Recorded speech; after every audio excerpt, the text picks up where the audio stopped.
Unified School District Board of Education. Today is May 27th, 2020.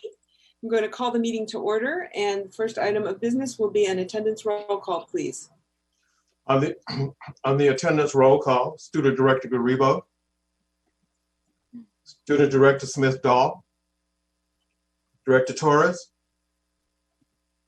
Director Harris. Here. Director Yee. Here. Director Ng. Director Hinton Hodge. Vice President Gonzalez. Here. And President London. Here. Quorum present. Thank you. The first item of business is going to be a recess to closed session. While we are in closed session, the board will be discussing labor matters, legal matters, public employee performance evaluations, and real property matters. We will return to public session on this Zoom link at 5:30. Thank you very much. We are now in recess.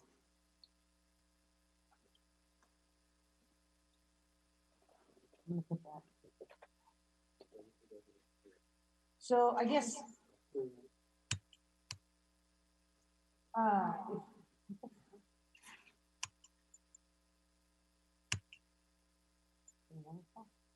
Testing.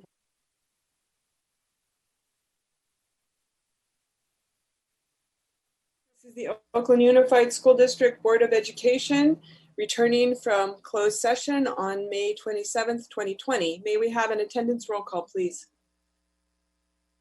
Yes, on the second attendance roll call, Student Director Garibo, Present. Student Director Smith-Dahl, Director Torres, Director Harris, Here. Director Yee, Director Ng, Here. Director Hinton Hodge, Present. Present, by the way, Torres. Couldn't okay, get to thank it. you. Sorry. Vice President Gonzalez, I'm here. Director Yee, not yet, okay, and President London, I am here. quorum present. Great, thank you. Thank you everyone for joining us this afternoon for our regular board meeting. We are continuing our practice of using Zoom webinar to host our board meetings. At our special board meeting last week, we piloted Spanish translation. It appears to have worked relatively well. One bit of feedback that we did receive from the last meeting is that board members, including myself, and presenters sometimes speak too quickly. So we need to slow down when we're working with the translators. And if this works well again, we will be looking to add other languages. We will be asking whether Spanish translation is needed before each item. So I would like to turn it over right now to Eva Vargas to ask if Spanish translation is needed for each item. Ms. Vargas, can you please introduce yourself?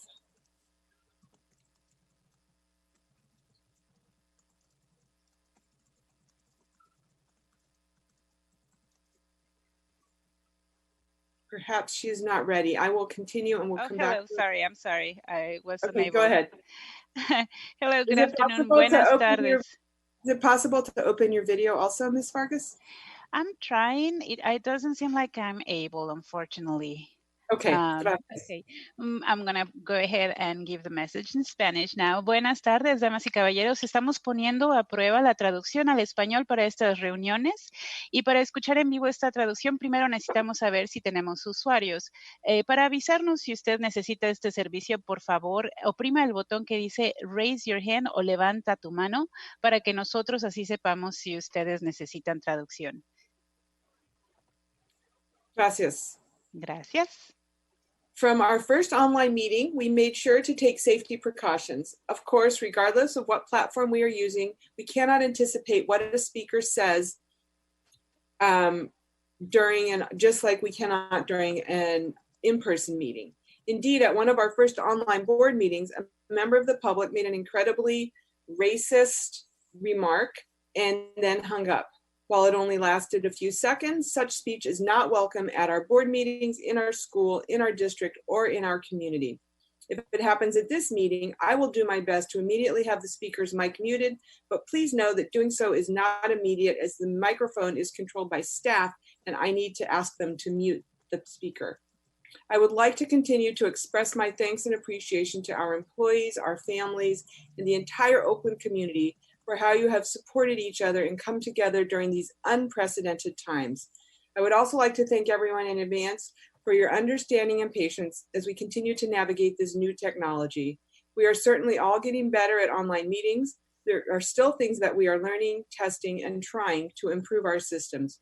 Please continue to give us feedback and we will do our best to improve for the next meeting. Now for the usual basic instructions regarding how we are going to be using Zoom today and involving members of the community. All board members and the superintendent will be on video throughout the board meeting. Some staff members are also present. Depending on the screen view, you may even see staff names. Staff will only be on video if they are presenting or responding to board questions. Members of the community will not be on video and will be muted except during public comment. There are multiple ways that you can make public comment during the meeting. If you have joined via computer, you can raise your hand by clicking the raise your hand feature at the bottom of your screen. If you have joined via phone, you can raise your hand by pressing *9. Ms. Floyd will call on each member of the public who has raised their hand either by name or, for those who have called in, by the last 3 digits of your phone number. So she'll say the area code and then the last 3 digits of your phone number. Ms. Floyd will then unmute the person and that person may give public comment. After the time has elapsed, Ms. Floyd will remute and move on to the next person. E-comments will also be available during the meeting. To make an e-comment, please go to ousd.org and scroll down to the Legislative Information Center, upcoming events, and live meeting video, and click on the e-comment link to submit comments on an agenda item for a meeting in progress. To make public comment in Spanish, please follow these instructions as well. Before starting your public comment, however, please state in Spanish that you would like translation. We will then need to get the translator ready for consecutive translation. Please say 1 sentence or phrase at a time, and then wait for it to get translated into English. The speaker will, of course, be given extra time. I'll try to remember to repeat these instructions before each public comment period. I just also want to note that we have a very full agenda tonight and for most of the rest of June. And so you will see that we are going to be limiting public comment probably to 1 minute per speaker. And on any given item, we're going to be limiting both board discussion and public comment to 30 minutes for board discussion max, 30 minutes for public comment max. We really want to make sure that the board is fresh for the many important topics that are on our agenda tonight and for the remainder of the fiscal year. So just wanted to highlight that. I'm now going to move on to item G, which is the President's Statement of Reportable Action taken in closed session and the vote or abstention of board members, if any. So labor matters on item C, and I just want to note that we provide this information. It's above and beyond what we're required to do, but we really want to be transparent as we can about what's happening in closed session. So on item C1, number 191555, conference with labor negotiators, the board received a report on this matter and the board discussed this matter. Legal matters, item C2, item 090502, conference with legal counsel around anticipated litigation. The board received a report on this matter and the board discussed this matter. On item C3, number 19-1434, conference with legal counsel anticipated litigation. The board approved a settlement in this matter. Item C4, 200388, conference with legal counsel anticipated litigation. The board received a report on this matter. The board discussed this matter. The board gave direction on this matter. Public employee performance evaluations, number C5, 191555. This is the evaluation for the superintendent of schools. The board took up this matter. Similarly, item C6, number 191658, performance evaluation for the general counsel, the board took up this matter. Finally, real property matters, item C7, number 201888, conference with real property negotiators. The board did not take up this matter. Finally, I just want to note that this evening at 6 o'clock is the graduation for Oakland Technical High School, the online graduation. And usually I would be going to that in person. Each board member goes to the graduation for the high schools that are in our district. But this year the graduation is online, so I will be excusing myself at 6 o'clock to attend that graduation, and Vice President Gonzalez will be chairing the meeting during that time. At this time, we're going to move to item H, which is our oath of office and meeting norms for the Board of Education. Our oath of office is that we solemnly affirm that we will support the Constitution of the United States, the Constitution of the State of California, and the Charter of the City of Oakland, and will perform the duties of a school board director to the best of our ability. Our meeting norms are that we honor the time, we act as a collective body, and we honor confidentiality. We check for understanding and surface assumptions. We share divergent views and value this as a learning opportunity. Celebrate successes and each other's contributions. We presume positive intent, and we do not engage in personal attacks. We're going to move now to item I, special orders of the day. And this is always a really exciting time of year for us as our student directors after a year. And this has been a really interesting year of service. These two are seniors, Director Smith-Dahl and Director Garibo. And so we are excited to wish them well and launch them on their way. First is item I1. 20-1135. This is our tribute to Micah Smith-Dahl, who has been one of our 2 student board members this year. Do I have a motion to approve? Madam President, I apologize. Before you ask for motion, if you could just do a quick check for need for Spanish translation. We want to get in the habit of trying to do that. Oh, thank you. Yes. If we could just take a minute and have our translators ask if there's anybody who would like Spanish translation at this time. Ok, buenas tardes otra vez. Estamos una vez poniendo en prueba nuestro sistema de interpretación. Si usted necesita el servicio, por favor, levante la mano, es decir, oprima ese símbolo de una manita que hay allá abajo en el panel de control de su pantalla para avisarnos si necesita interpretación. Gracias. Okay. So it does appear that there is a need for translation. And so you give us a moment, Director, President London, we will get that started. Just one moment. President London, just as a reminder, I believe that we said that the student board member report would happen in this section of the meeting so that our students can, go and do whatever they need to do to get to bed on time tonight. So just as a reminder about that. Great. So we'll take up the 2 tributes and then we'll go to the student director report. And we're very eager to hear all of that when we're ready with the translation.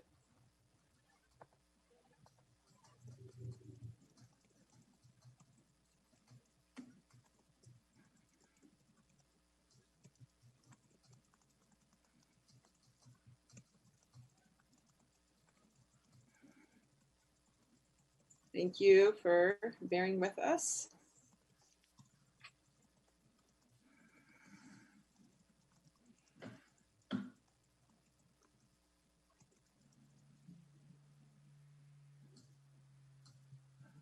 Okay. Muy bien, entonces, como le decía, la persona que solicitó la interpretación, en la parte de abajo de su pantalla, usted va a ver los controles. Si usted puede ver el globo terráqueo, ese simbolito es el de interpretación. Haga clic en él y va a ver que se despliega una pantalla con toda la lista de idiomas. Seleccione español y usted ya debe poder escuchar a mi compañera Cintia Obando interpretando. Muchas gracias. Gracias. So, colleagues, if we could, is there a motion to adopt the tribute for Director Smith-Dahl? So moved. We'll move adoption. I heard Director Harris move and Vice President Gonzalez second. And I am not sure who's presenting this. Superintendent, do you, have we? Oh, you know what? I apologize, student directors. Usually we have this all worked out because we're up there on the board and we have the big framed resolution that. You are board president. So I will read the tribute to Director Smith-Dahl, and to both Director Smith-Dahl and Director Garibo. We really we love the moment where we can give you the big framed thing and have the photos. And so maybe we'll be able to do that when you're back from college for winter break. Whereas Student Director Micah Smith-Dahl, who lives and grew up in West Oakland and is a vital member of that neighborhood community, bringing her passion for social justice and enfranchisement of young people. And whereas Director Smith-Dahl has served on the All City Council Student Union as ACC Student Director for 2019-20, leading with strong social emotional skills and the ability to work with and listen to different perspectives. And whereas Director Smith-Dahl served on the Restorative Justice Task Force as a middle school student leader, and she is currently a Restorative Justice Youth Intern. And whereas Director Smith-Dahl is a production assistant for Community Bridge Video, where she brings her strong problem-solving skills. And whereas Director Smith-Dahl speaks English and Spanish, she even offered her Spanish translation services at the Exploratorium. And whereas Director Smith-Dahl will graduate from Life Academy on Tuesday, June 2nd, 2020, and then attend Mills College in the fall, hooray! And whereas Director Micah Smith-Dahl will leave her position as Student Director on the Board of Education of the Oakland Unified School District on June 30, 2020, now therefore be it resolved that the Board of Education of the Oakland Unified School District thanks Director Smith-Dahl for her dedicated service to the students, staff, and families of Oakland, commends her for the passion and commitment with which she gave a powerful voice to the 36,000 students of the district, and wishes her well in all her future endeavors. Director Smith-Dahl, that is the motion before us. I think I'd like to vote on it, and then we can have you say a few words, and board members, you each get 1 minute tonight, because that's how we're running the meeting.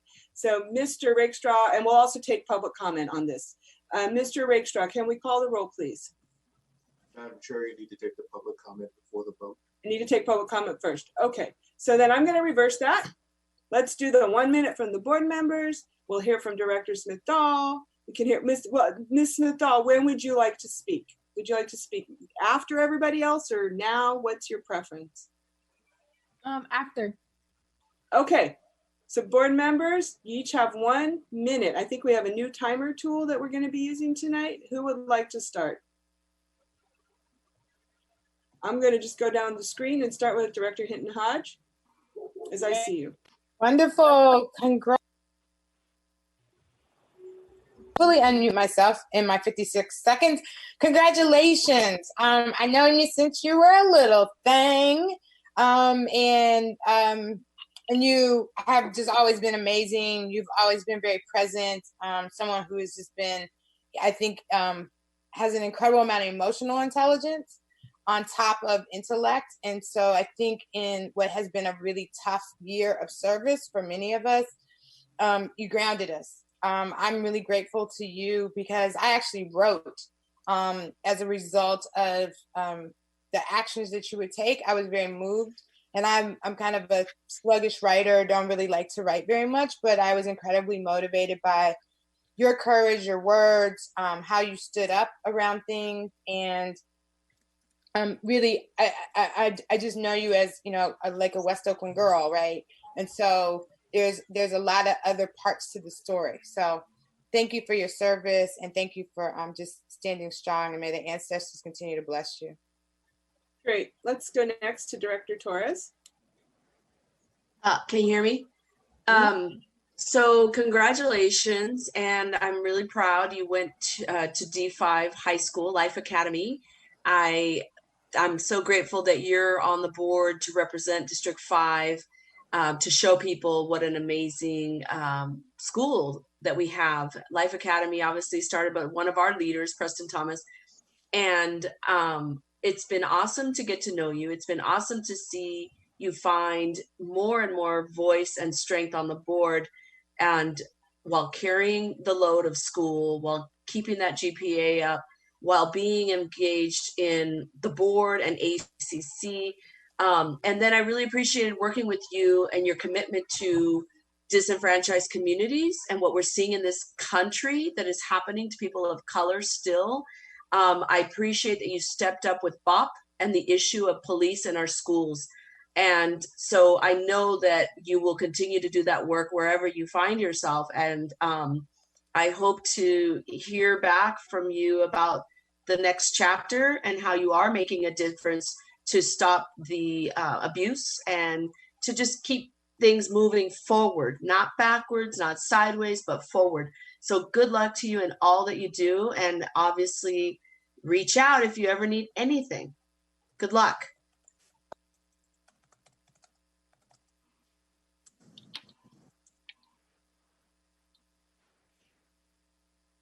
President London, you're muted. You're on mute. I was going to call on Director Ng if you wanted to offer any comments. Yes, great. Thank you, Director Smith-Daltz. It's a pleasure to be able to honor you today and to be able to just see your leadership grown throughout the school year. It has been kind of a crazy school year for sure, but two moments that really stand out to me was when we had some of the challenging meetings in the fall, and your ability to just be able to articulate and stand in your own values as a student and as a leader, particularly around some of the challenging dialogue that we were having, and to really be able to put out your own sort of value statements to both community members and to board members. And then also after the really challenging vote that we had on the budget cuts, and you showed such vulnerability as courage as a leader, and I know that was a very, very tough vote, and yet I appreciated that you continued to kind of even with the some of the challenges, you continue to show up and be in dialogue and be engaged. So excited to continue to follow you in your next steps. Please come back and visit us. Thank you for your leadership. It's been great to work with you. Hey everyone, just want to remind us about our 1-minute timer. Is there anyone who hasn't gone yet? Director Harris, Director Yee? Sure. Go ahead, Director Harris. Yeah, student directors, I can't see you because my screen is jacked up, but it was good to see that both of you are logged on right now, and kind of similar to Director Ng's, those two moments. I think of you all when we think about the budget vote. We think about that moment in the fall, where and you can really tell where people's character and who they are in moments of stress, and you just really you came across as genuine, authentic, and just shared your perspective and how you saw things. And that was very courageous, just given the context. And so, that told me about, who you were as 17 and 18-year-old students. So I can only imagine how much stronger you'll get as you learn more, as you experience more. But just has been a pleasure. I wish we could have actually been in person these last couple of months, but it's really been a pleasure to sit with you and learn from you, as Director Hindenhoff said as well. So Mills, I think, is going to be an excellent fit for you, and then also we'll talk about Long Beach in a minute. But congratulations and thank you for your service and all you've done for Oakland over this time. Thanks, Director Harris. Director Yee, did you want to? Yeah, I see you. Go ahead. Can you hear me? Yep, go ahead. Well, Director Smith-Daltz, I'm carrying up the end, and I have to just appreciate all the accolades that my board colleagues gave you. The hard part that as I watched you across our dais was to see you speaking truth to power from both sides, speaking truth to power when it comes to the speakers, assuming what you would say and how you would act, and being shocked when you spoke differently. And us on the board, similarly, how you spoke as candidly and firmly to us as you did to everybody else. And I just want to say, I think that's what makes you a politician, because you can speak confidently and honestly and from your heart. And as Director Harris said, we all know that you're speaking your truth. It may not be the whole truth, but it is your truth, and I congratulate you for it. Thanks, Director Yee. I think everybody said it all. I'm really glad you're going to be local. Hopefully we'll see you around. I'm sure you're still going to be doing amazing leadership stuff. So looking forward to that. Do we have a motion and a second on this, Mr. Rakestraw? Yes, we do, right? Yes, we do. Can you call? Oh, wait, we have to take public comments. Are there public comments on this matter? There are no public comments at this time. Okay, can you call the roll call, Mr. Rakestraw? Will she speak now or later? Later. Roll call to adopt the tribute to Student Director Smith-Dahl. Student Director Garibo. Sorry, Mr. Rakestraw, there are a couple of two people with hands raised. Okay, can we call on the public speakers?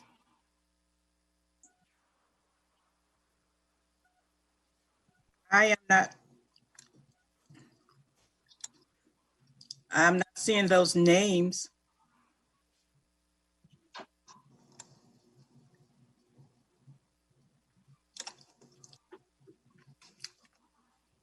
Okay, well, they'll have another chance. Okay. Madam President, or Vice President, the first person with her hand up is Gemma Quetzal. Okay, Gemma Quetzal. Hi. Hi.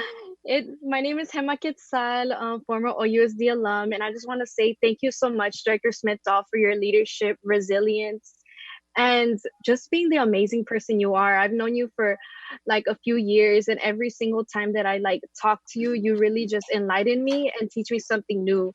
You truly define what it means to be a true Oakland girl and just being hella powerful. And I truly appreciate you, the work especially you did, always seeing the videos while I was at Stanford in my dorm. I was like, wow, that's Micah, that's someone that's so powerful. And I look up to you, and I just believe that you're going to do amazing things. You're already doing amazing things, and you're the definition of a youth leader. And I'm just so ready to see how you go up from here. I have so much love for you. Thank you so much. I'm going to hit you up after. Bye. Thank you. Thanks, Ms. Quetzal. Who's our next speaker?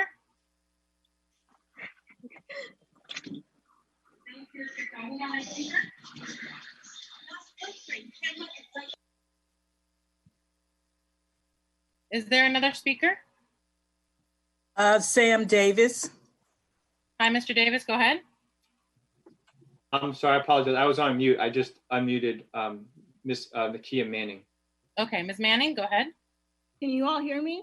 Yep, can hear you. Good evening. This is Nakia Manning with Black Organizing Project, and I also just want to mimic all of the praises that everyone else has uplifted about you, Director Smith.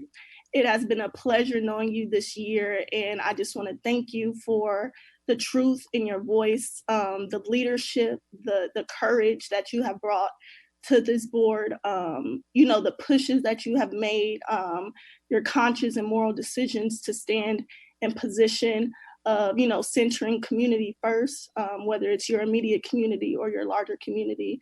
And so just on behalf of BOP, the BOP community, BOP family, we thank you. We wish you the best. And personally, congratulations on finishing high school. I hope, or I wish for you nothing but the best, and this will not be the end. You got my number, I got yours, so I'm definitely looking forward to connecting. And yes, just thank you for your service and leadership. Thank you, Ms. Manning. Is there another speaker?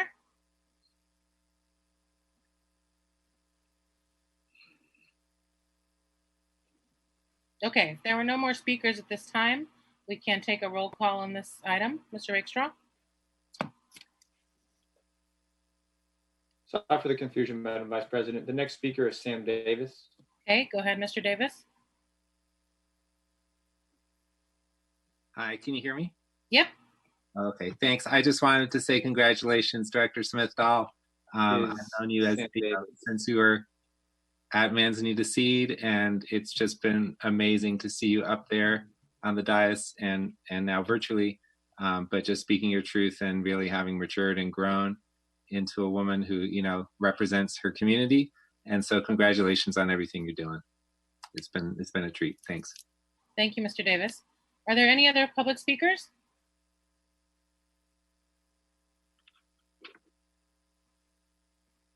Okay, let's take a roll call on this, and then Ms. Smith-Dahl, you'll have a chance to share anything you'd like to say.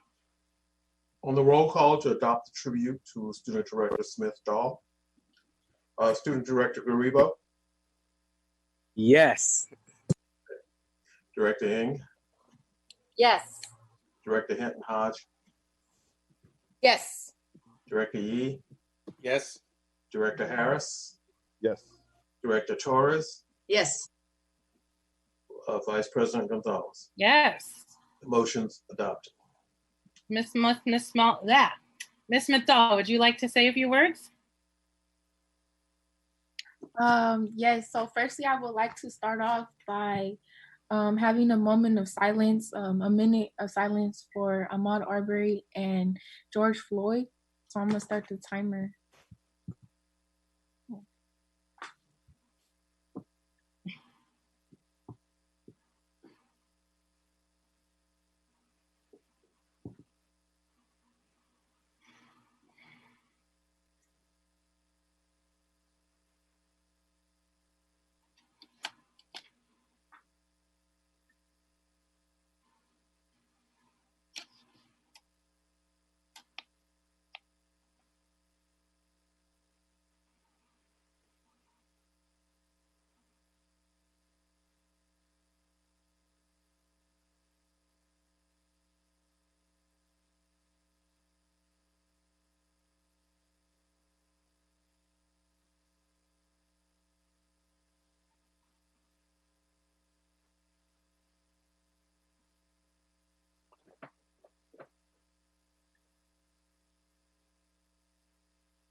Okay.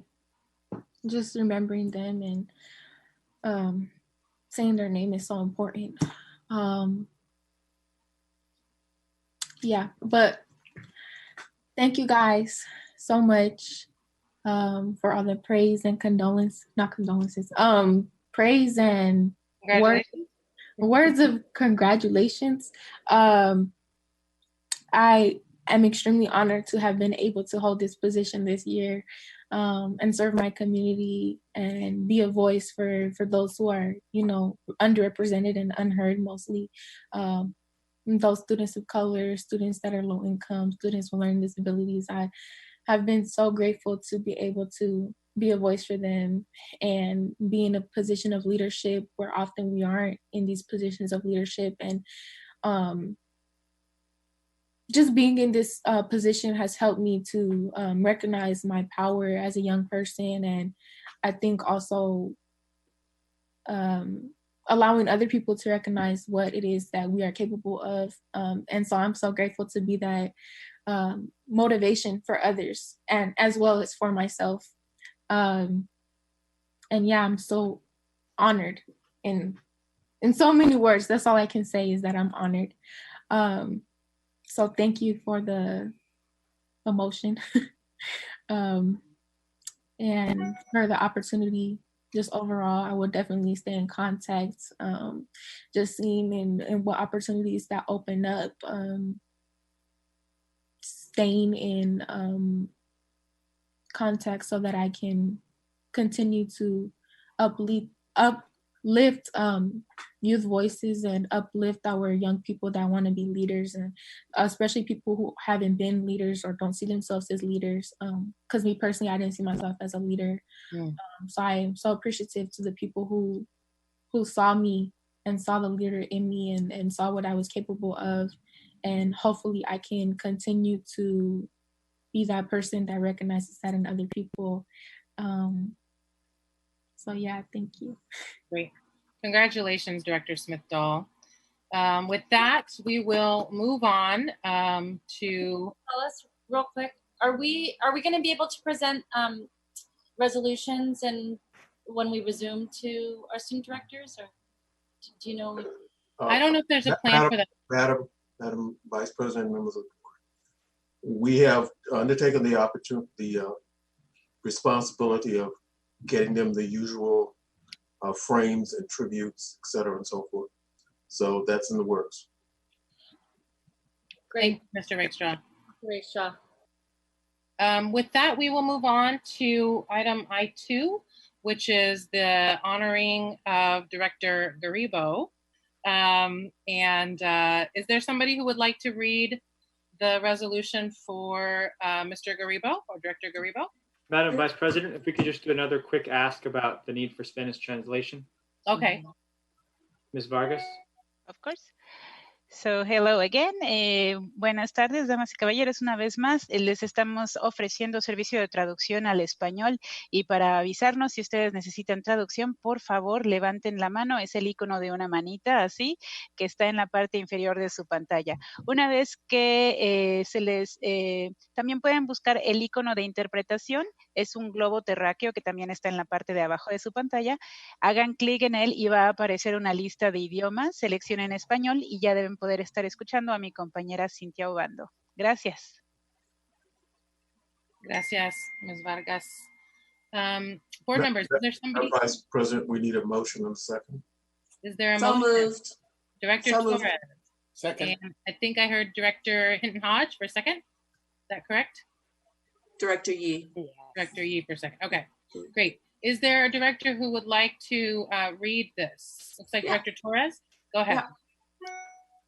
I'm going to start from the first whereas. Is that fine? Yep. Whereas Student Director Denelson Garibo immigrated to Oakland from Mexico and sees his position with the All City Student Council as a platform to create solutions and statements to present to those families who are uninformed about decisions that affected their education. And whereas Director Garibo has served on the All City Council Student Union, ACC, Student Director for 2019 through 2020, where he brings a sense of responsibility to serve and give back to the community that supported his own leadership development. And whereas Director Garibo served this year as Associated Student Body President and the previous year as a senior class president at Oakland High School, where along with his fellow student government officers, he raised money for special projects and organized events, including Oakland High's 150th anniversary celebration. I attended. And whereas Director Garibo is the vice president of Latinos Unidos Club, where he has organized socio-cultural events for the Latinx community to feel comfortable expressing their traditions on campus, and has developed new ways for newcomer students to feel included and advise them to continue to get involved in school and to proudly represent the Latinx community. And whereas Director Garibo is an organizer for the Black Organizing Project, an organization focused on ending the criminalization of Black and Brown students, whereas Director Garibo has pre-registered 50% of his school to vote, including juniors and seniors who are 16 to 18 years old. Whereas Director Garibo will graduate from Oakland High School on Friday, June 5th, 2020, and then attend California State University, Long Beach in the fall.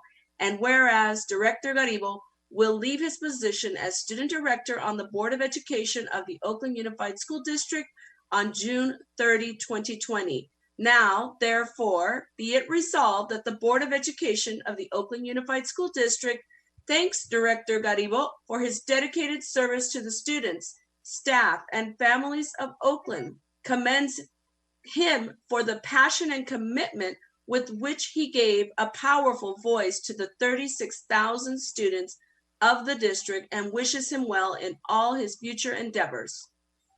Thank you, Director Torres. Board members, does anyone want to make a 1-minute comment?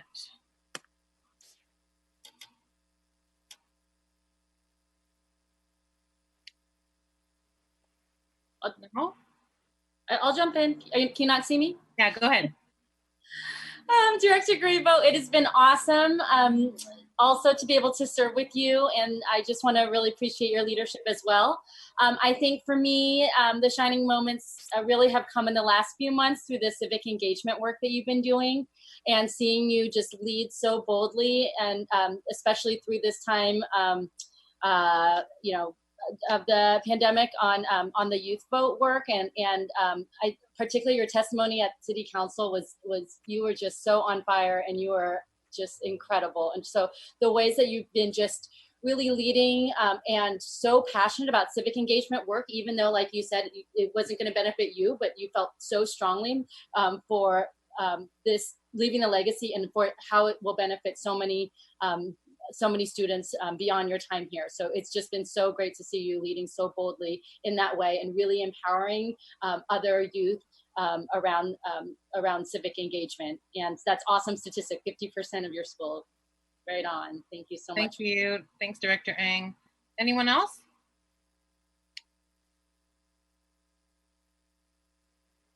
You guys are uncharacteristically quiet. I think I see Director. Okay. Yep. So I also just want to say, I have 1 minute.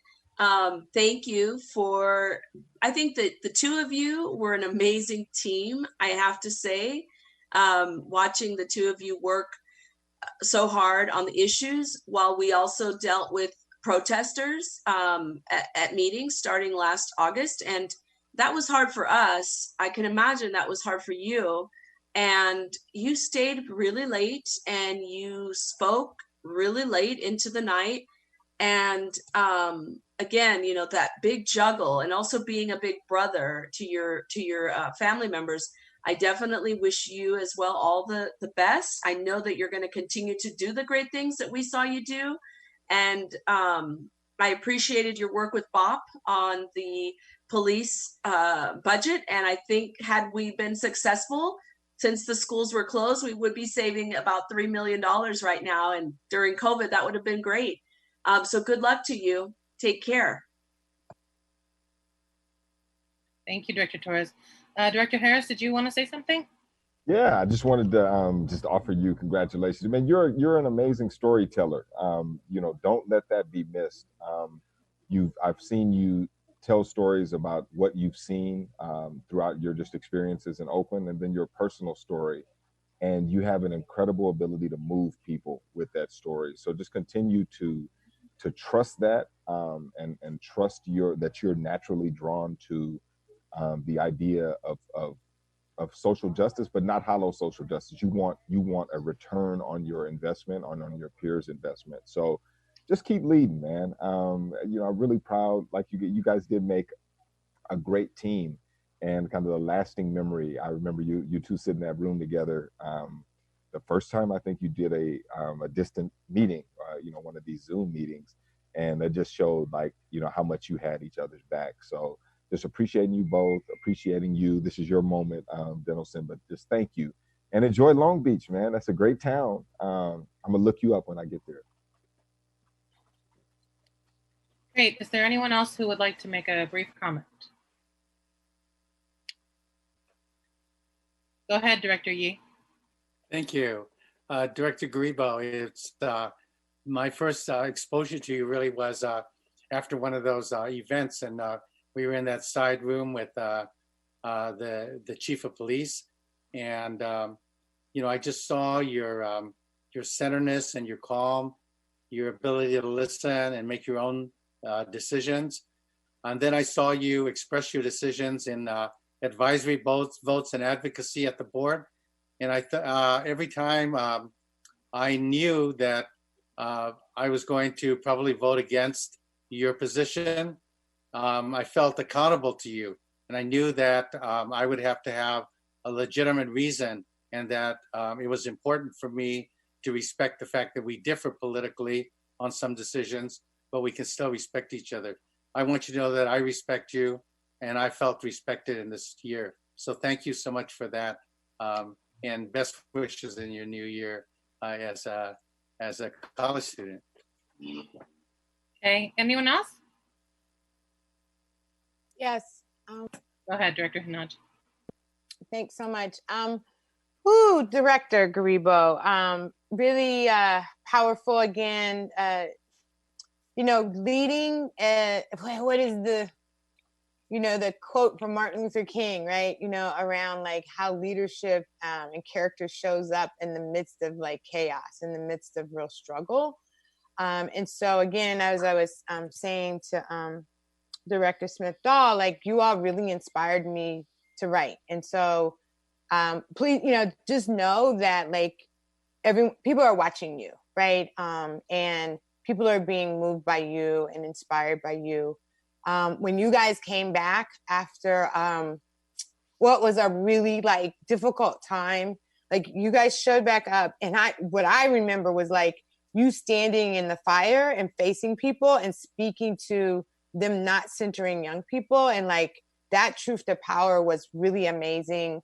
And I almost remember that report, and that report was like you had been away. Sorry guys, you had been away, but you had registered like 100 students, right? So it was like just that feeling of like y'all get busy, nothing stops you. And so yes, enjoy Long Beach. That's a place where there's a lot of history around justice and around righteousness. And so do that work, and may the ancestors bless you always. Thanks, Director Hinaj. Director Garibo, we're hella proud of you. We're so proud of you. So I wish you all the best. We wish you all the best. And we're going to take a vote on this, and then we'll give you an opportunity to say a few words. Public comment? I think we'll take public comment after the students' report. Is that okay? No. Okay. Let's take public comment. Are there any public comments on this item?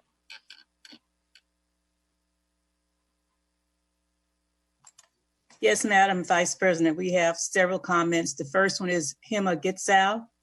Hey, Hema. Ms. Quetzal, go ahead. Hello, Director Garibo. I remember meeting you a little bit over a year ago during the elections for student director, and you had all this energy, and I was like, who is this person from Ojai out here really saying, I am going to make the student board member position really speak out? And you did that. Like since day one, your speech, and that's the summer that I was really helping you train. I remember how outspoken you are, and you made it clear that your goal was to really transform the position. And you did. You really did. And I so much appreciate it. And as I said to the other student director, Micah Smith-Dahl, I look up to you. You're one of my role models. And every single time you spoke in those videos, it was the same thing. I was like, wow, like they're really doing it. You're doing the work that so many of us wish we could do. You're doing the work that so many of us are like, this is what needs to be done. And I just want to thank you so much for your service. And I really appreciate you. Sending you love. Thank you. Thank you, Ms. Quetzal. Is there another public speaker?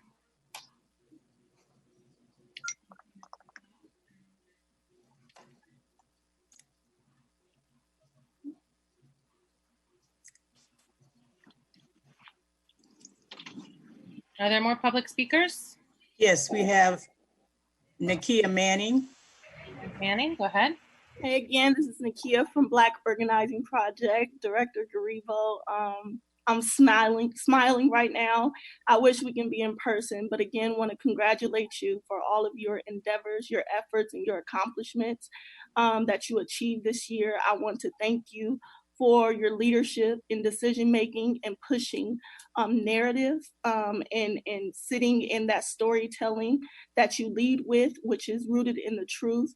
I want to thank you for demonstrating what it means to move in solidarity, for supporting BOP in the issue of police in schools. And so in your future endeavors, I just hope and wish that you continue to lead in the identity and your truth and who you are, and your experience, and to never question yourself. I also want to thank you for being willing to challenge yourself and challenge others around you. And so, yeah, as you move forward, like I told Micah, I'm also still available, and I just wish you the best. Thank you so much for your service. Thank you, Ms. Manning. Next speaker. Have a first name only, Lucas. Hi, greetings. Can everybody hear me? Yep, go ahead. Student Director Garibo. I I just really want to pay tribute to your extraordinary leadership, your outspokenness, just you're a very compassionate person with a sharp critique, but also a really large heart. And I think that combination of having a certain sense of the injustice around you, but not being defined by that, is a really rare quality. And I just really want to applaud you for being so young and precocious, and to both the student directors for doing such powerful work this year, following your hearts, navigating really difficult moments and situations, and really launching yourselves in the beginning of really amazing lives that I'm sure are to come. And I look forward to partnering with both of you in the future. Thank you, Mr. Brecky-Meisner. Hey, Madam Vice President, can I do 10 seconds of just a shout out to Aurora for just like holding them, and so another cycle has happened. So just a shout out real quick. Thanks. Thank you. Appreciate Next your work. speaker, please. Asada Olabala. Ms. Olabala, go ahead.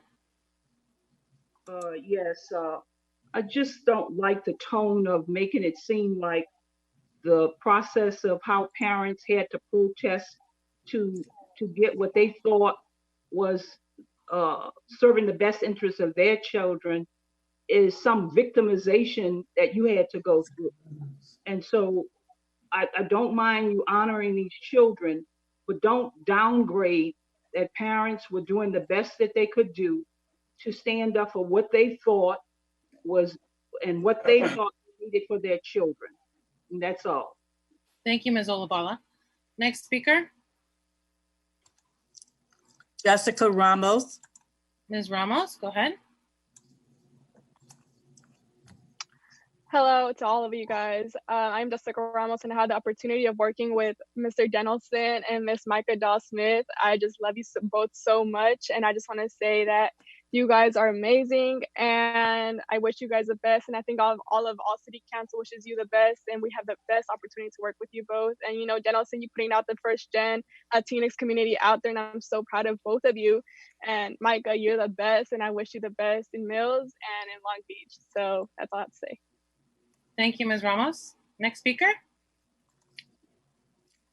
Next speaker is Roxana Franco. Ms. Franco, go ahead.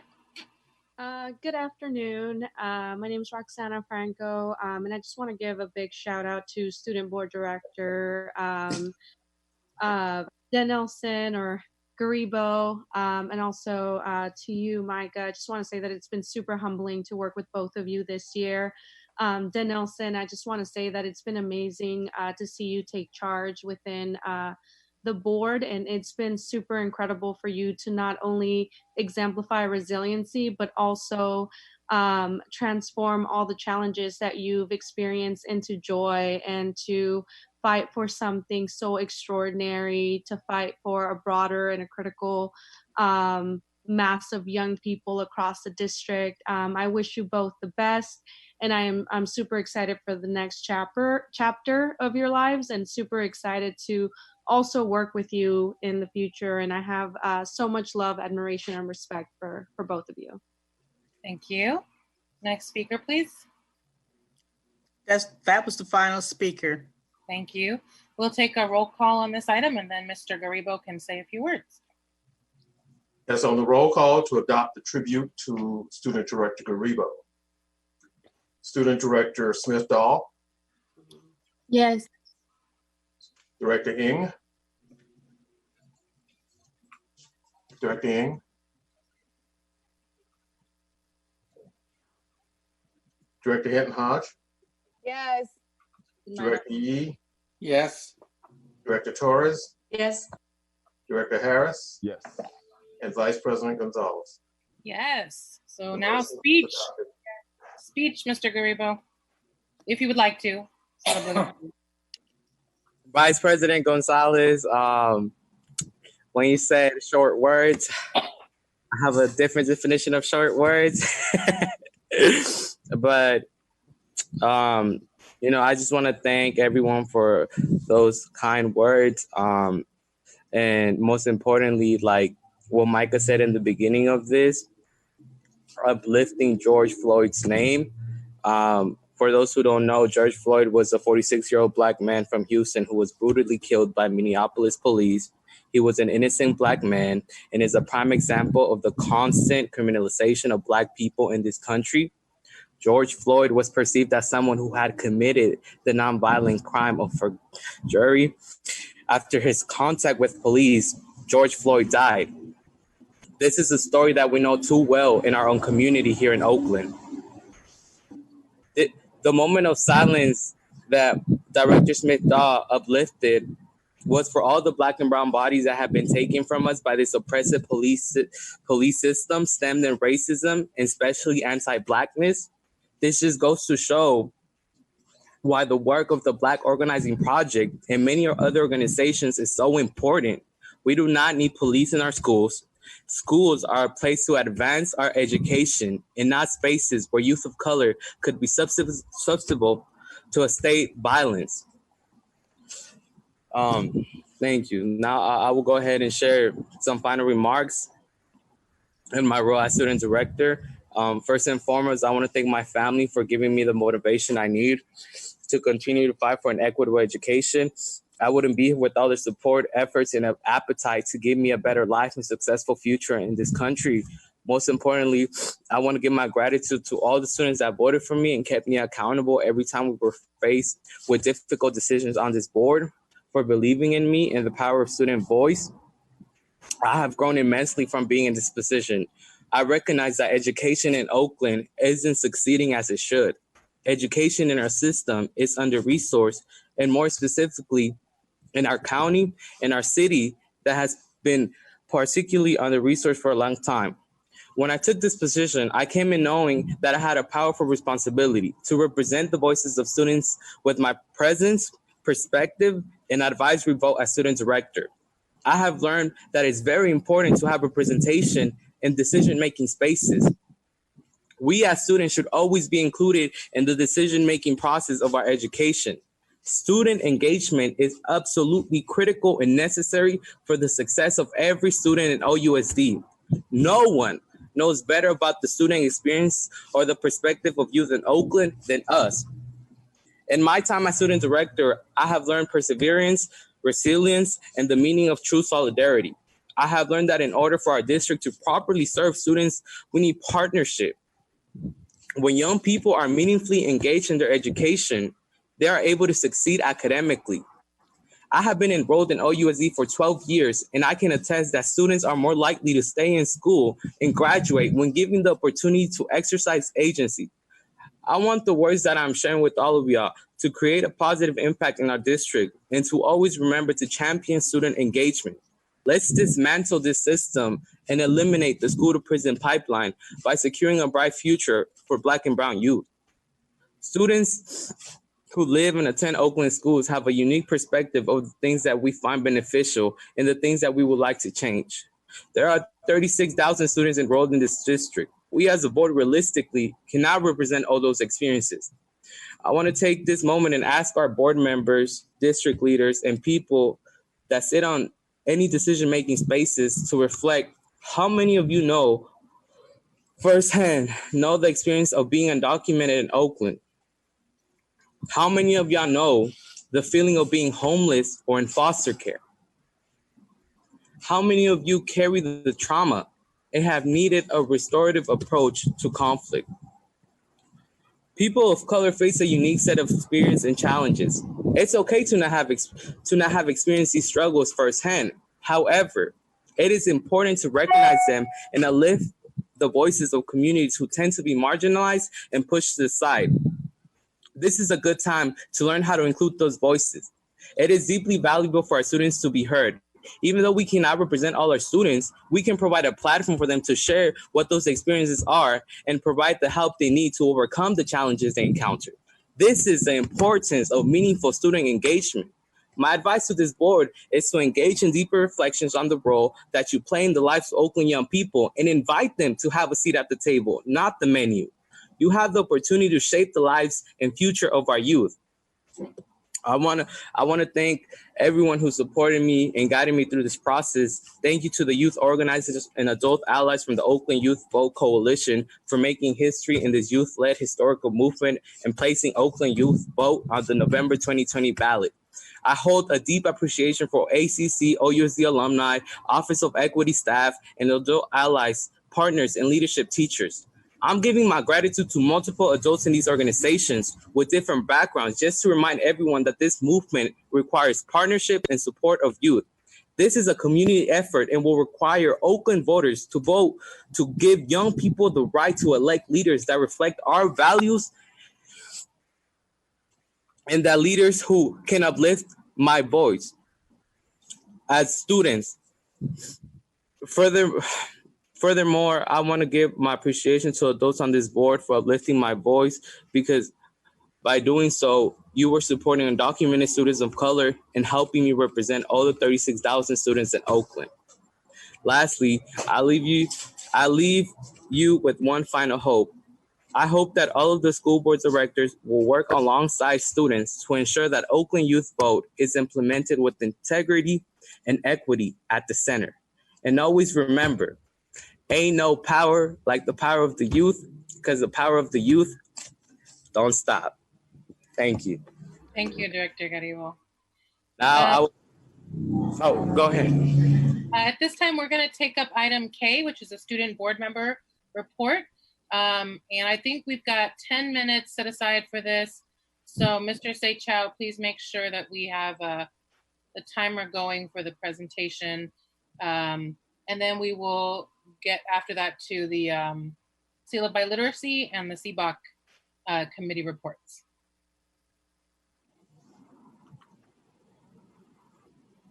Superintendent, do you know who's leading this one?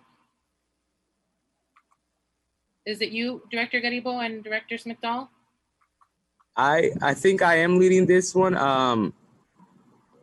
Click on the slide and use right, left arrow keys. Okay. Do I have control of the slides? Oh, wait. Yes, you do. Let me reload the slide again. I was undone. There we go. Try it again. Okay. And Director Garibo, we have 10 minutes for this. I'm sorry to hurry you guys up, but we have 3 really big items on the agenda tonight that I want to get to before midnight. Okay. So, good evening. My name is Nelson Garibo, and I'm a student director and upcoming a graduating senior at Oakland High. Where's Director Smith? Good evening. My name is Micah Smith-Dahl, and I'm a student director and graduating senior at Life Academy.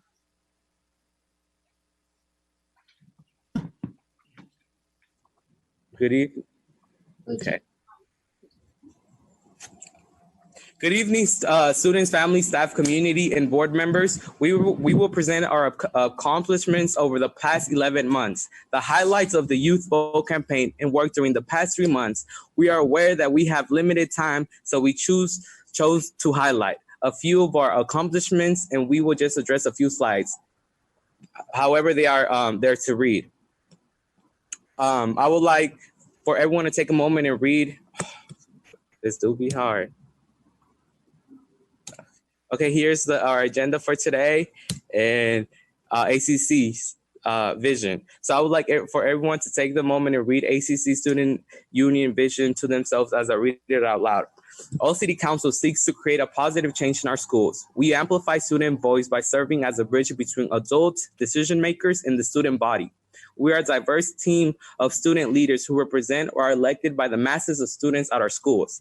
ACC organizes campaigns and activities to serve the assessed needs of our constituents, including addressing internalized, interpersonal, and institutional oppression in our daily lives and the daily functioning of our schools, and working towards solutions.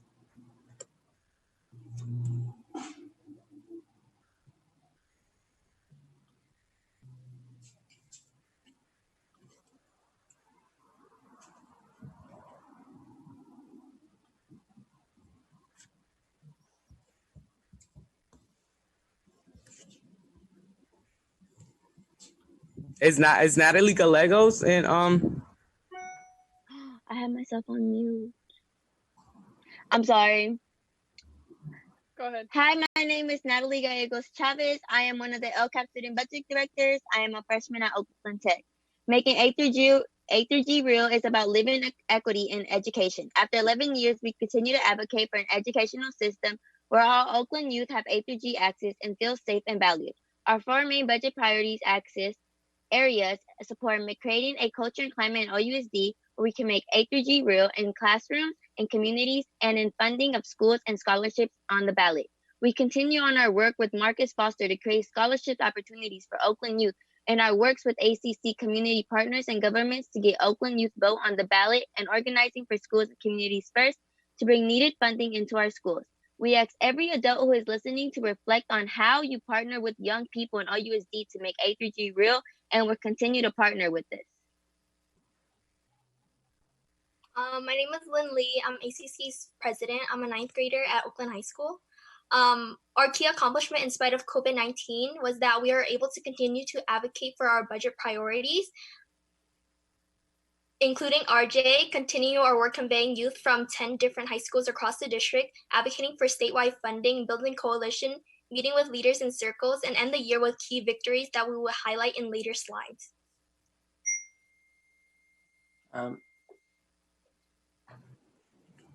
So my name is Benjamin Salop. I'm a sophomore at Oakland Tech, and I'm the LCAP student director, along with Natalie. COVID-19 is a change that hits hard. As youth leaders, we adapted and learned how to build relationships online using the relationships we developed previously. We also learned how to continue our schooling and look after our communities online. In these next slides, we're going to highlight 2 of the projects we took on to address these challenging times. Hello, my name is Sam. I'm a sophomore at Oakland High School, and I'm ACC's media director. Hello, I'm Jessica Ramos. I'm an 11th grader at Skyline High School, and I'm the All-City Council Nutrition and Health Wellness Director. So we began thinking about an Instagram Live with the superintendent before the shelter-in-place orders. Students' concerns included, how do I take care of my health and make sure I don't expose other family members? What if school is open and my family doesn't want me to go to school? How will social distancing learning work? What if you don't have Wi-Fi or the right technology?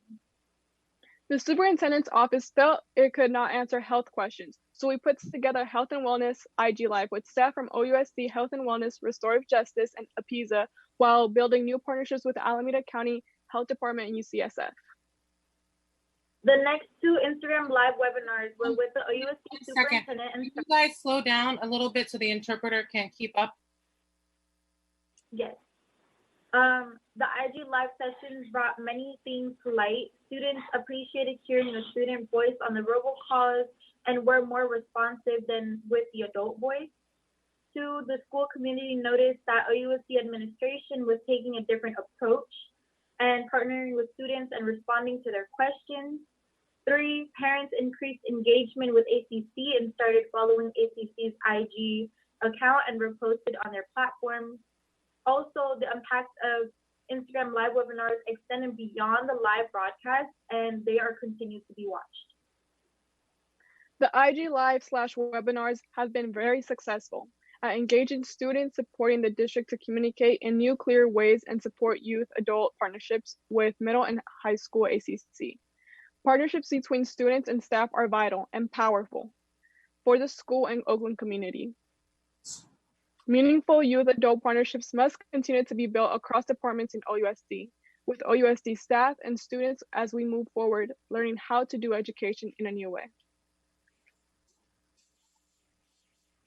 Hello, my name is Dwayne Davis, and I am Vice President of All City Council, and I'm a senior at McClymonds High School. So quickly responding to the growing needs of 36,000 students, ACC created and conducted a survey where we connected and uplifted the voices and needs of middle and high school students in OUSD during COVID and shelter in place. We are proud to have had over 665 students respond to the survey. And the data highlights students who have been engaged and who had the Wi-Fi and technology to take the survey. Even though the data analysts say these numbers are too low to generalize the entire student population, we feel it is important to share the results of students who did respond.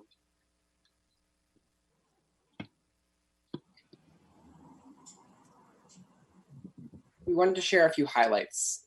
74% of those who responded felt that they had a fair to very good online experience, and 89% that they could easily get in touch with their teachers. This is important because when working online, you don't have a chance to spontaneously ask questions of either the teacher or of other students. Students felt the food distribution and computer technology support were the most positive things the schools were providing for students.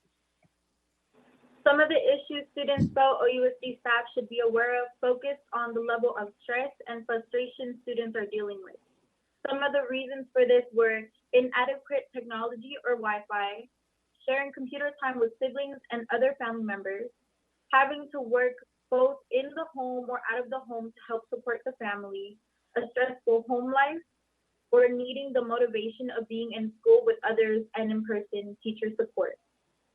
Some conclusions to take from this survey are that some students were able to excel in online learning, while many others were just missing from the scene. It is important for us to figure out how to hear the voice of those students who are not engaged, so all students can be served equitably by OUSC. We need to ensure we do not replicate the current inequities in the education plan for COVID-19. You guys have a minute and a half left on your presentation. Can you repeat that? Sorry. As students, we believe we are experts in our experience and that it is vital for students to be at the table and decision-making bodies and the committees that are currently being formed to make changes in OUSD to adapt to COVID-19 this summer and the next year. This process needs to involve youth as partners to inform a vision on how our district should be organized next year. Up next, we're going to talk about the Youth Vote. Oakland Youth Vote is a ballot initiative to expand the voting age to 16, 17 years old for school board elections. Before and during shelter in place, ACC worked as a part of a coalition with Oakland Kids First, Youth Together, Californians for Justice, and Power California to get Oakland Youth Vote on the ballot. Before I say this piece, I would like to say that it's very difficult to process this through Zoom, the presentations. This is our first time doing this, so we would like to have more time to do it if it's possible. So, How much time do you need, Director Garribo? Vice President Gonzalez, is it possible to give them more time and just cut off board members not have discussion or questions? I feel like this is the one time a year that okay, that's fine. Finish your presentation. We're not going to do board comments right now. thank you so much.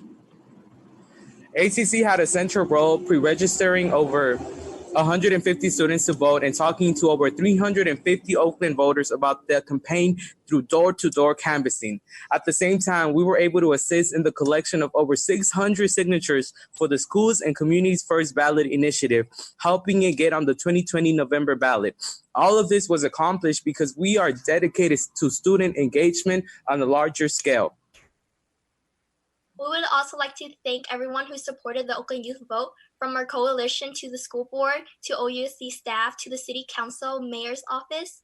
Together we can and will make Oakland stronger.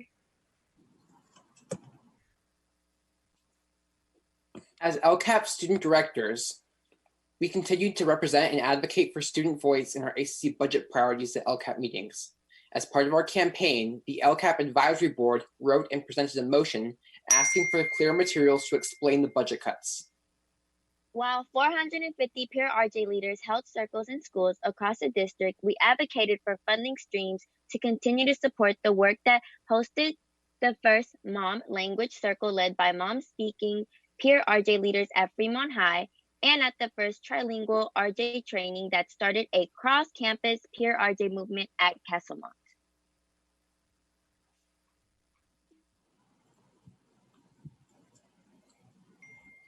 Good evening. My name is Vida Mendoza. I'm an 8th grader at Life Academy. Middle school ACC and peer RJ leaders are key to just schools and education systems. We represent 60 middle school ACC leaders that met 8 times this year, twice online. We also represent over 6,000 middle school students in Oakland.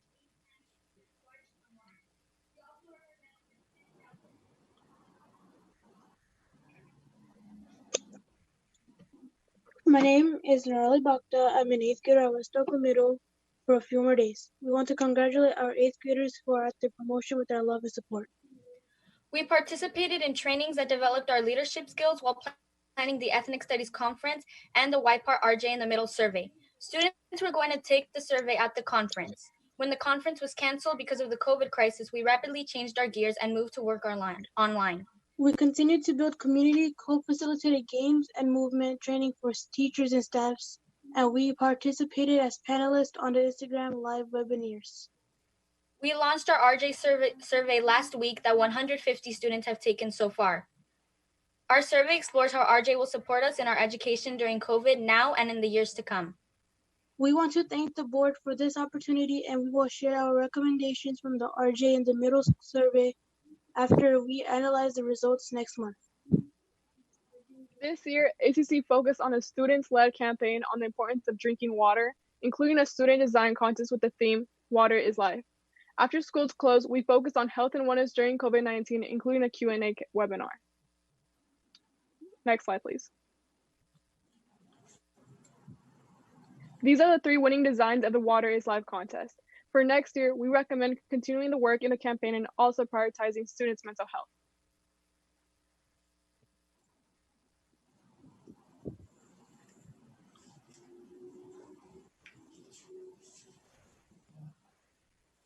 Slide 23.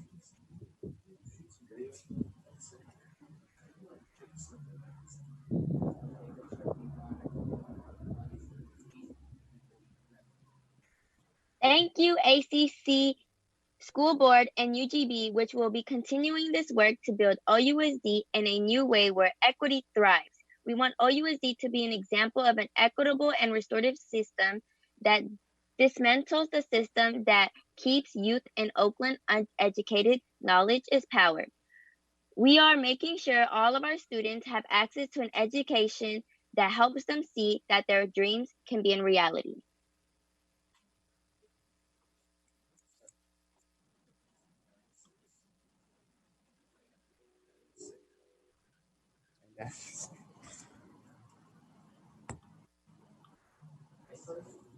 Thank you so much, board, for giving us the time to give this presentation. I know we were out of time, but we worked so hard this whole school year, and we just wanted to do the best we could to show y'all the work that we've done. But it, you know, we did it, even though this whole Zoom presentation is a little bit new to us.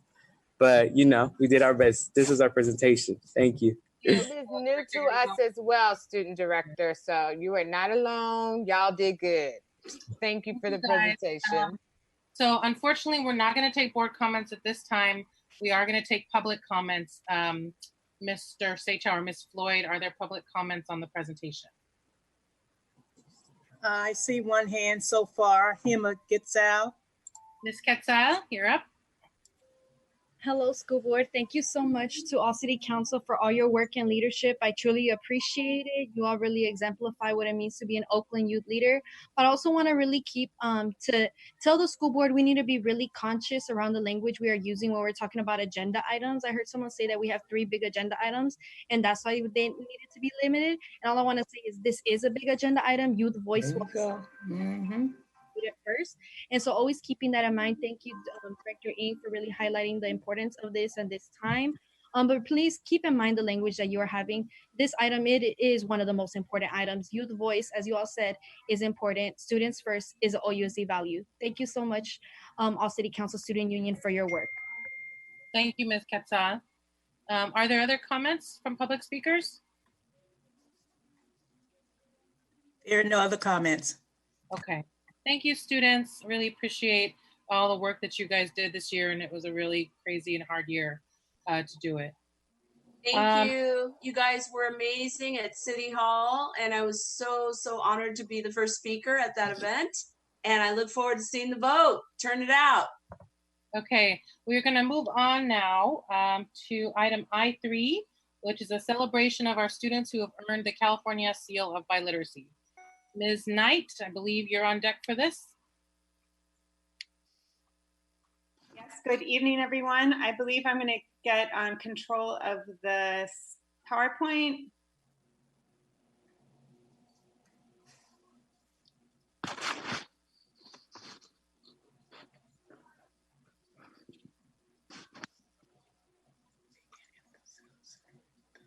right.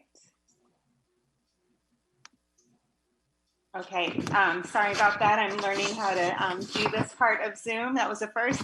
Good evening, board and community, and a special welcome to the students who are with us today who have earned the prestigious California State Seal of Biliteracy, and also welcome to their families who are with us as well. We are so, so proud of you and are here to honor you and your tremendous accomplishment. In Oakland, we value multilingualism not only as an end goal, but as a key equity strategy to close the achievement and opportunity gaps. I'm sorry, Ms. Knight, but if we could do a quick check for native translation.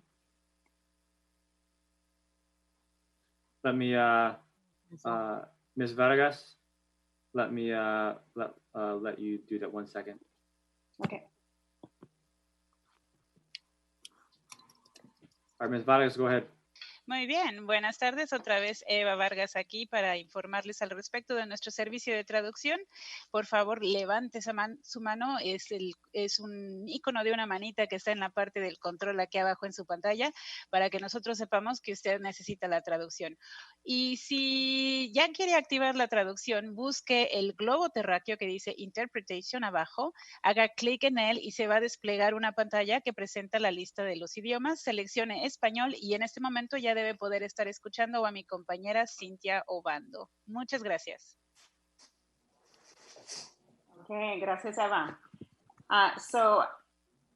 To continue, in Oakland, we value multilingualism not just as an end goal, but as a key strategy to close the achievement and opportunity gaps. The research is clear and consistent. We know from the research and from our own local context that home language literacy is key to academic success in English, and that multilingualism makes our students smarter, more adaptable, more empathetic, and more likely to get to and graduate from college. 2 years ago, California launched the Global 2030 Initiative with ambitious goals for all California students. I won't read all of these, this is for you to see, but it is our goal in Oakland to keep pace and even exceed these goals. Together, towards this end, we have set goals each year for the number of students who will attain the honor of the Seal of Biliteracy. Last year, we saw a huge jump over the previous year. This year, we were not able to make our goal, not because of lack of readiness of our students, but because many students were denied the opportunity to demonstrate their proficiency in a second language due to COVID-19. AP and SAT 2 tests were canceled, as were our local Avant assessments, which would have qualified dozens of additional students in multiple languages, including underrepresented languages such as Arabic. We are looking into the possibility of administering the Avant assessment in the summer and retroactively awarding the seal. So I want to quickly turn to our amazing students, and just a note, in order to qualify for the California State of Biliteracy, high school graduates must demonstrate proficiency in English and a language other than English. So these students not only reached or exceeded grade level standards on our state exam in English on the SBAC, but also demonstrated proficiency in another language by passing an exam or by completing 4 years of world language with a 3.0 or higher. No small feat. Here we have our schools that have done an exceptional job, even with the COVID interruption and some of the lack of opportunity to take some of those qualifying exams. We always have our students come and speak. We were not able to do this time because of the interruption of COVID and not having the in-person meeting, but we do want to lift up some of our students. So here we have Lucia Perez Mendoza from CCPA. She is not only bilingual, she earned her seal of biliteracy in English and Spanish, but she's actually trilingual in Mum, Spanish, and English. In answering some questions to a survey, she told us that attaining the seal of biliteracy is significant to her because it will open many doors in her journey in adult life. She is inspired by her parents' perseverance. She will be attending Wesleyan University and hopes to travel, attend graduate school, and come back to Oakland to give back to her Oakland community. So congratulations, Lucia. We also have some advice from some of our other students, and I'll just read a couple of these. Lucia also said this is advice to our younger students to encourage them to work towards this honor. Lucia says, work hard, believe in yourself, and don't be afraid to go after your dreams. Nothing is easy, but anything is possible. Never be afraid to show who you are and where you come from. Carla Franco Felix from CCK, also Wesleyan bound, says, I advise students to keep practicing their original language, to never let that part of your culture go. Audrey McGinnis from Oakland Tech, McAllister bound, says, becoming bilingual kind of sneaks up on you. Progress might feel really slow, but every time you listen to or speak that language, you're taking one more step towards bilingualism. And finally, Jennifer Reyes Garcia, also from Oakland Tech and San Jose State bound, says, you'll have ups and downs, but know in the end, you'll have twice the opportunities, twice the culture. You'll be able to help those who are also trying to learn and pursue the American dream, and people in general, especially those who were deprived of the opportunity to go to school and have the privilege you have to learn another language. Here are two pictures of two more of our beautiful and talented and brilliant Seal of Biliteracy recipients. And here is the whole list of all of our students by school. If we had more time, I would love to read each name and honor each student individually. Please know, students, we are so proud of each and every one of you. We hope you continue to use and apply your language skills to make the world a better, more just, and beautiful place. I want to point out as well that Director Garibo is also one of our recipients, and so perhaps he wants to share with us. Yes, we congratulate him, and perhaps he wants to share with us the significance of this honor and what it means to be multilingual, biliterate. And I welcome board directors to share some words with our awardees and our families who are here today. Thank you. Thank you, Ms. Knight. Mr. Garibo, Director Garibo, did you want to say anything?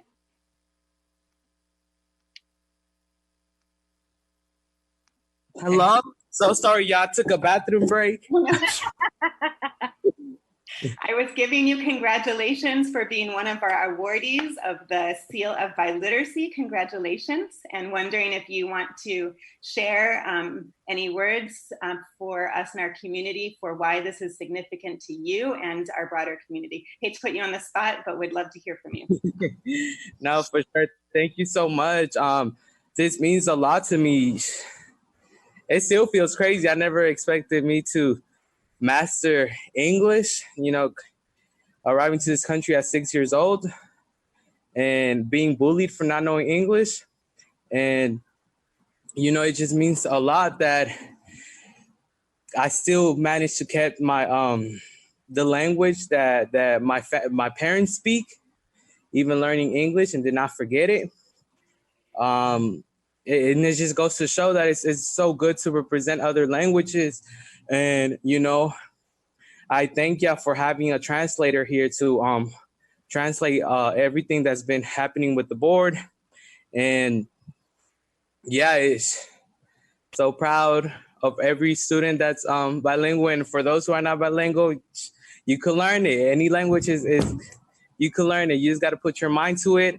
But yeah, thank you so much. Thank you. Board members, do you have questions or comments for Ms. Knight? Yeah. Go ahead, Director Ng. Oh, I thought I heard you, Director Ng. Does anyone have questions or comments for Ms. Knight? I do, Director. Director. Vice President. Thank you so much for this work. Just, you know, the progress and the development. This list is really, really big. Like, it's a really, really big list. So thank you, and thank you to all the teachers that really supported students around this, and knowing that, like, this is, again, as some of the students spoke and wrote about, like, knowing that this is going to open up more opportunities for them. And then obviously Director Garibo and your piece about anyone can learn. I don't know, I feel like I have a very old tongue, but I appreciate that encouragement. And so at least I hope some other students really heard you. To Ms. Knight, again, always thank you for your work and your diligence around this. As I look at the list with just like whatever bias or stereotype around when I look at the names, I'm wondering what our progress has been around including Arabic speaking students, or also, and I'm so proud again that mom speaker, like her, like that's huge, right, inside of our district. So that representation is really important. So Arabic speaking, and I'm even wondering with all the dialects of Pacific Islanders, as we've been trying to really disaggregate that large monolith Asian community that we talk about, I'm wondering where there's been, you know, how are we progressing? What might it take for us to do better at that? Thank you. Thank you for that question, Director Hinton-Hodge.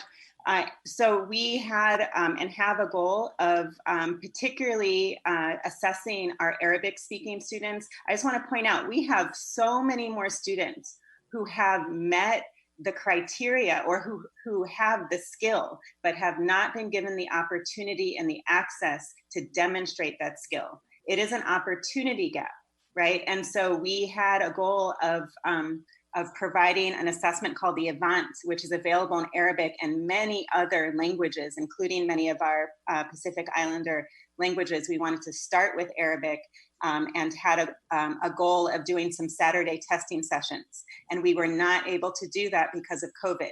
It is our hope to schedule some time in the summer if we are able to. It will allow us to retroactively award SEALs. So we're working on those details. We hope it can happen, and if it can't happen this summer, it will happen in the future. And once we are able to expand the opportunities to assess, we will see these numbers skyrocket. So thank you for the question. We're working on it. I think I saw Director Torres and I think Director Smith-Dahl. So we'll go with Director Torres and then Director Smith-Dahl. So thank you for the presentation. I'm just wondering if the 3 language folks are starting to become like maybe a subset of this work, and that Fremont has a lot of mom speakers and they have a multimedia academy that is probably the only one in California, mom, English, Spanish at Fremont High. And I'm just wondering, you probably have students that speak multiple languages in the sense if they speak English, Cantonese, Mandarin, right?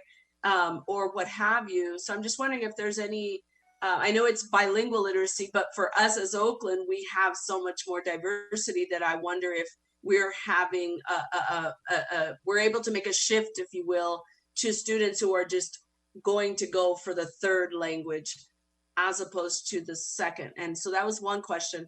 And then as far as the list on the picture with the slide with the high schools, I know Castlemont has a huge newcomer population, but they're not on the list. And I know you couldn't do the testing. And I wasn't sure if you have students at MAC. So I'm just wondering, like Director Hinton-Hodge said, you know, or maybe you said, Ms. Knight, about the opportunity gap is huge. And with COVID, it's triple, right? People don't have internet, don't have computers. So I'm just wondering about those 2 high schools, but also this potential 3 language path. And is there a seal for that, or is there some kind of recognition on a larger scale? Because these are students that are going to be sought after in a lot of places like the courts, hospitals, any place where, you know, people are desperately needing translation. Like it's urgent. So anyways, thank you so much for your work. Thank you, Director. So students can actually earn more than 1 SEAL. So they can actually get 2, 3, however many SEALs. Again, it's part of it is around the opportunity gap. Languages like MUM there are no standardized assessments available. So it's part advocacy of how do we provide opportunities and get the state to allow us to assess students in other ways. So like a lot of people are just not recognized in the state, people from different countries in the Middle East. And so that's an issue, correct? Yes, since this is a state issued SEAL, we do have to meet the state criteria. And then in terms of our newcomer population, our newcomers who have been here for a while, it's going to take them a minute to be able to demonstrate proficiency in English. And so that is the criteria, is proficiency in ELA SBAC. And we are, on that note, awaiting state guidance for what we will be able to do for next year, but I'm sure they will be issuing that guidance soon. Thank you. Director Smith-Dahl, you had a question or a comment? No, I just have a commentary. First, I would like to uplift you for doing this work. I think that the entire community applauds you for it. I think that this is super important, especially in a place like the Bay Area, like Oakland, that is super duper diverse, where we have so many newcomers and so many people from different backgrounds, whether that be that they're mixed themselves or whatever the case may be. Yeah, and my first language is Spanish. And so like, I think it is honestly, I don't think that it's a superpower, but I think that in Oakland, I mean, not in Oakland, I think that in America it's treated as if it's a superpower because Americans aren't treated to be speaking different languages, whereas in other parts of the world, you speak 3, 4, 5 different languages because, you know what I'm saying, just trade routes or whatever it is. And so I think it should be pushed in our education system more so we can be more competitive against people and just have that opportunity to be able to speak other languages and connect with people on that level. It's a beautiful thing to speak different languages. But yeah, I would really like to push, like you brought up, different ways to get the seal at the state level, because you never know, people might be speaking Somali or, a traditional dialect, whatever it is, and they can't get testing or it's not taught in their school. And so for them to be unable to recognize, to be recognized for this advantage, it isn't fair. And also, I would say that I would hope that this would be more meaningful to where it can be, like Director Torres said, seen where a different path can be taken, where it's like you are more needed in these certain pathways. You are needed in medical offices. You're needed in a courtroom to translate whatever it is. But yeah, again, thank you. This is amazing that this is happening. And I'm super proud of all of our students across Oakland that were able to do this, especially throughout COVID. It has been super crazy times, and that's crazy to even imagine that their ability to earn this seal and do testing and all these things. So yeah. Thank you, Director Smith-Dahl. Board members, I'm going to remind us of our 1 minute speaking time limit. Are there other board members who wish to comment or make a question, have a question at this time? Okay, I don't believe this is a voting item. Oh, I see you, Student Director Garibo. Give me 1 second. I don't believe this is a voting item, Mr. Rakestraw. So after Mr. Garibo, we will go to public comment. Go ahead, Student Director Garibo. Most definitely, I do want to uplift what the Director Smith-Dahl said, and to take pride in having to speak your native language. Don't let others shut you down, because oftentimes we see these videos where we have these folks talking about this is America, this speak English, but no, America doesn't have no official language. Don't let nobody shut you down. Take pride in knowing your language. Thank you, Student Director Garibo. Are there public comments on this item?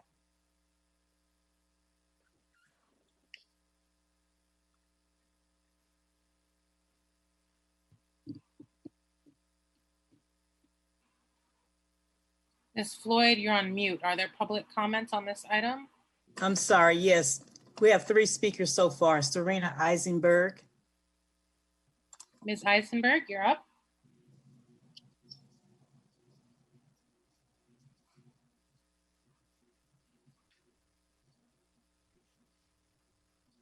Ms. Eisenberg, are you on mute?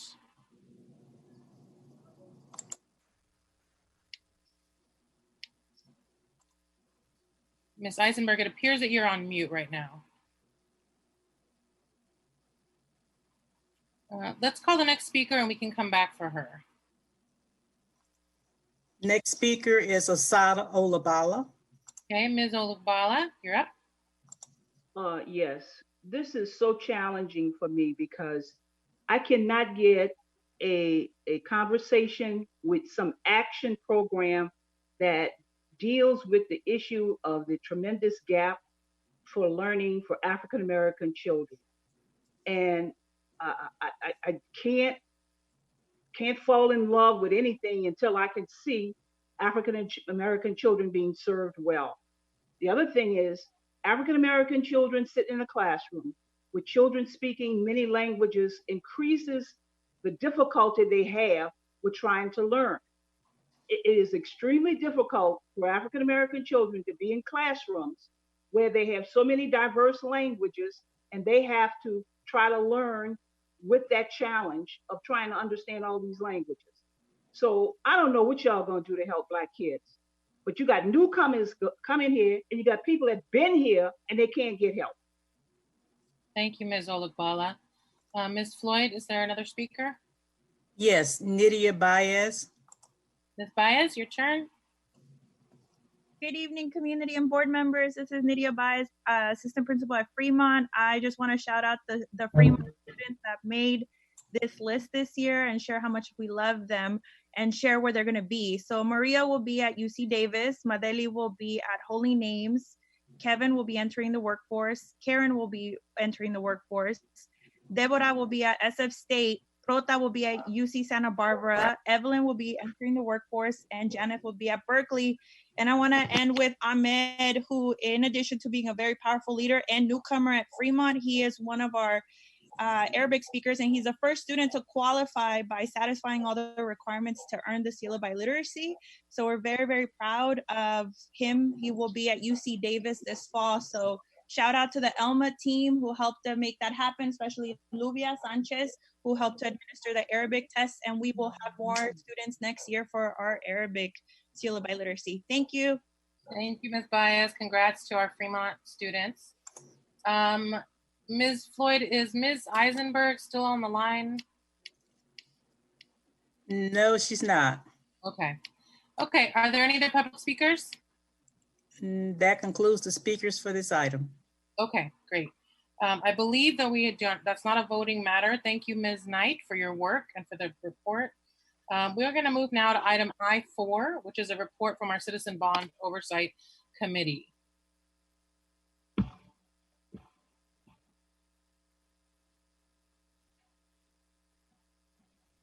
Superintendent, do you know who's on deck for this? Oh, I see Ms. Dawson. Welcome. Vice President Gonzalez, if you could do another check for the need for Spanish translation on this item. Ms. Vargas, would you like to repeat the information? Hello again. You were listening to me interpreting.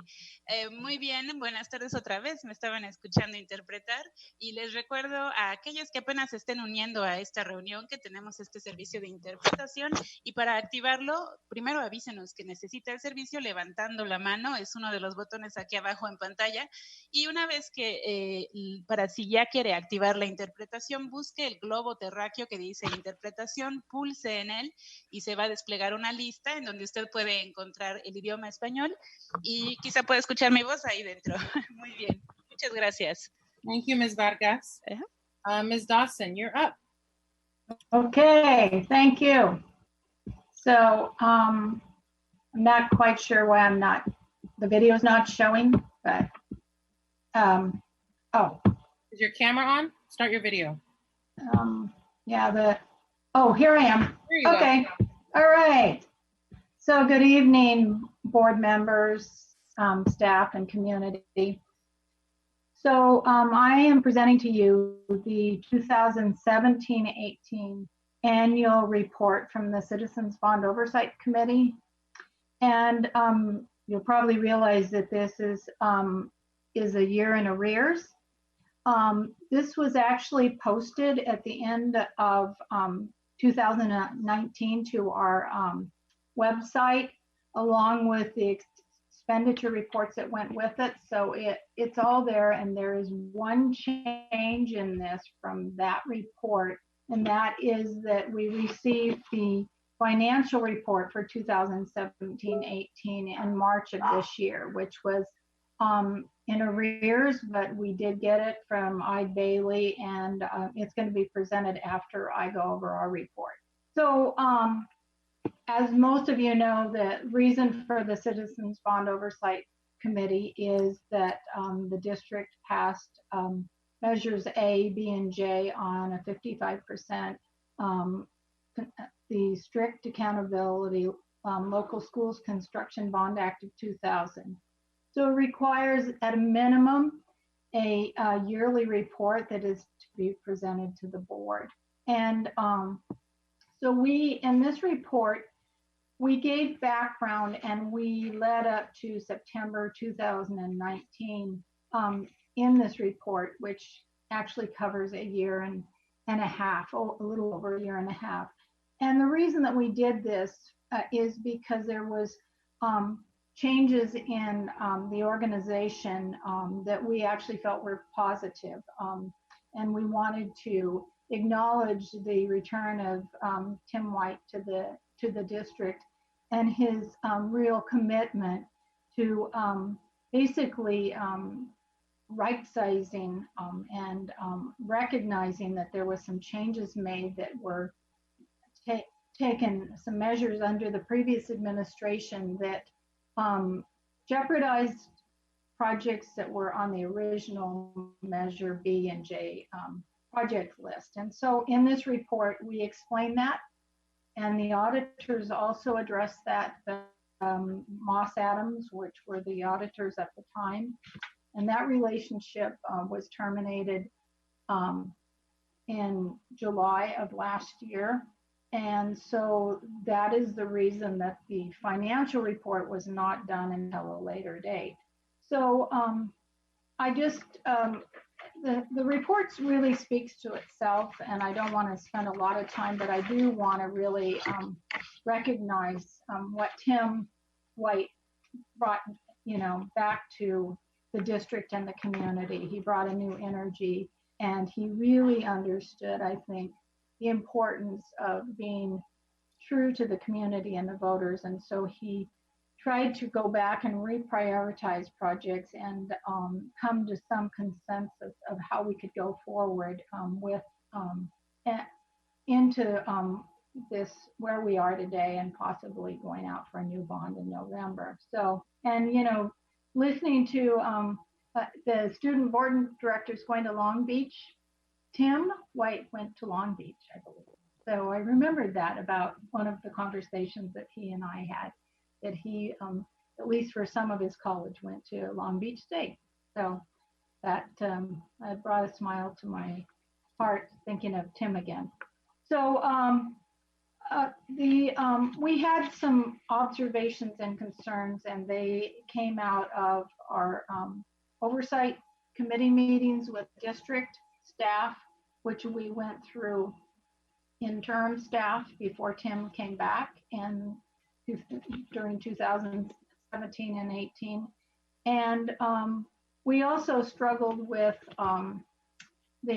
what came out of the financial audit and performance audit. And the district has a lot of good energy and folks in facilities that are really committed to the district, but I think for lots of reasons and changes that, to no fault of their own, there's not really been a focus on best practice that could maybe prevented some of these changes and these things that happened that really caused the voters to question some of the decisions that were made. So on page 3, the observations and concerns are listed, and I'm not going to read them. You can all read them yourselves. And on the page 4 is our statement of compliance, and which technically this is the reason that we write this report and that we're required to by the state Ed Code 15278. So we could not find the district in compliance, and that is not to say that they didn't do good work, but given the information that we had before us and the way it was presented, we could not find the district in compliance for 2017 and 18. So I will tell you that we're in the process of now writing the 18-19 report, and there will definitely be some progress shown in there. And I think you're going to hear from Nathan Edelman about the audit that goes with this report. And there was some progress from the previous year in the financial and audit reports and performance reports. So I believe that he's next up to go over the audit findings.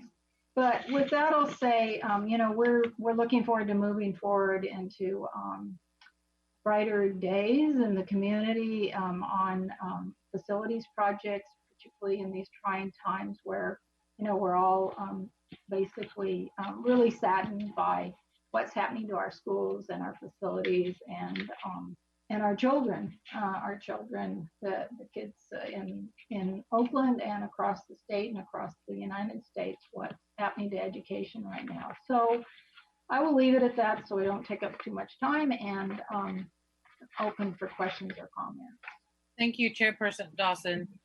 Board members, are you guys okay with hearing from Mr. Edelman about the bond audit and then doing questions together for both of them? I'm really sensitive about wanting us to get to the budget a decent hour.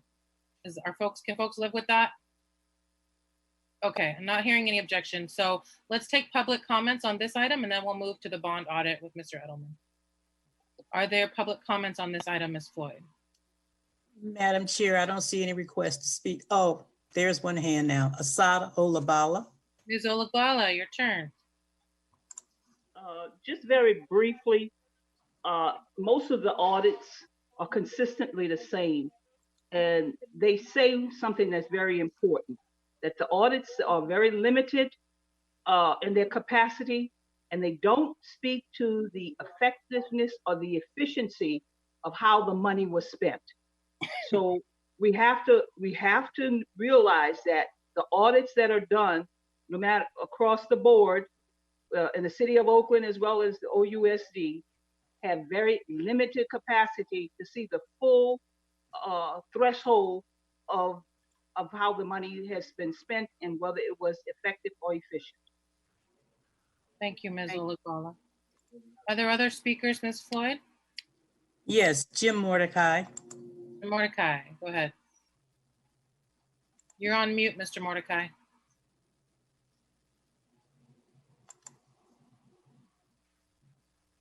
Mr. Mordecai, you're on mute.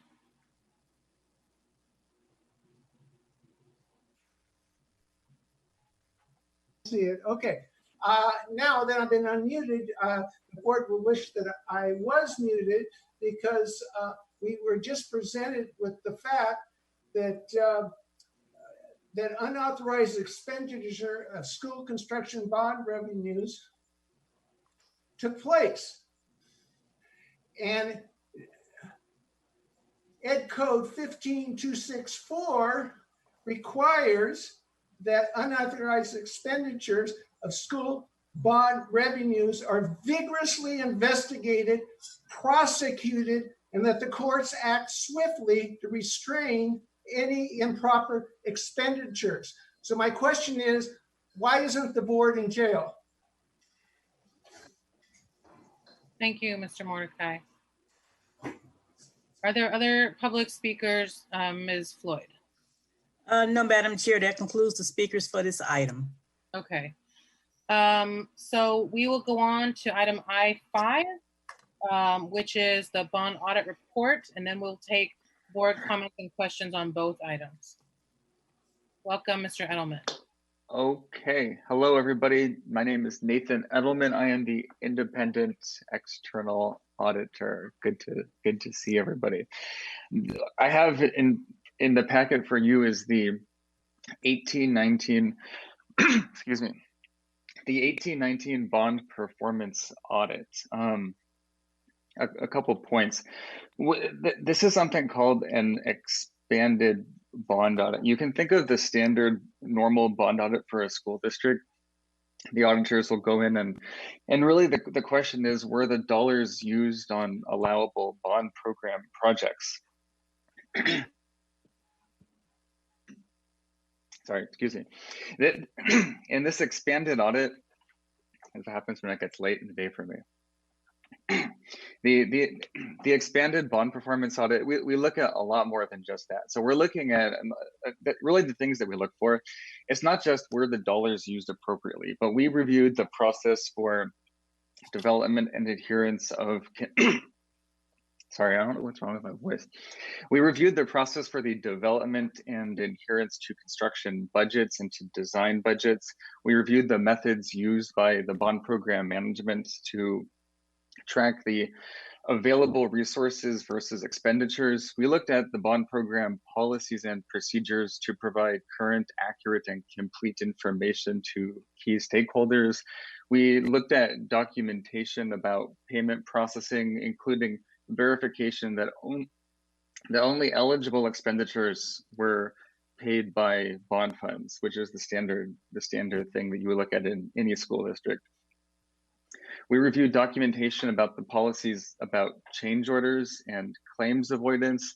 We looked at policies and procedures about bidding on public construction projects. That includes procurement for materials and services as well. We looked at the policies for materials standardization. And finally, we looked at conflicts of interest, policies and protocols to prevent conflicts of interest.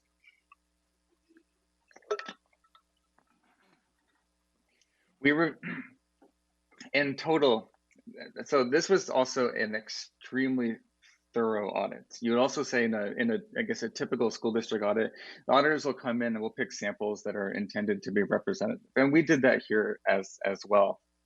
But this was kind of a turn over every stone and look at everything. In total, we reviewed documentation covering about 90% of total expenditures. That also includes, we interviewed every project manager that works in the facility side.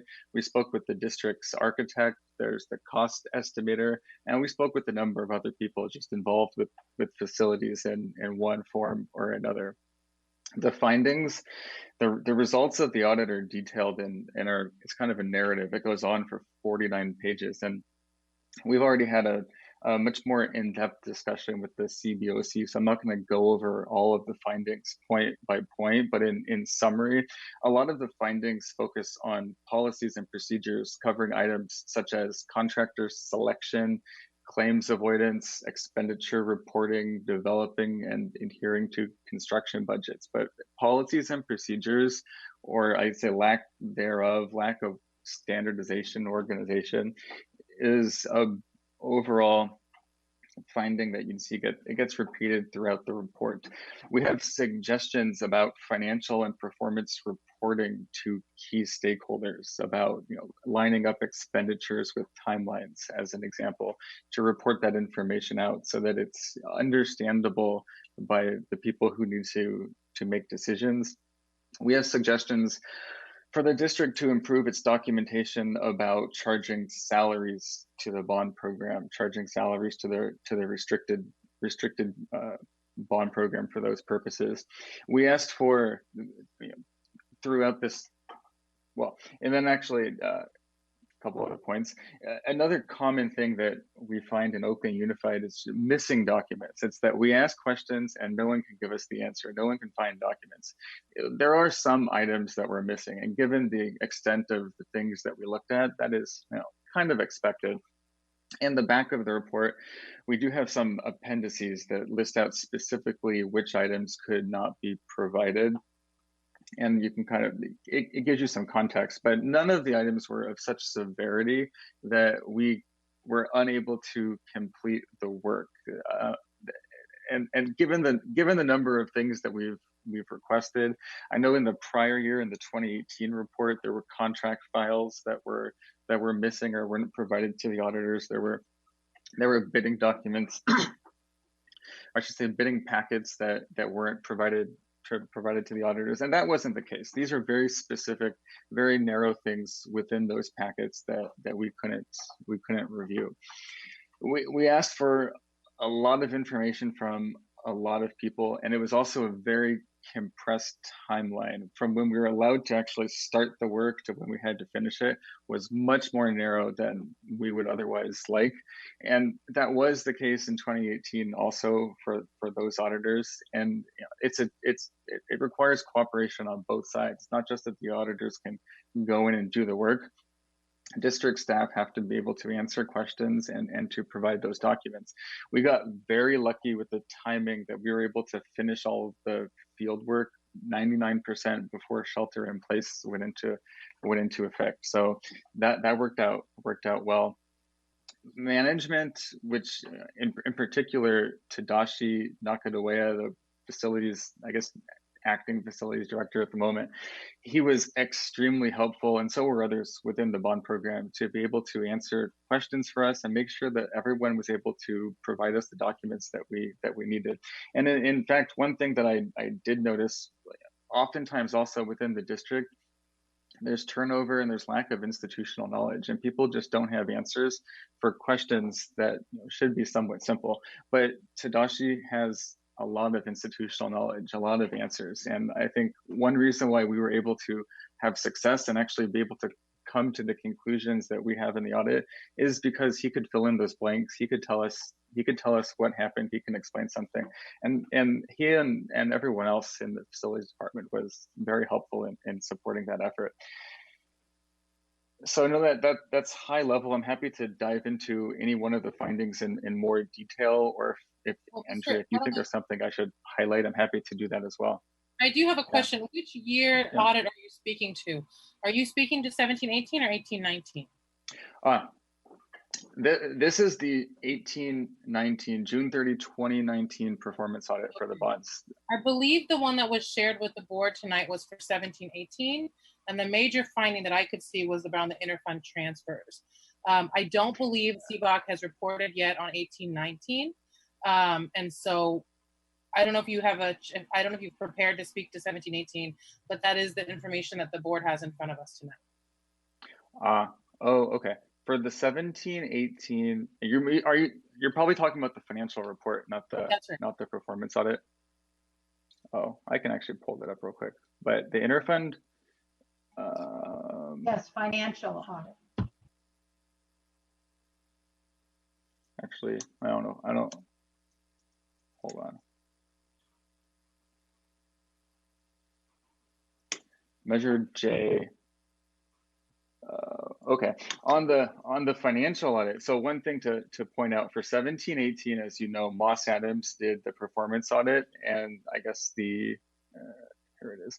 The financial audit was not within the scope of the request, so we were asked to do that at a much later date, which is one reason why it came in much later. And I'm pulling it now. So I'm on page 9. And that may be where you're referring. We know there's a footnote for transfers out, and there were transfers to the county school facilities fund, Measure B, and then reimbursements that went back to the school district. That actually resulted in something called an internal control finding, or an internal control deficiency, because one of the issues we had in 2018, we have the accounting records, so we can see money went from here to here, but the question is, well, why? And because it had to be picked up as a result of audit adjustments, it means that certain things weren't recorded into the population of expenditures that were given to the performance auditors. So the audit finding is focused on financial reporting internal controls, which is that the auditors shouldn't be posting these kind of things as audit adjustments. Those should be done throughout. Those should be in the financial reports prepared by the district. And then it's also on the compliance side, is that if these were not picked up by the performance auditors, would they have had a different answer than they would have had they been able to look for those items. Going into 2019, now that when we had done this for 2018, when we completed the 2018 report, we had not yet gone in and started the 2019 report. So now that we have a better understanding of how this works, I think I have a better sense of what those mean, even though no one could explain them to me at the time. And I don't remember these items specifically, but there are projects that are initially funded with funding source A, and then there are subsequent reimbursements. And I believe that those transfers, not the reimbursement, not the $600,000 at the bottom, but the other two, the county school facilities and the actually, the measure B is a reimbursement for funding sources, for expenditures between funding sources. I'd have to go back and look at the county school facilities. I don't want to give you bad information on that one, but. So thank you, Mr. Edelman. We will start with board member questions. Does anyone have a question or comment for either Ms. Dawson? Go ahead, Director Yee. Thank you. I just wanted to ask the corrective question. I thought today's report was only the 27-18 audits, not the 18-19, which included much of the performance audit material that Ms. Bedelman was referring to. Isn't that correct, Ms. Dawson and Ms. Vice President Gonzalez? Yes. That was the intention. Yeah. So we need to, so the formal presentation of the 2018-19 with the CBOC findings is not part of that particular of tonight's report. Yeah. It is not. Okay, thank you. I just wanted a clarification for folks on that because it was very confusing. It was all mushed together, and this is mainly the cleanup of the 27-18. Yeah. Okay, thank you, Director Yee. Other board member questions or comments? I have a question. My question is for Miss Lisa Grant Dawson. Just with new, fresh, objective, wise eyes. Can you? I mean, there's some pieces in here. I'm going to talk to what the auditor spoke to. Just in terms of like this idea of like strengthening internal controls. And so just even for me to have some clarity around what kind of role you can play in that, again, with the institutional knowledge that actually that we do have, how might you kind of approach this? So thank you, Director Hinton, for the question. The audit findings, and actually I was reviewing them with Nathan earlier, as well as Josh Daniels. The findings are not unlike other findings that we haven't seen in other audits. It's our processes that we need to correct, and it's not just in bonds, it's other areas. So you've seen the internal control issues, transfers between funds, making sure that the transactions that we're doing are eligible for what we have done, and making sure that if we are transferring funds between bonds, that we're ensuring that if it's temporary, a loan, and or if it's allowable, that we have that assurance. So it will be part of the overall financial improvements that we'll be making district-wide. I think another key thing is that with the transitions of leadership in the business services department, that has impacted the staff a lot, as far as us not being able to have consistencies in training and developing, in addition to making sure that the transactions are sound. And so we are seeking to ensure that that stability occurs, that the training occurs, and that people also know, where should I go look before I make this transaction to confirm that it is indeed sound? And then what additional internal procedures and practices do we need to institute? So they weren't different than what we've seen in other past reports. And I think how I will be able to help is, it's a global training about the way we work, our assurances, and how we confirm that the transactions that we're making are appropriate. So training and development and understanding about what we're doing is key in all of those areas. If I could actually, sorry, for Director Gonzalez, I just quickly looked back at my notes. That $6 million transfer to the county school capital project fund, that's actually related to prior rent for 1000 Broadway. Thank you, Mr. Edelman. Other board member questions or comments? Vice President, I don't know if I was on a timer. Can I get one more in there? Go ahead. Just, and it won't take a lot of time. So, and this is just more to, I think, again, kind of my own bias around how we talk about and advocate for ourselves as an organization. And so, I mean, people are quick to say, like, mismanagement and all the, all these kinds of things. And I'm not seeing that in the professional audits that are happening. And so I think, again, as we move towards a bond and all these things like that, and I absolutely believe in transparency, and this is why I asked Ms. Dawson about, how do we improve, right? That's got to be a focus. But in the interim, I'm just like, I don't see the justification that we should be speaking to mismanagement of this organization. So I just kind of want to put that out there, and I feel like there's a lot of just kind of opinions versus kind of who we pay professionally to support us in this work. Thank you, Director Hodge. If no one else has a question or a comment, I'd like to ask a question to our auditor. See you, Director Yee. You can go next. You raised the question of the interfund transfer and whether it was proper and whether we may end up having to repay the money that was borrowed, I believe for the self-insurance fund and to pay rent.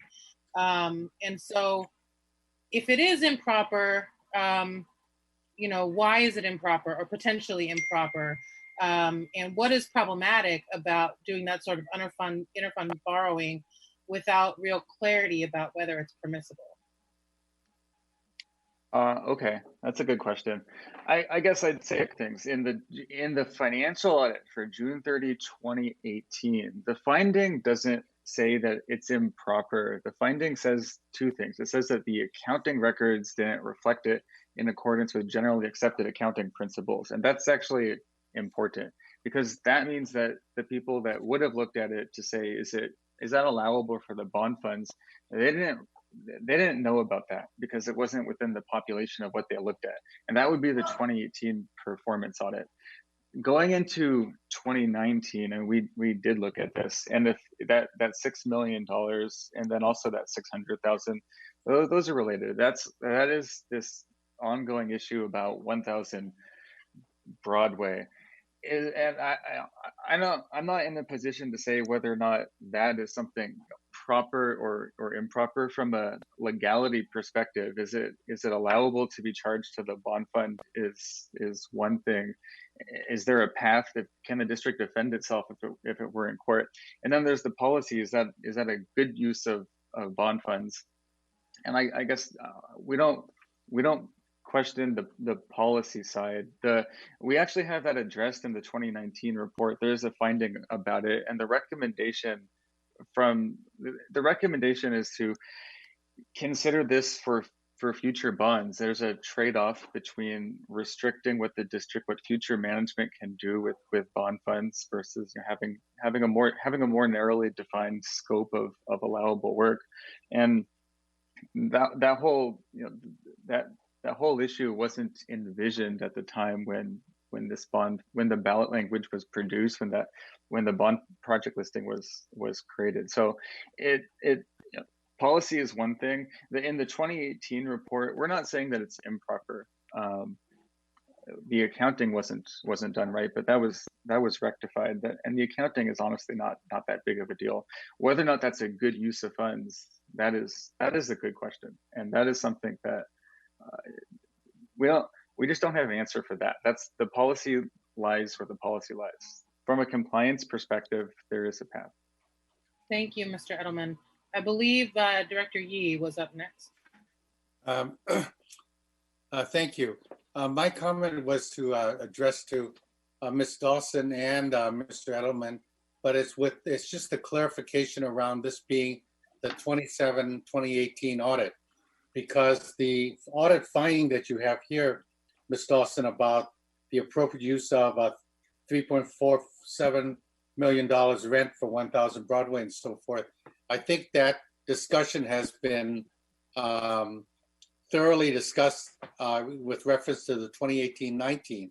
And so I acknowledge that your findings had to do with the 27-18, but we should not, once again, should not conflate these two.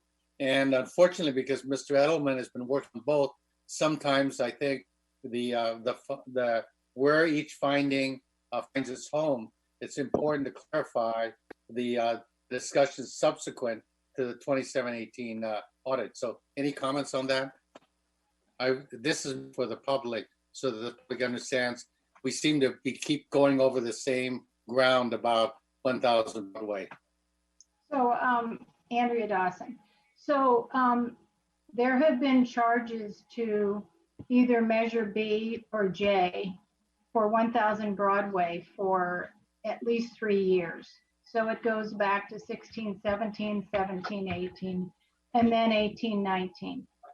And when the state administrator came on to the district, he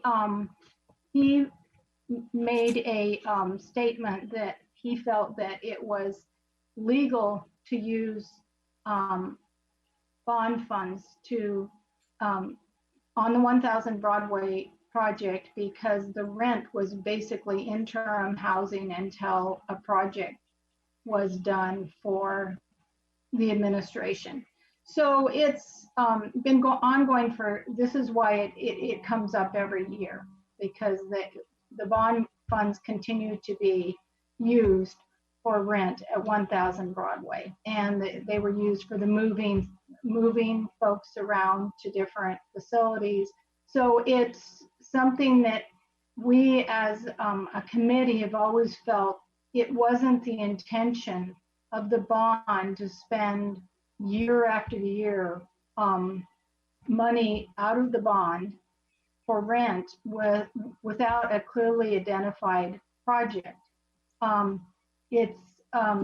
It's basically an interpretation, and it's many folks felt that it was not in the spirit of the language of the bond, is the best way to put it, or the intent of the voters. So when Tim White came back, he went to work identifying how he could constructively move folks out of 1000 Broadway into an identified building, which obviously needs to be a project. And at this time, that will be in our probably 18-19 report, that the coal site has been identified. And so that's where we are today. But in 17-18, there was still rent being paid, and there was not a clearly identified project that they were paying, as interim housing. Thank you, Ms. Dawson. We're a little overdue, guys, on non-agenda item public comments. So I want to see if anyone else has anything that they urgently need to say or need to ask. And if not, we're going to move to public comments on non-agenda items. Go ahead, Director Harris. Yeah, you're right. We need to move on from this conversation, but going forward, as we're looking at how we empower the CBOC committee to be a part of a conversation about any changes that are needed, that are called for with bond dollars, which I support. We also have to check ourselves, and this is just directly to you, Ms. Dawson, on opinions versus fact. And we can't say that this is our opinion, though there's no fact behind it, but we really feel strongly that this is the case. In fact, we know that there was a designated project, the board resolution that said there was a project. So as we build trust and work to build trust, we cannot insert our own opinions into this conversation. So that's all I wanted to say. Okay, other board members? Okay, I want to thank you, Ms. Dawson, for your service on the CBOC, and you, Mr. Edelman, both of you for your presentations tonight. My question, and then we need to move on, is really about, my last question, what what do each of you think would be the most high leverage thing that we as board members, our job is to monitor, right? We don't do the day-to-day work of the organization, but our job is to progress monitor. And so for you, Mr. Edelman, for you, Ms. Dawson, what do each of you think would be the most high leverage thing we can do to provide better progress monitoring on our bond audit, making sure that some of the findings are being resolved and addressed? And you, Ms. Dawson, on how we can provide better oversight to the bond program? That's a really good question. High leverage things to monitor. I would say, at least from my view, I would think that the board would just would have an interest in, hey, what is the status of the projects that we said are going to be used on the bond next? When specifically will expenditures take place? A timeline of expenditures by month, and then it doesn't have to be every month that you're looking at these things, but it may be that on an annual basis you have a report that has a detailed listing.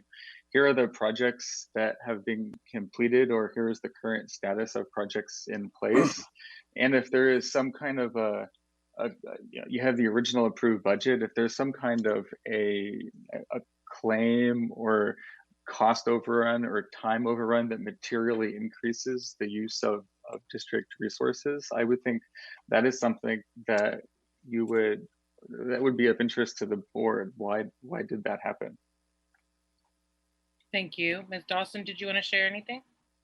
Yeah, just quickly. So I think either quarterly or 6 times a year, the facilities staff, facilities directors should actually be bringing a report to the board on the status of all the bond projects. And what that would do is, if you're deviating from the original list and you've decided that a playground is more important at a certain school than maybe doing a kitchen remodel at another school, and they're still both in the list as a project. In other words, improve school kitchens and plan for new playground and play structures across the district.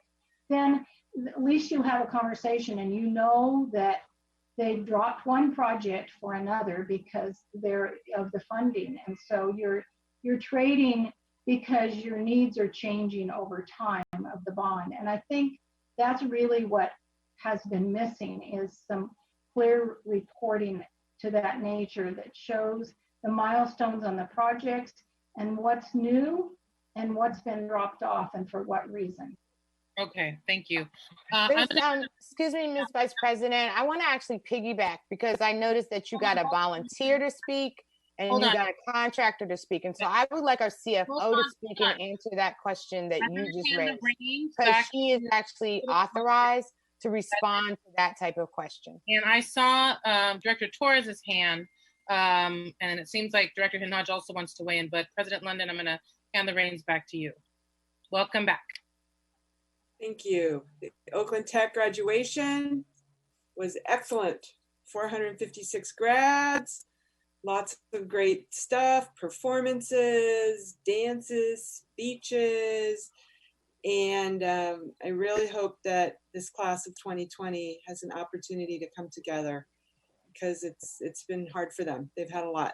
But getting back to this, thank you, Vice President Gonzalez, for chairing while I was gone. I see that there are a couple more comments. What I'm going to recommend is that Director Hinton Hodge and Director Torres each have 1 minute to make whatever final point they want to make, and that we then take public comment and move on in the agenda. All I need is 10 seconds. So, and it's just a follow with Director Harris's piece around the differentiation between facts and opinions. And we actually pay and support a staff member to do this work. And so I can appreciate the auditor absolutely having recommendations, but I'd actually like to hear from our staff who will direct this work. So to your question, Vice President Gonzalez, it was a very great question, but it should be asked to our staff. Thank you, Director Hinton Hodge. Let's go to Director Torres, please. We have a staff present. It's Lisa Dawson. Okay, after Director Torres, I'll ask the superintendent if she would like Ms. Grant Dawson to address this topic. Go ahead, Director Torres, please. This is a final wrap up.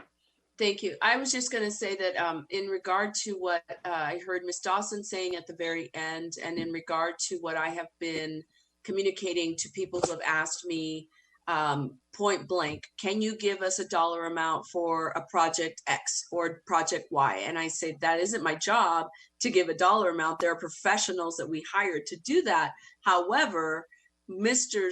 White, Tim White, always, and all of us have always known that the need is much greater than this bond, and therefore just infusing this conversation always with the fact that as we see Fremont barely ending, Glenview, the Central Kitchen, the need to get out of 1000 Broadway, the need is so much greater than this bond that will be presented this year.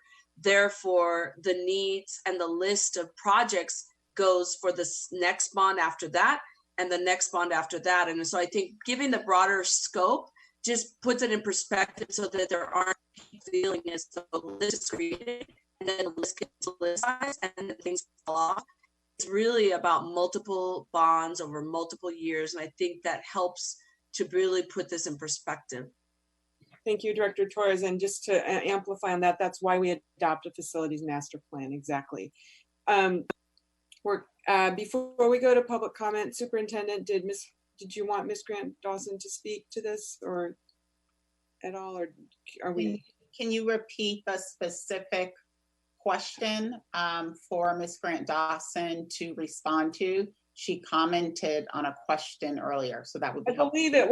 I think it was about the just the tracking practices and so on and so forth. And actually, I'm going to rescind. I'm going to say that what I recommend we do is that we build into our calendar and our work plan for next year some regular updates on the progress with the bond to the full board. I'm sorry, Madam President, that's great. However, we've been in a conversation, and I don't know where you came into the conversation, but we actually, a couple of us are really clear that it is our staff that is responsible for this work, and they choose an auditor, and the auditor brings us a report. We have an oversight committee from the community and citizens, and we respect that. But the whole thing points to where's the governance lie in this. And so I don't remember which Director Vice President Gonzalez's question is directly, but the point was you're asking a volunteer and a contractor when in fact it's Lisa Grant Dawson that is going to have the responsibility of that. So, and please don't, I'm just like, today is not the day. Okay, so what is okay? Let's not microaggress on me, because there's a lot of that's about to, like, we've been living in right now. And so allow the opportunity for leadership inside this organization to actually speak. My question to you, Director Hinton Hodges, is there a question that you would like Ms. Grant Dawson to answer? Ms. Grant Dawson, did you hear Director Vice President Shanti Gonzalez's question? I did hear the question, yes. Would you mind answering it through the superintendent or through the president? Thank you.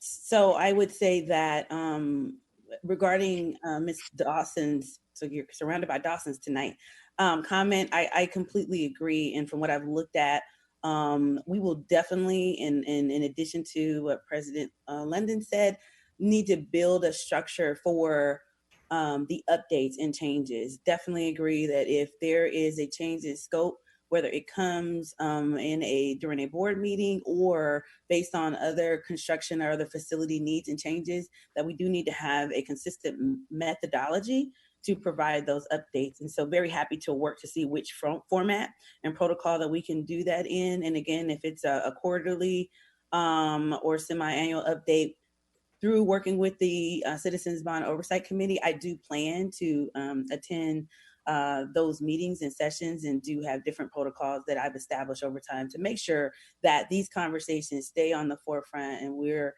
informed and we're understanding what's impacting us with these various projects. So I concur. We'll definitely be happy to work with the district on what protocol it seeks to have these updates and how we will move forward on providing this information to you timely. That is great. I know that the CBOC will welcome having your participation there. As a former member of the CBOC and as former liaison to that committee, that's excellent. And I see Ms. Dawson smiling. Let the two of you, it's great. So let's move now to public comment, please, on this item. As we stated earlier, each speaker will have 1 minute. Ms. Floyd, if you could call the speakers, please.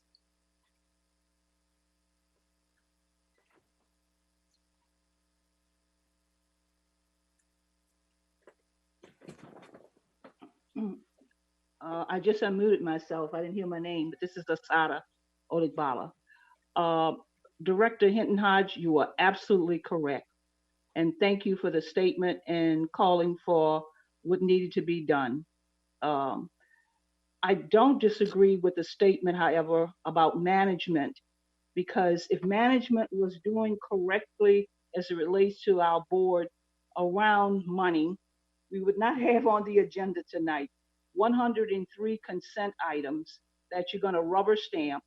Most and all of the contracts are contracts that were from August to June, and you're just going through the motions because these are contracts that have already been in effect, and no matter what you're going to do, the contracts have been in place, and that is not the way to have good management of money.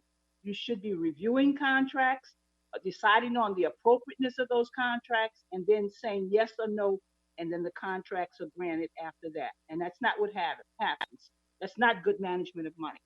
Thank you. Thank you. Can we call the next speaker, please?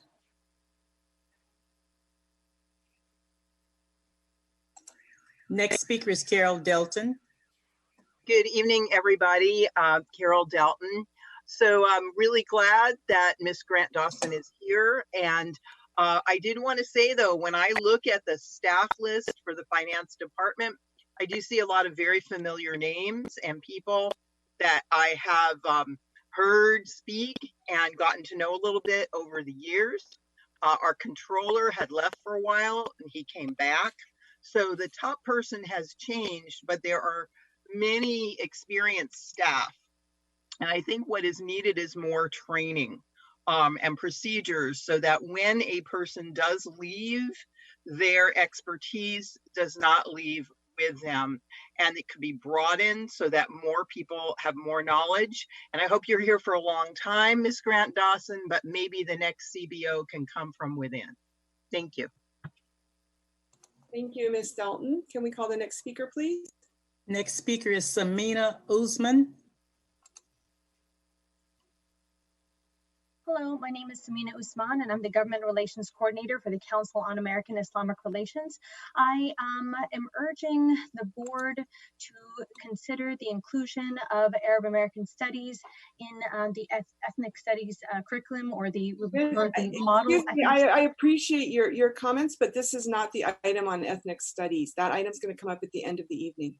Oh, I'm sorry. I thought that this was public comment, so I can say that. So apologies, I don't know if I'll be able. We need to ask people who want to speak on that item to wait until the end of the evening. I'm sorry, but that's one of the last items on the agenda. So it's my apologies. I really apologize about that, but please consider that I won't be able to call in, but thank you. Thank you. Yeah. Let's call the next speaker, please. Emilio Sanchez.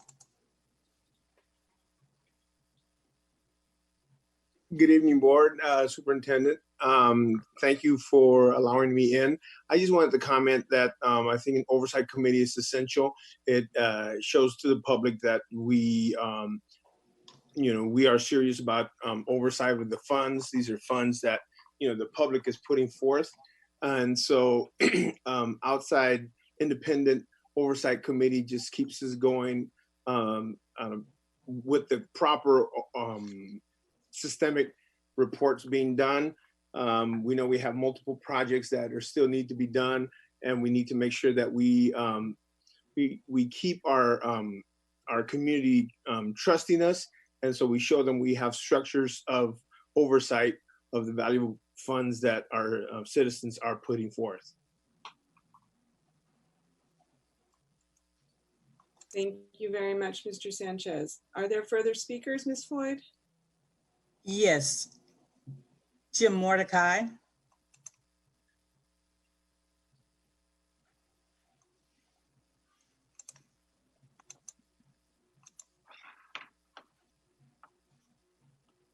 Mr. Mordecai, are you available? This is the opportunity to speak on the bond audit for 1718.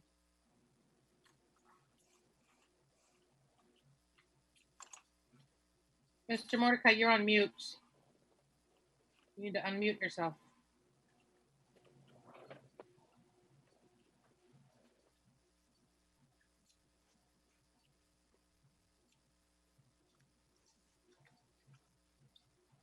I'm not sure.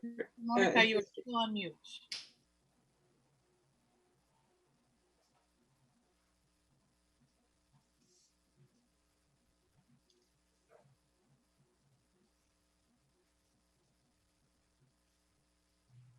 Mr. Mordecai, we're going to move on to the next speaker and we'll come back to you, and maybe by then you can have your phone unmuted or your speaker.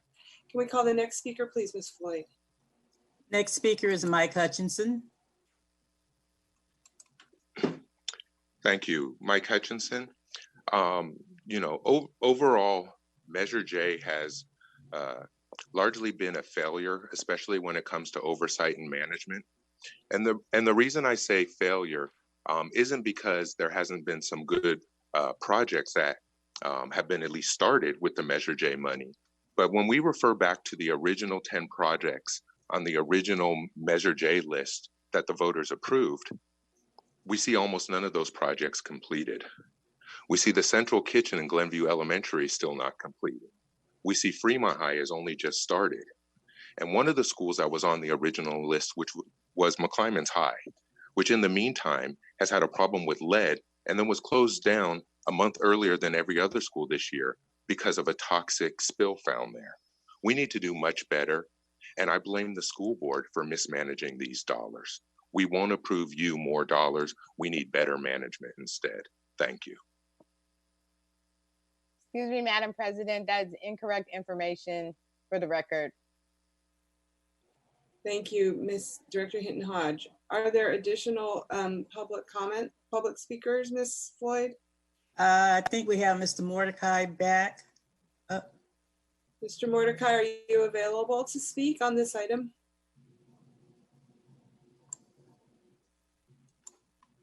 I think we have lost him. I don't see his hand raised anymore. Okay, we will move on then. We're going to go now to public comment on items that are not on the agenda. This is, I don't know where it comes up in the agenda, but we usually get to this item at 7:30 and we're now at 8:12.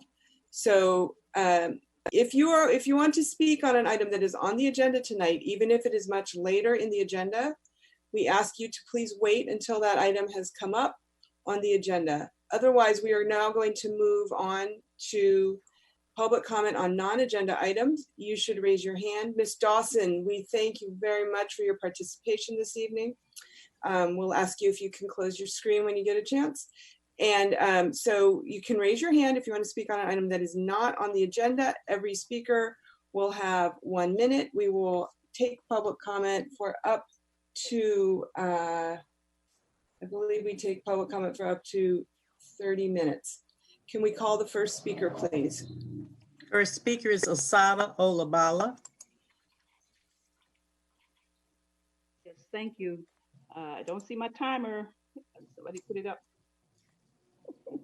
Okay, thank you. I listened and was a part of the Alameda County Board of Supervisors school board meeting last night. And it was very, very invigorating because on the agenda was the San Leandro Chartered School. And there was a submission of over 400 comments related to that item. And out of the 400, over 350 were comments saying they did not want a chartered school in San Leandro. And those comments came from administrators, teachers, parents, students, saying that they wanted their school system to stay without chartered schools and they gave reasons about taking resources away from children, that their school system was working for them.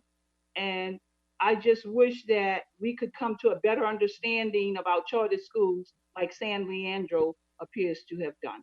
Thank you. Thank you, Ms. Olabada. I can tell you that we are scheduling a meeting of the board's Charter Oversight Committee, and I believe that the agenda will look at the implementation of AB 1505, the law from last year. That will be later in June. Can we move to the next speaker, please?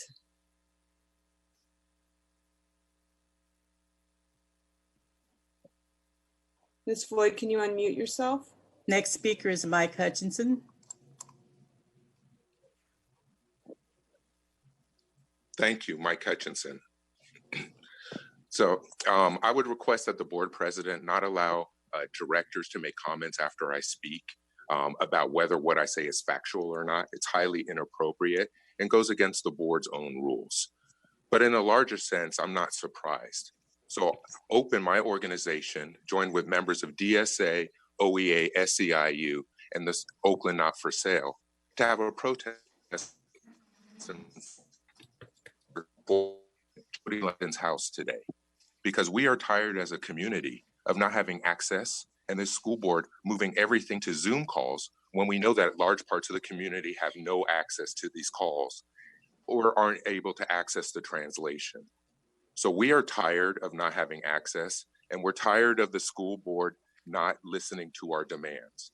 And so we will be back, and we are going to force this school board to consider what the community says and demands in terms of our schools moving forward. People over profits, and we are moving you out of the way unless you listen to us. Thank you.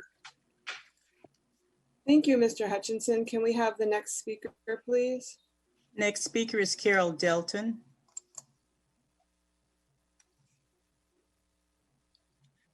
Good evening, board. Good evening, board. It's Carol Delton speaking. I am speaking about AB 1840, which I believe this board obfuscated by not having a written report on it, which made clear the dates that were presented a couple of weeks ago by the interim CFO. The board has never presented the March 1st letter from 2020, although I did hear one of the directors say that you were briefed on it. You have not responded to any of the letters that I've written, even when it was clear to you that I knew that there was something wrong with the presentation of the facts. I believe that you have acted in a way to keep the public from knowing about the amendments to the law. Thank you, Ms. Delton. Are there any further public comments, Ms. Floyd?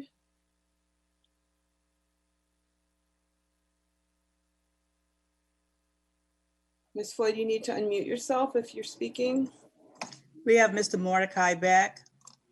Mr. Mordecai, we're now on non-agenda items.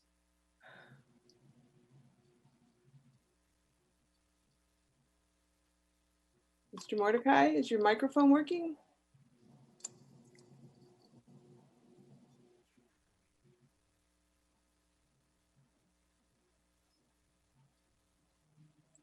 Okay, I'm not sure what to make of that, but we're gonna move on now. Welcome, Mr. Mordecai. Hopefully at some point this evening your microphone will work. We're now on item J, which is submission of speaker. Madam President, no, it's not speaker. We have one last speaker, Sharon. Oh, thank you. Thank you. Go ahead, Ms. Rose. Yes, I just wanted to say that I agree with what Carol Dalton said. And specifically, just to make it very clear to everyone who's listening, the point is that some people in the Senate have decided, or was it the Assembly? I don't know. Some legislators have decided that to change 1840 so that Oakland will be required to close schools in exchange for getting that money. That was not in the original plan. And the public needs to know about it so we can oppose that. That is ridiculous at a time when we are going to need more space for children to have social distancing in our schools, to force Oakland to have to close schools in order to get that money. And it is also ridiculous that the board appears to not want the public to know about that. Thank you. Thank you, Ms. Rose. We're going to move now to item J, which is modifications to the agenda. Colleagues, are there any modifications to this evening's agenda? Any items you would like to pull for consideration at a later date? I believe, President Lena, there was something that the staff had decided to pull. Is there an item staff wishes to pull?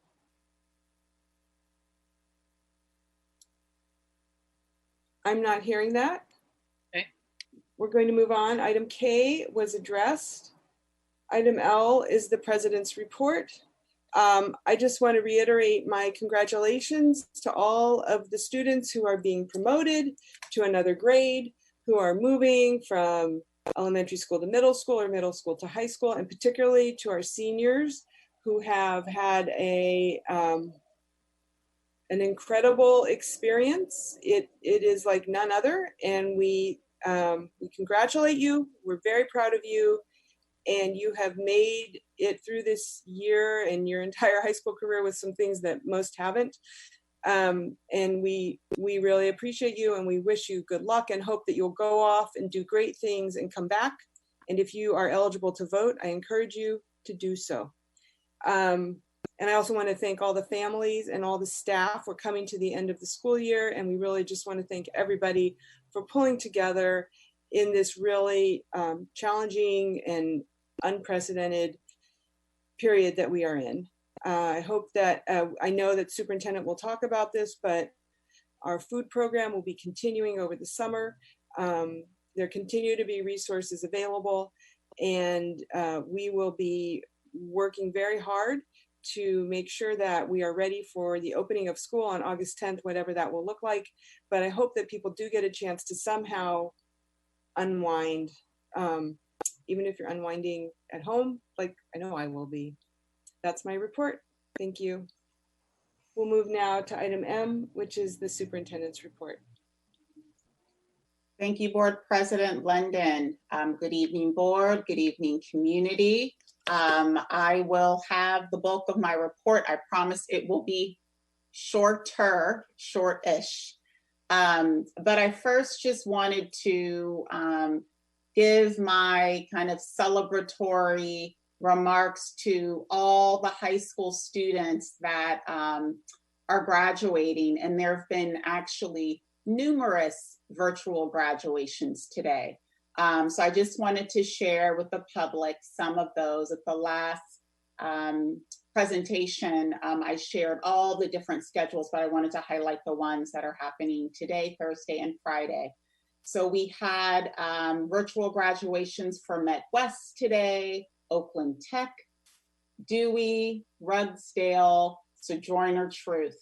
And tomorrow, Community Day and Bunch will be celebrating their seniors. And on Friday, CCPA and Castlemont. So again, for all of our seniors, I know this is not what you were hoping for, wishing for, planning for. And I know the same is true for families.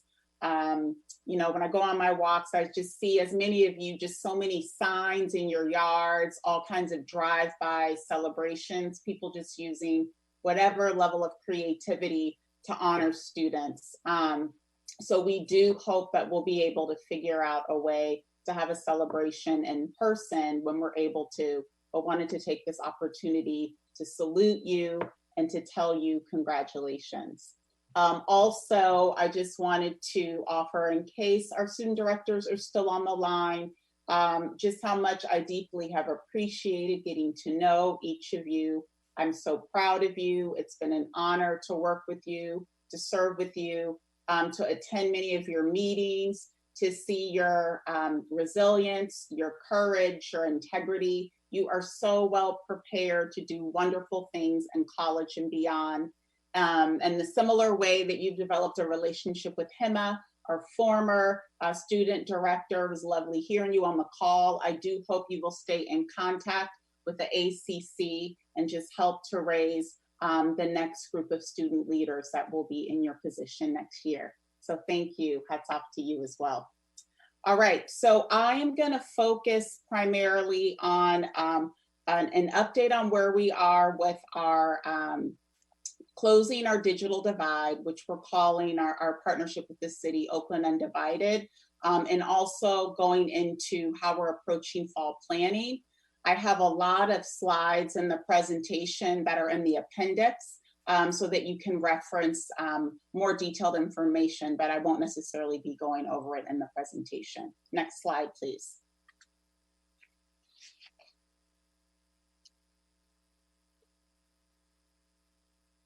Next slide. Thank you. So in this time of COVID, our collective focus on becoming a full service community district is more important than ever. It is when we harness our talents as a district and city so that we have the greatest chance to tackle and address the systemic inequities that we are all seeing and experiencing real time. At this particular moment, we must continue to lead and act with great compassion, grace, creativity, and urgency to pave the way forward in this global pandemic. Next slide, please. We are absolutely thrilled to announce the results of our Oakland Undivided Closing the Digital Divide campaign. We reached our initial goal of $12.5 million to ensure all Oakland students in need have access to a computer, Wi-Fi, and tech support at home. Again, the focus of these funds is really making sure that our students that haven't had tech support and resources have them at home.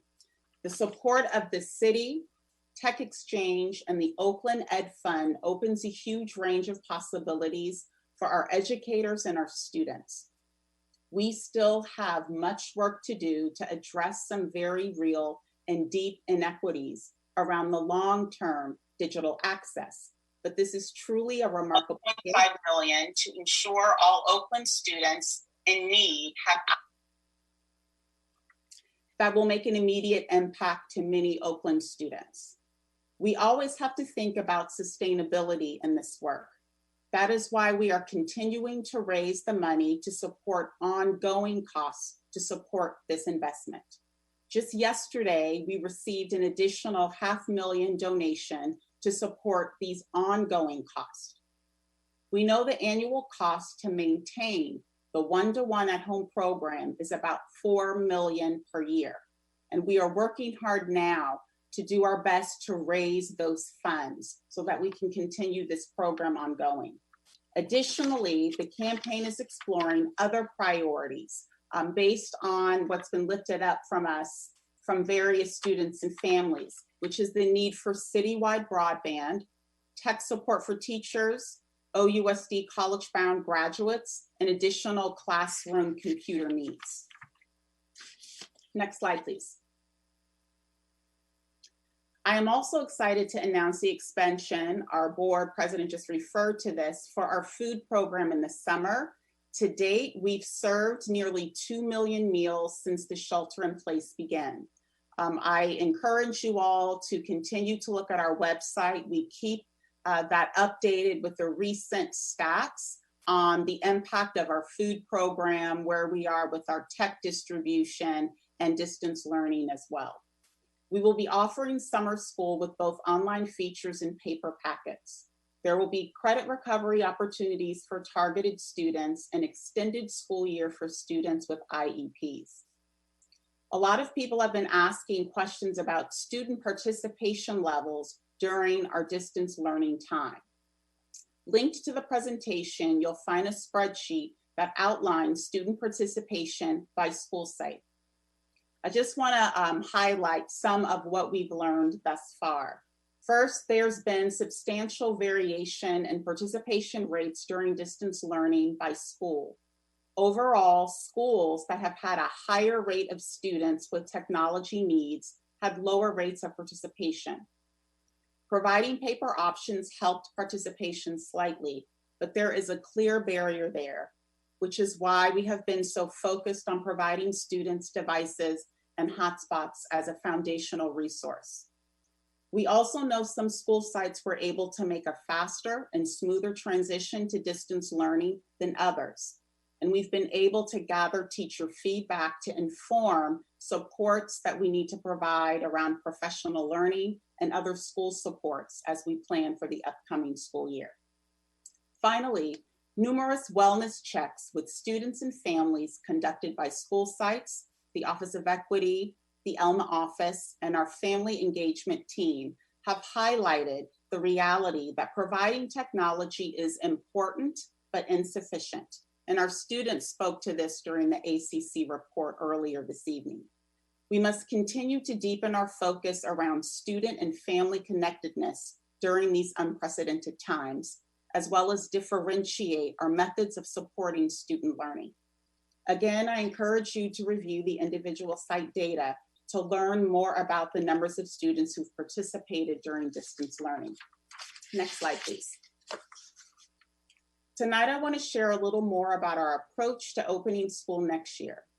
It is worth stepping back for a minute to set a little context for the environment in which we are working. These three graphs show three different projections about what the next 18 months could look like with the coronavirus. You notice there is a lot of variation in these projections. The fact is that many of our health experts are just not sure exactly what is going to happen. That means that our plans have to be responsive to new information and evolving public health guidance from the city, county, and state. If we are going to be successful, we have to accept the reality of some very uncomfortable uncertainty going forward. There is no roadmap for meeting these challenges. We will have to learn quickly from each other and adapt our plans as we move forward. Next slide, please. The good and bad news is that we are not alone. Literally, the entire world is working on this issue and planning for the reopening of schools in the fall. These are pictures taken in schools from around the world and how they are adjusting. We know that school will be different. In this moment, we have the opportunity to challenge baseline assumptions about how school will be organized and how we will organize our time and effort. I want our students, staff, and community to lean into this moment. If we spend all of our efforts trying to replicate a brick and mortar experience over the internet, then we will have lost an opportunity to advance how we think about education and teaching our students. I have already seen examples of our educators working with passion and creativity to produce such amazing approaches. We need to keep moving in that spirit. Next slide, please. Our decisions about how to reopen our school this fall will be guided by 4 areas. Science. In this rapidly changing landscape, science will be our guide.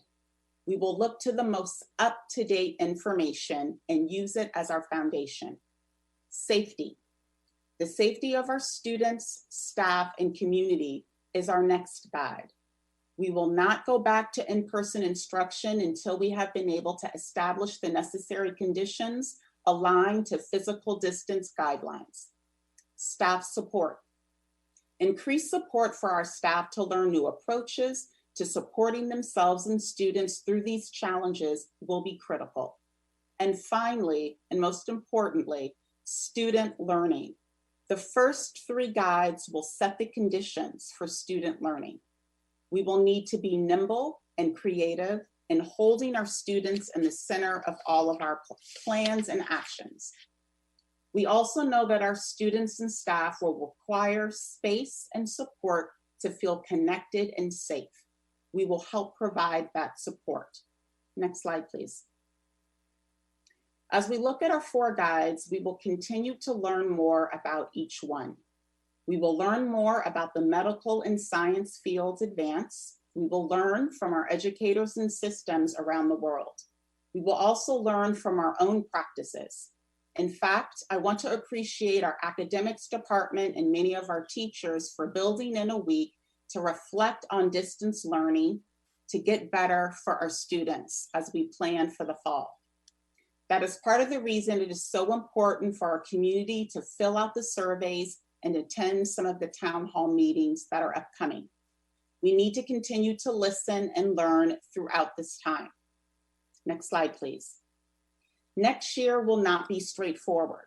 We are going to go forward, change direction, and step back to the drawing board a couple of times. But most of all, we will adapt and we will persist.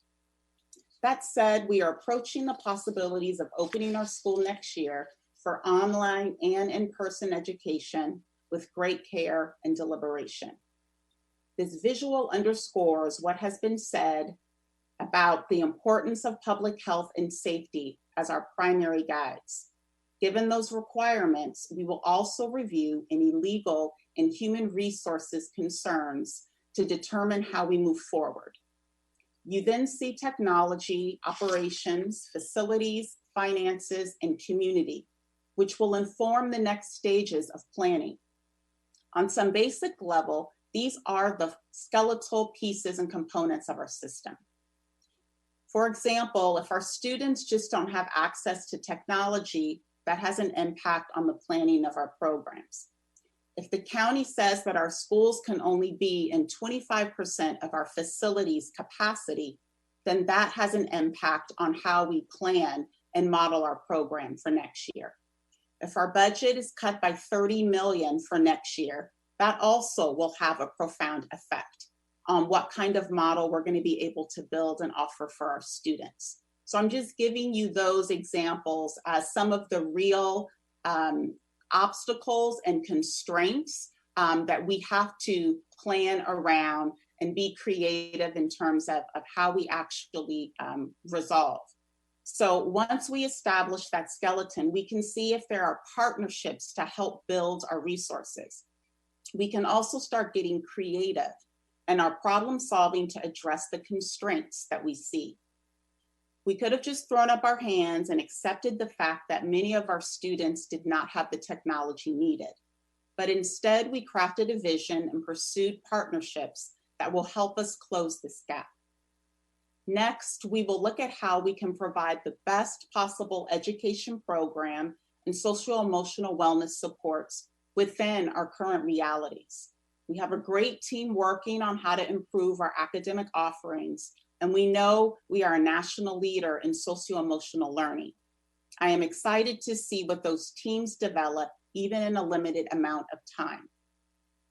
This is where we really have to be mindful of how we see the months ahead. We still owe our children everything they deserve. In fact, they will need more, not less, during this time. We have to see this as an opportunity to come together as an entire community and break down some of the silos that have held us back over the years. If we look at this with a scarcity framework, what it is we have to do, we will be lost before we even start. Although we must plan for scarcity, we must continue to lead with a mindset of abundance. Next slide, please. The work of the 7 district-wide working groups will be coordinated by the COVID-19 action team so we can avoid the silos that I have just mentioned. Preston Thomas, our Chief Systems and Service Officer, and Salja Suresh, a Senior Director of Strategic Projects on the CSSO team, will be coordinating the COVID-19 action planning team. They both have years of experience in OUSD and a number of roles. They both recently helped launch our food program and will draw on those experiences for this project. Here you see the 7 working groups and the key questions each will address. I know that a lot of parents are paying attention both about how this will impact their students, but also how our plans will impact their lives directly. We will do our very best to get your feedback and stay in communication with you as our planning process proceeds. We know these are critical issues that affect our entire community. I would tell you more concrete plans if I could, and we will as soon as I can. And you will see at the bottom of the slide our projected timelines to have. What I want to make sure is our first plans and proposals around planning and how we're going to open in the fall. Again, I want to underscore the fact that we will be modifying and adjusting our plans based on science. So there is a possibility, what we do share in early July, that it could change by the time we get to the start of the year. And we just need to all understand the fact that we are planning and changing conditions. It is likely that we will be planning for some type of blended model with both in-person and distance learning for next year. For in-person instruction, we will have safety precautions and physical distancing to keep students and staff safe. It is likely that elementary and secondary will be different as the learning needs and the family caretaking needs differ at these levels. We may focus more in-person instruction on elementary school students and more distance learning for secondary students. We also have to be mindful of the economic realities that many of our students face. For example, an increasing number of our high school students are working to help support themselves and their families. We will need to redesign some of our career pathways and work with community partners to engage students and support their learning and socio-emotional needs. It is likely that we will have differentiated supports for targeted student populations. For example, some of our students receiving special education services really need to be on campus. Whatever the setting, we will work to meet our students' needs. It is likely that we will have to focus significant efforts to help our students and staff feel connected, and that it's going to be difficult given the current circumstances. We know we may have to alter curriculum and allow for more space and time for this level of connectedness and relationship building, given the circumstances that we're all facing. I also want to point out that it is quite likely that we will have periods of time where we may have to close individual schools or the district, depending on guidance from our public health, either from the state, the county, or the city. And while I hope that that's not the case, I do want to put that out there, that is part of what we are planning for, and one of the reasons why we are maintaining our focus on distance learning. Next slide, please. The challenges and opportunities ahead of us are daunting. But even in the midst of these challenges, we can look to our staff and find so many bright spots with people really stepping forward to serve our community. There are too many to name, but here are a few, and I just want to shout out some of our school sites just to share some of the work that they've been doing during these challenging times. So I want to shout out the first grade team at Allendale. They have created over 100 videos focused on math and literacy instruction for students, bringing creativity to bear in the videos, having costume changes, filming outdoors, and pets, just to have some innovation and engagement for students. I want to recognize the awesome work of the Rugsdale teachers who've really supported the newcomer students. Their work was recently featured in a KQED article. I want to recognize the science team at Elmhurst for putting together at-home science projects for students to continue their learning around making predictions and hypotheses about plant growth. Finally, I want to recognize Skyline's 10th grade Green Energy Academy for seamlessly adjusting their integrated project plans for distance learning. They were able to cluster students to provide focused support to ensure students were able to remain engaged. And lastly, I just want to offer a deep appreciation for Ms. Shelia White and the leadership of food services, the technology department, our research department, and some of our middle school network teams for helping to support an end of the year drive-by clerical celebration. Ms. White had the creative idea of being able to have a physically distanced way of providing just some appreciation gifts. We had some of our partners that put together some food. Normally we would do all of this in person and there would be a lot of human interaction. So again, I just appreciate the attention to care and to appreciate all of the individuals who have really helped us to step up at this time. So thank you for the opportunity to share where we are, and I will open it up for Q&A from the board.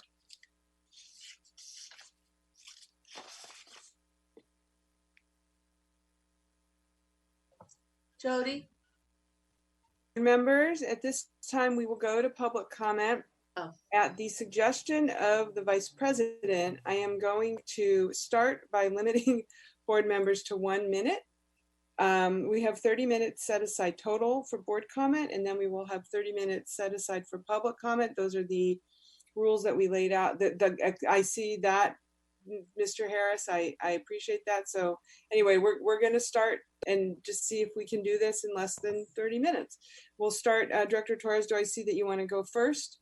Yeah, So it's going to be 1 minute, please. That's fine. So thank you for this report, Superintendent, and it's great to see the progress being made with donations, generous donations. One of the things I'm a little concerned about is that in 7.5 years, we have always had a mantra about we never want to rely on one-time money. So I'm definitely concerned about a complete shift of, yay, we got this money from Jack Dorsey, So I'm just wondering a little bit about that, because that's not been the mantra from all the 5 superintendents I've dealt with in 7 years. So that's a little worrisome. The other only issue I was wondering about is on page 4, no, not page 4, Bridging the Digital Divide, page 3. Having been on the meeting with one of our city council members, Nikki Bass, Fortunato, with Director Amy Ng, and various teachers, city leaders from the mayor's office, whatnot, we were listening to teachers, and we know that teachers also have the need for assistance with the cost of better technology services, because they were teaching in school with in person. Now they're expected to have shelling out of pocket, for better internet, to be on Zoom, printers to potentially print out packets to deliver to students who just refuse because they might be also going through depression, and so they're not doing internet learning. And so I don't see a slide for the costs for, well, I see technology for teachers. Okay, but I guess I need more data. There's one line, technology for teachers. I think that needs to get built out, and the teachers are happy to tell you what they need. And then you could start putting the number, because that's definitely very helpful to me, to get the teachers to be able to actually do the technology distance learning. Thank you. Thank you. Would anybody else like to offer comments or ask questions right now? With this timer up, I can't. Director Harris, go ahead, please. Yeah, so we'll just pose them as questions since time is limited. It's kind of to the same point of Director Torres, and just a bit of reality in the room. So we have roughly 30 days for teachers to prepare for school in August.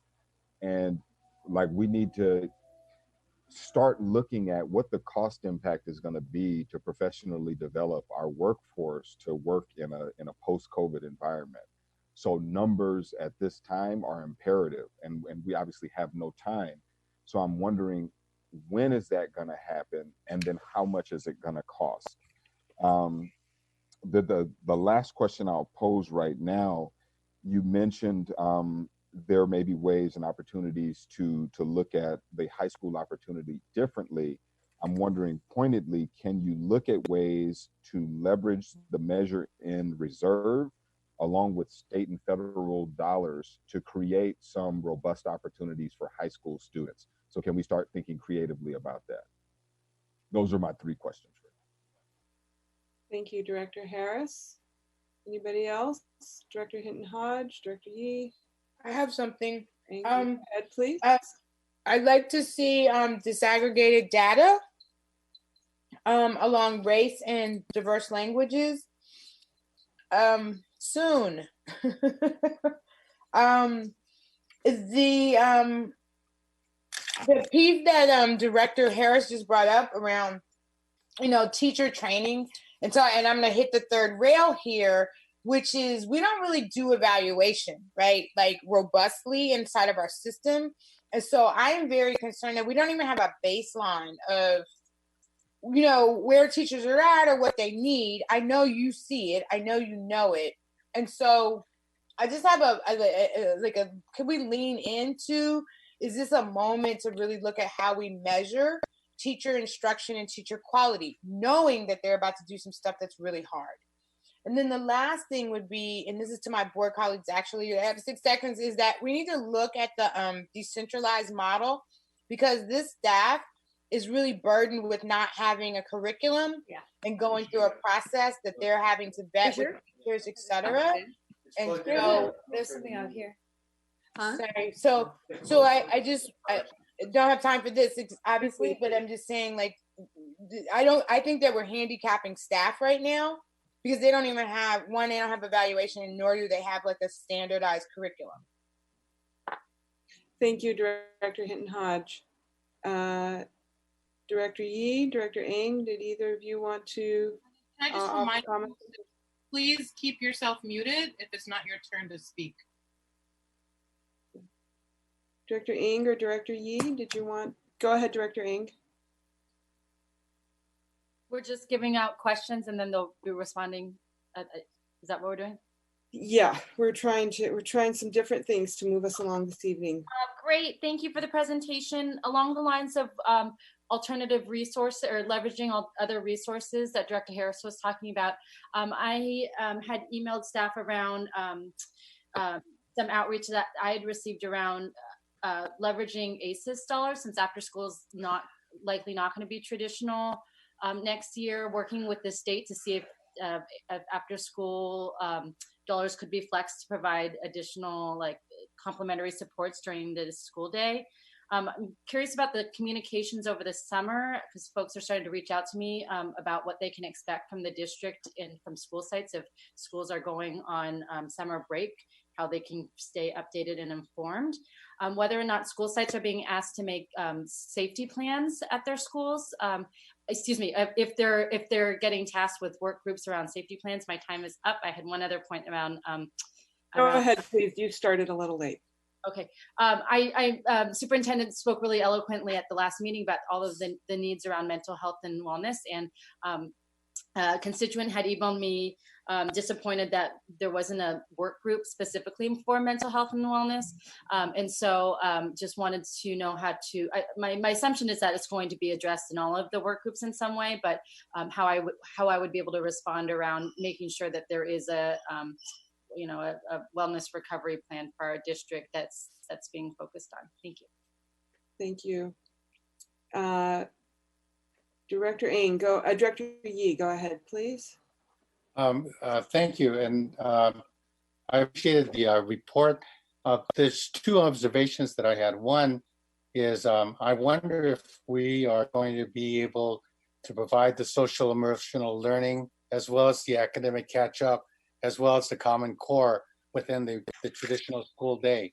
And I wonder if hopefully we will all consider an extended day, which wraps around services that are provided conventionally by after-school providers or before school providers, and imagine that a school day might actually be longer with elements of the kinds of support we need.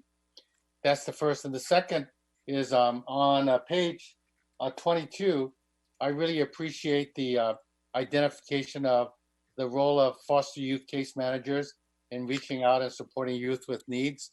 We have about half of all foster youth in Alameda County. And I know that each year we go through this heart-wrenching period of time talking about case managers.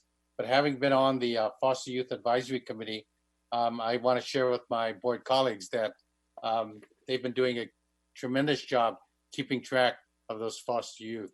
And so we should bear that in mind. Thank you. Thank you, Director Yee. Vice President Gonzalez, did you have any questions or comments? No, my only comment is I want to thank Superintendent and her staff for all that you're doing. This is really, really challenging work, and you're doing it well, so I appreciate it. Superintendent, did you want to respond to anything that you heard in the questions from board members? It would be helpful if board members could email them perhaps directly to you, Board President, because I will be sharing them with staff as we debrief feedback that we hear both from the board and the community. And some of the responses I can, respond right away, and others are just good comments for us to think about. We're going to be getting into the finances and third interim, and all around, even in terms of our budget, it's a very unique year, and that we will have more finality around our budget actually when we have fall revisions. So we are planning around some scenarios of what we think is going to happen based on the May revise. But we know even in June, we're going to come back and there will be further revisions sometime when we return when school starts. So we can get into some of that clarity when we get into third interim, but it would be helpful to have some of those questions that are submitted. So thank you. Great. And the third interim is an item that's coming up hopefully shortly in our agenda. So colleagues, at this point, we'll move to public comment on this item. If you wish to offer public comment on the superintendent's report, which we just heard, now is the time to raise your hand by, pushing the raise your hand button on your screen or *9 on your phone. I'm going to pause for a moment so that our translator can see if there are any of our Spanish speakers who wish to raise their hands right now. If the interpreter can make your remarks, that would be great. Thank you. Claro que sí. Buenas noches otra vez. Estamos una vez más ofreciéndole el servicio de interpretación y si usted requiere este servicio, por favor, utilice o active este servicio pulsando el botón de interpretación. Es un globo terráqueo que está aquí abajo en las herramientas que tenemos aquí abajo. Asegúrese de que esté disponible y adaptado. Gracias. Gracias. Great. So at this point, Ms. Floyd, if you could call the speakers, that would be great. And go ahead. Okay, currently, President London, we have 6 speakers on this item. First speaker, Bobby Lopez. Hi, everybody. This is Bobby Lopez. I'm a parent of an incoming kindergartner and a current second grader at Glenview at Santa Fe.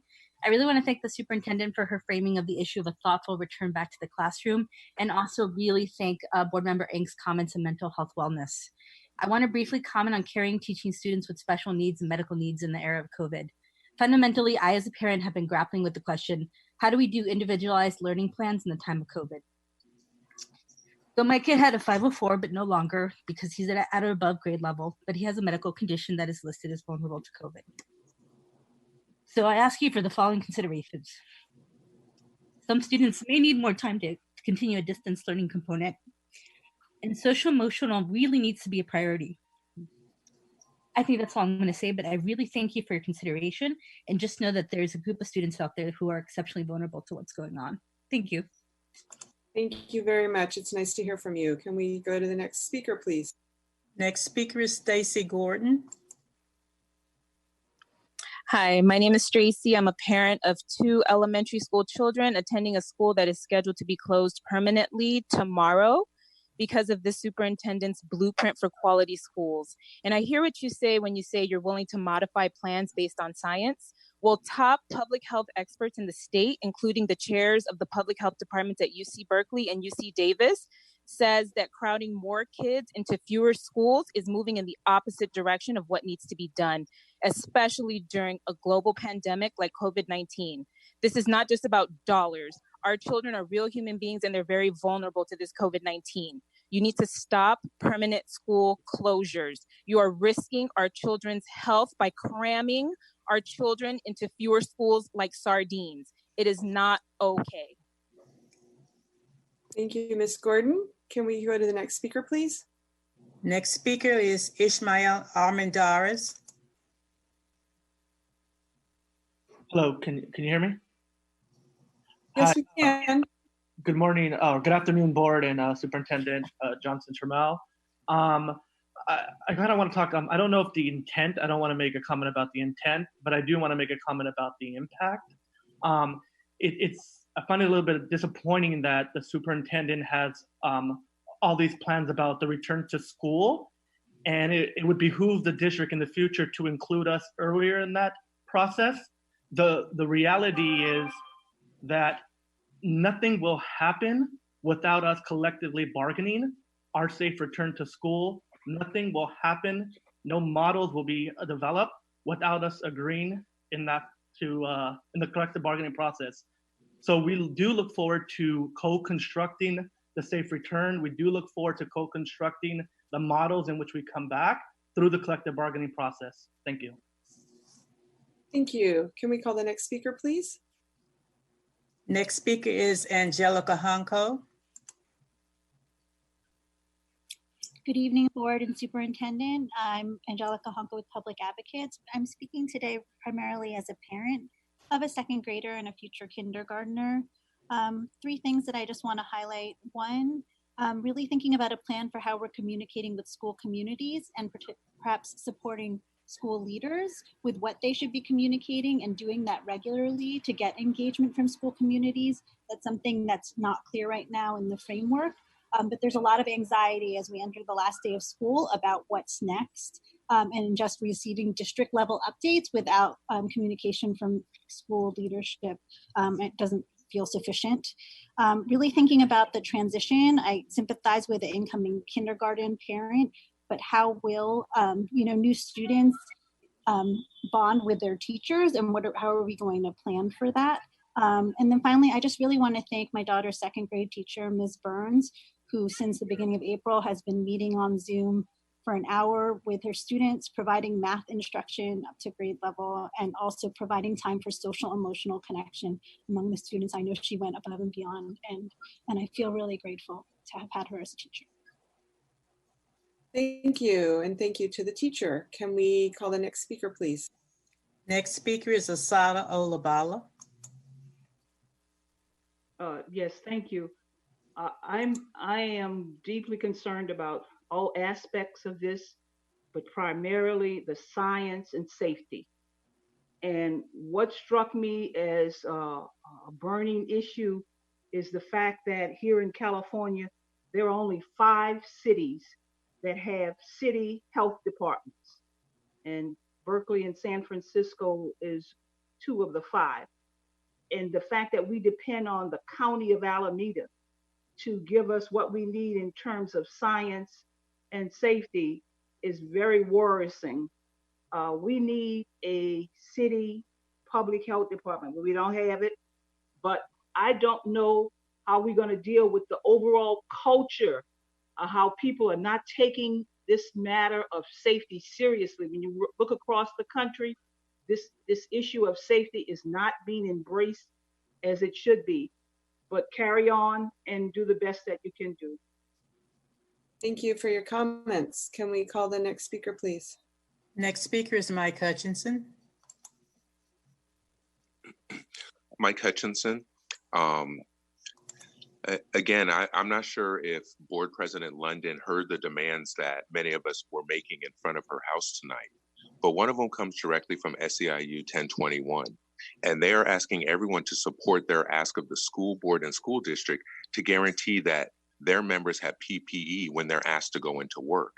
And it's hard when the district can't even guarantee the staff that is currently working proper protection and safety. It really lends to a lack of trust for these decisions going forward. And just lastly, there's a huge issue with equity. You know, today I was forwarded a survey, an online survey that OUSD is sending out to families, asking them what they need. Well, what about, again, the families that don't have internet access, that don't get the emails, that don't get the robocalls? We know most of our families can't even access those surveys So how can we honestly say that we're including them in these decisions going forward? We have to do things differently. And if you don't let the community engage, they won't buy into your plans. These need to be our plans, and we have to do better. Okay, last speaker is Larry Hindell.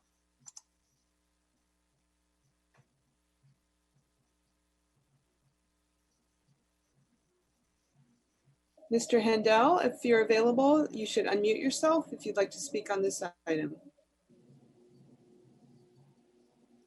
I apologize. I am not speaking on this item. Thank you. Thank you. So that concludes the superintendent report, board members. At this point, we'll go to item N, which is a regular item on our agenda, which is comments by collective bargaining units. If any member of any leader of a collective bargaining unit wishes to speak, now would be the time to raise your hand. We'll see if anybody raises their hand from one of the leaders of our bargaining units. Ms. Floyd, are there any speakers who wish to address the board right now? Yes, we have one speaker, Ismael Armendariz. Thank you. Go ahead, Mr. Armendariz. We will set the clock for 5 minutes and hope that you can use less. That is what our bylaw allows.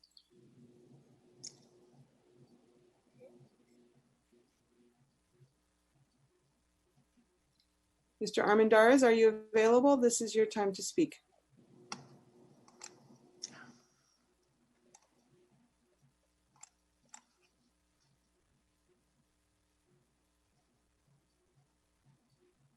Can you unmute yourself if you're there, please?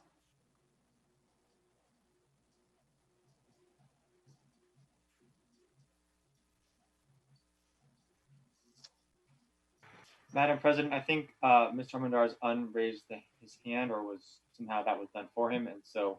Great, and we did hear his comment on the superintendent report about. He's raised his hand again. Okay, Mr. Armendariz, are you ready? Can you please unmute yourself? And I'm hoping that you can do this in less than 5 minutes. We will do less than 5. Sorry, I didn't raise my hand. I didn't know I needed to keep it raised to get unmuted. Sorry about that. Our president, Keith Brown, was not able to be here tonight. So he asked me to make a few comments. And so I wanted to start off with a quote from Pedro Noguera when he was the president of the school board in Berkeley. And when he was leaving the board, he said that he did not run to be a school board member to manage austerity. And it's sadly that we're in this time where education is being vastly underfunded, particularly here in California. And your duty as school board member is to manage our district, but you don't have to accept the call to manage austerity. And so we, through our local union, our statewide union, and our national union have been working really, really hard to increase funding for education. And so my call tonight is for the city of Oakland and for our to get involved, to call your local legislators. CTA has identified many corporate tax credits that can be used to fund education. And so we just need our legislator to be brave at this time to stop those tax credits. But we also need a school board who's going to lead with us and not accept austerity. And so our invitation is tonight is for you and us to work together to put pressure on our legislator to get these passed. So if Oakland will take some time tomorrow, call your legislator. There are corporate tax credits that can be voted out, and we can increase our funding that can protect us during this time. So I thank you for your time, and that's it. Have a good night. Thank you. Ms. Floyd, are there any other bargaining unit leaders who wish to address the board right now? No, there are no other bargaining unit members.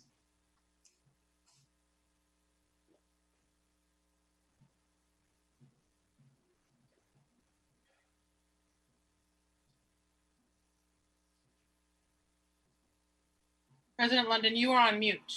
I'm on mute, my bad. Thanks for correcting me.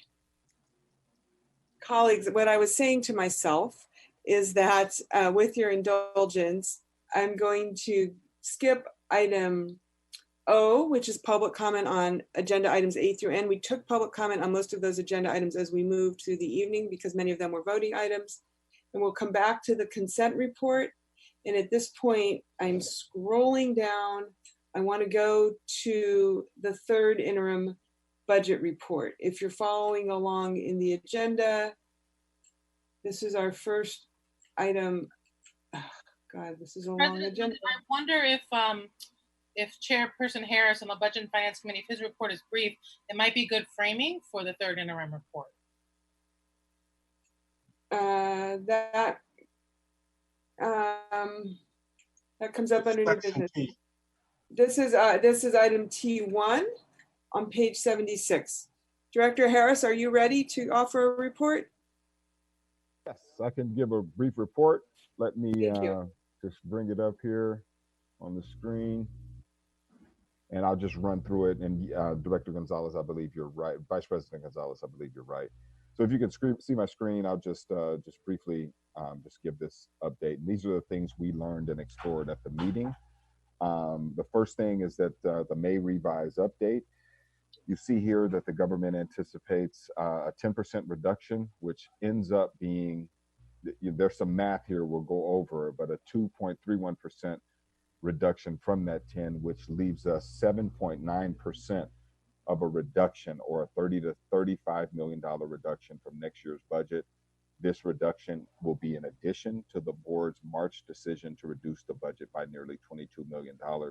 So right now, without considering any of the relief funds, we're looking at $57 million, nearly $57 million in reductions. Just a quick overview of COVID relief funds. We expect to receive the following forms of relief: $14 million from the federal government, $600,000 from the state. This is for COVID-19 related expenditures. And as you might have heard earlier tonight, and even in the legislation itself, we are designated to receive $16 million as a result of AB 1840, but there is a note. The money is not expected until after March of 2021, and it is contingent on continued transparency as well as continued work on the blueprint. They do not name the blueprint specifically, but they allude to the continued work of consolidation. The recommendation from the committee was not to count on this money, but to look for ways that it can help with the district's cash flow and late year expenditures. Also, once more information is available, perhaps after the closing of the books, the board can consider strategic use of its reserve. Sorry for that typo. In its reserve for the economic uncertainty. In the item coming later, I just made a note here. Perhaps the board can begin to discuss its intention around the blueprint process. Still unclear is if there will be additional funding and relief from FEMA, if there will be funding for learning loss mitigation, and we wait for final determination on the flexibility of state and federal dollars to see if that changes. The staff is working on that as well. The equity index, we previewed that. This is, we had a lengthy discussion about the equity index, and this is the process by which the superintendent's staff uses to make reductions to the budget. We learned that they have included chronic absenteeism rate at a school, percentage of students reading on grade level at a school, and students with IEPs. Together, those factors will lead to an updated Z-score with a tiered system that determines future student allocations. We talked briefly about revenue generation. Our conversation mostly centered around the central kitchen, which we'll talk about tonight when it comes to third interim. And I think Mr. Preston Thomas will give us just some specific asks that he has for investments around that. At our next budget and finance meeting, we'll dig into revenue generating opportunities as it relates to real assets. And then coming up, we asked the staff to come back with a couple of things. 2016 to present staffing analysis, a specific central kitchen revenue and expenditure projections, and deeper analysis on the timing and flexibility of COVID relief dollars, as well as a borrowing rate from the county to aid with cash flow. So that's just a quick report. I'll stop sharing my screen and hope that covered it. That was very helpful, Mr. Harris.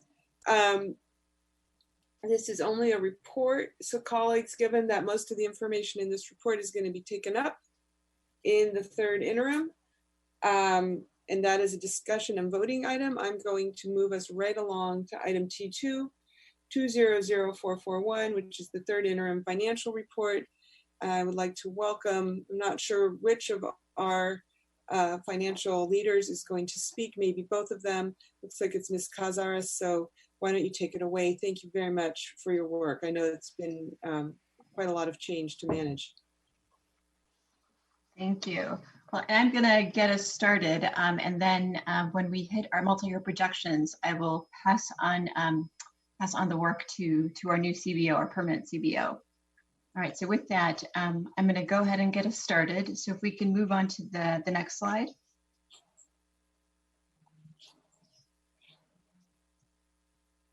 Excuse me, but we just lost it. There we go. All right, so this is now the fifth point in time for the fiscal year where we've had an opportunity to present our finances to the board. I will note that the third interim report is not a required report. We did sort of self-certify ourselves as qualified. And so with that self-certification as qualified, we are obligated to submit a third interim report that will make its way to the county as well as to the state. Next slide, please. As I noted, it was because we self-certified ourselves as qualified. And I just want to remind everyone, for us, where we were at second interim when we chose to make that self-certification, we had established ourselves in a fairly good position for the upcoming fiscal year by making some really hard recommendations, and the board taking some really hard action on approving some recommendations and shifts. And that set us up really well for the upcoming fiscal year. But in that second year out was when we still knew we were going to have some challenges. And so that's why we self-certified as qualified. You can go to the next slide, please. Okay, so what I'm going to do is just walk us through some of those major changes since the last time we looked at our finances, and that was at second interim. And I'm just going to highlight some of the major numbers for you. So one, we always want to look at LCFF, our local control funding formula sources.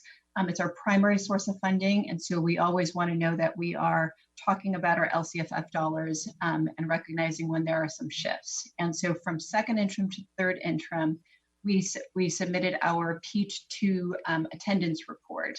And our ADA, our average daily attendance, is down about 130 ADA from where we projected. And so for us, that's an impact of a loss of LCFF dollars of about $1.3 million. I do want to note that we have submitted a waiver for some of that ADA. There's about 30 ADA that we think will be able to get approved. And if it does get approved, it would mean for us about an additional $300,000. And so the net impact would be a loss of $1 million instead of a loss of $1.3 million in the current fiscal year.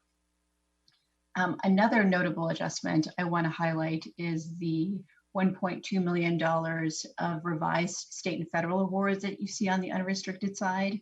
That is a change in the way we are recognizing our MA dollars, our Medi-Cal administrative activities dollars. We have about $1.2 million in the budget. We're going to make a shift to recognizing those dollars on a cash basis. We are owed quite a bit, and it can have an unintended consequence of essentially overstating our revenue and overstating our ending fund balance. And so we want to be as accurate as possible. And so we're going to make that shift, and we're starting it now. Let's see, just one other quick note on the revised local revenues. That most of what you see there, that $568,000, is additional interest income that we're receiving in the current fiscal year. Let's see, moving over to the restricted revenue side. Let's see, we have most of what you see there is just new revised dollars that are coming in either from state and federal awards as well as some local revenues. So some major examples are we're receiving about $1 million more than we had originally budgeted in our CSI dollars. We've got an adjustment to our K-12 strong workforce dollars of about 0.7 million. And an adjustment to our ACES award, our after school program dollars of about $200,000. On the local side, one that I think is worth noting, it's most of that 1.25 you see there. It's about $900,000 in what we call PEG dollars. I think that's public education dollars that we get through our communications work. And so that's an adjustment for us of about 0.9 million. Let's see, on the new state and local grants, one that I'll highlight is more than half of that is our state COVID dollars or state COVID relief dollars. We received about $600,000. And we also have some dollars there from the city of Oakland for a hydration project. And that was about, I want to say about $300,000. So all of those are either revisions to some awards that we were receiving or some new dollars. And most of it you can see are actual revisions to what we thought we were going to be receiving as of second interim. Moving on to the expenditure side, I'll just highlight a couple of them for you. Since second interim, the board has approved the tentative agreements for CSEA as well as VCTC. And so those adjustments are now incorporated into our budget. We have also increased our budget for textbooks and computers. And so you'll see that there. And some of that is the $750,000 that the board approved as of second interim on an ongoing basis for laptop replacements, for technology replacements. On the transportation side, we were actually able to recognize about $1.5 million worth of savings. That is primarily the result of a really hardworking transportation team negotiating with vendors a reduced rate given the fact that we are in shelter in place. Let's see, moving on to the restricted side. One major adjustment that I do want to highlight is what you see there as the restricted resources realignment. What we've done there is we've taken a look at what are those dollars that we typically do not spend out of supplies over the year. As you have observed over the years, what we do as a standard practice is we balance our resources. And so we assume on the restricted side that the revenue that comes in is going to also be spent. And so if we get $1 in a donation, we assume $1 is going to be spent. And actually what ends up happening at the end of the year is we don't spend all of those dollars. And so at the end of the year, when we're closing our books, we will have an increase in our restricted ending fund balance. And given what we're seeing in terms of the deferrals from the state, and given what we're seeing in the possibility of needing some of those carryovers, we took a look to see just historically how much might we expect to drop down at the bottom line to just ensure that our projections for you at third interim are as tight as we can make them so that we're able to make the best decisions we need to make going forward. Let's see, on the most of the other lines you see right below it are a direct reflection of the revisions you see above it. So they're all based on the revenues that are newly coming in. And with that, can we go to the next slide? So here we have some changes in contributions and other sources and uses. And so the first one I want to note is special education. We do have an increase in our contribution for special education, or a special education program. And then the second one I want to highlight is our cafeteria special revenue fund. This is a decrease in the contribution to our cafeteria special revenue fund. And with this decrease, the contribution from the general fund to the cafeteria special revenue fund is 0. And so this now undoes the need for a contribution from the general fund for the current fiscal year for that program.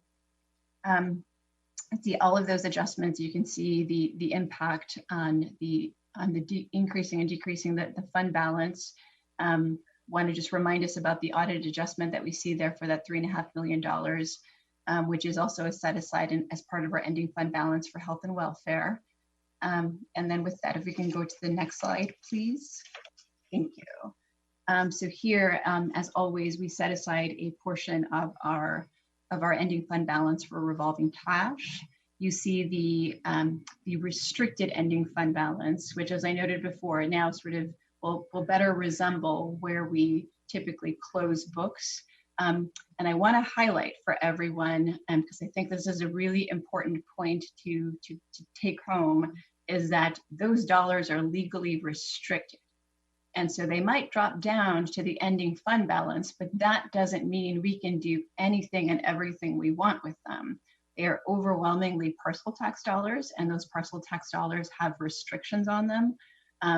The need to try to offset some of our loss in revenues and our need to want to spend on important programs and serving kids doesn't in any way, shape, or form cancel out the restrictions that are on those legally restricted dollars. It in no way, shape, or form allows us to spend them the way we want to spend them. We still have to abide by those legal restrictions. Let's see, on the unrestricted side, I'm just going to note, we do expect our 2% reserve for economic uncertainties that's required. We also have our 1% of reserve above the 2%. And then I want to highlight a couple of the set-asides. So one, the stale dated checks.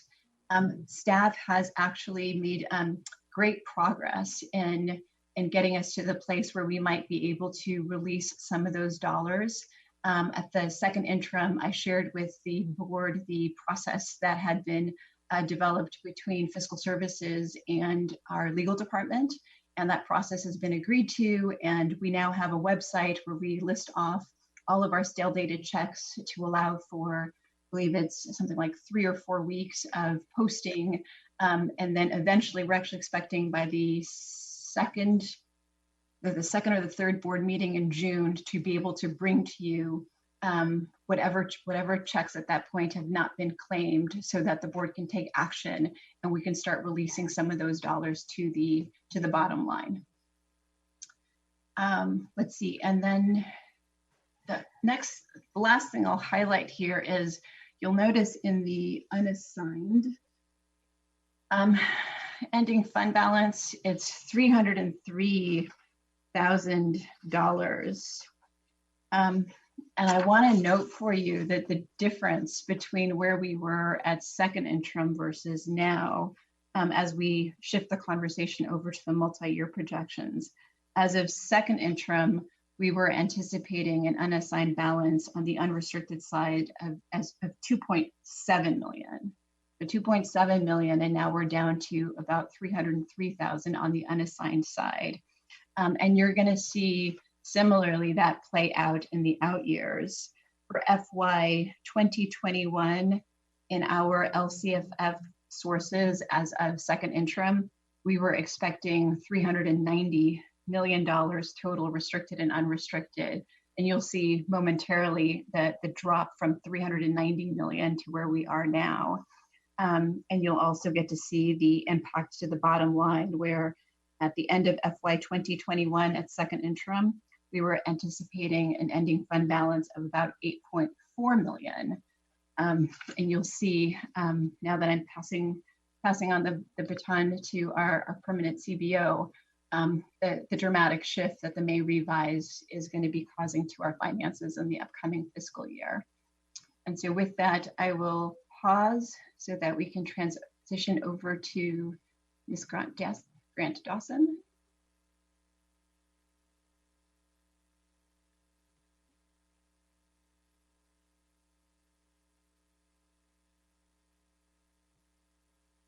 Okay, I lost the screen for a moment there. I'm here. Okay, if we can go to the next slide, and thank you so much, Liz, for. Okay, so you heard in Director Harris's report that we shared at the Budget and Finance Committee, which was very fresh information from the May revise, some, very distinct information about where our projected dollars were going to look like. And ultimately what we learned, as he noted, yes, we're going to give you a COLA, and then we're going to deficit that COLA by 10%, and placing us in a negative 7.9% position. That shift, along with other shifts, and as you're hearing, we swung from 2.7 million undesignated fund balance to 303,000 is our projected as of third interim. So with that, when we look at where we are with our enrollment, which is a key driver for our multi-year projections, we can see on the top row how from 2018-19 to for next year, 2020-21, we're seeing a reduction in enrollment. Thank you so much, Education Code, for having a provision that if you were a district in declining enrollment, you can use your prior year enrollment to project for the multi-year.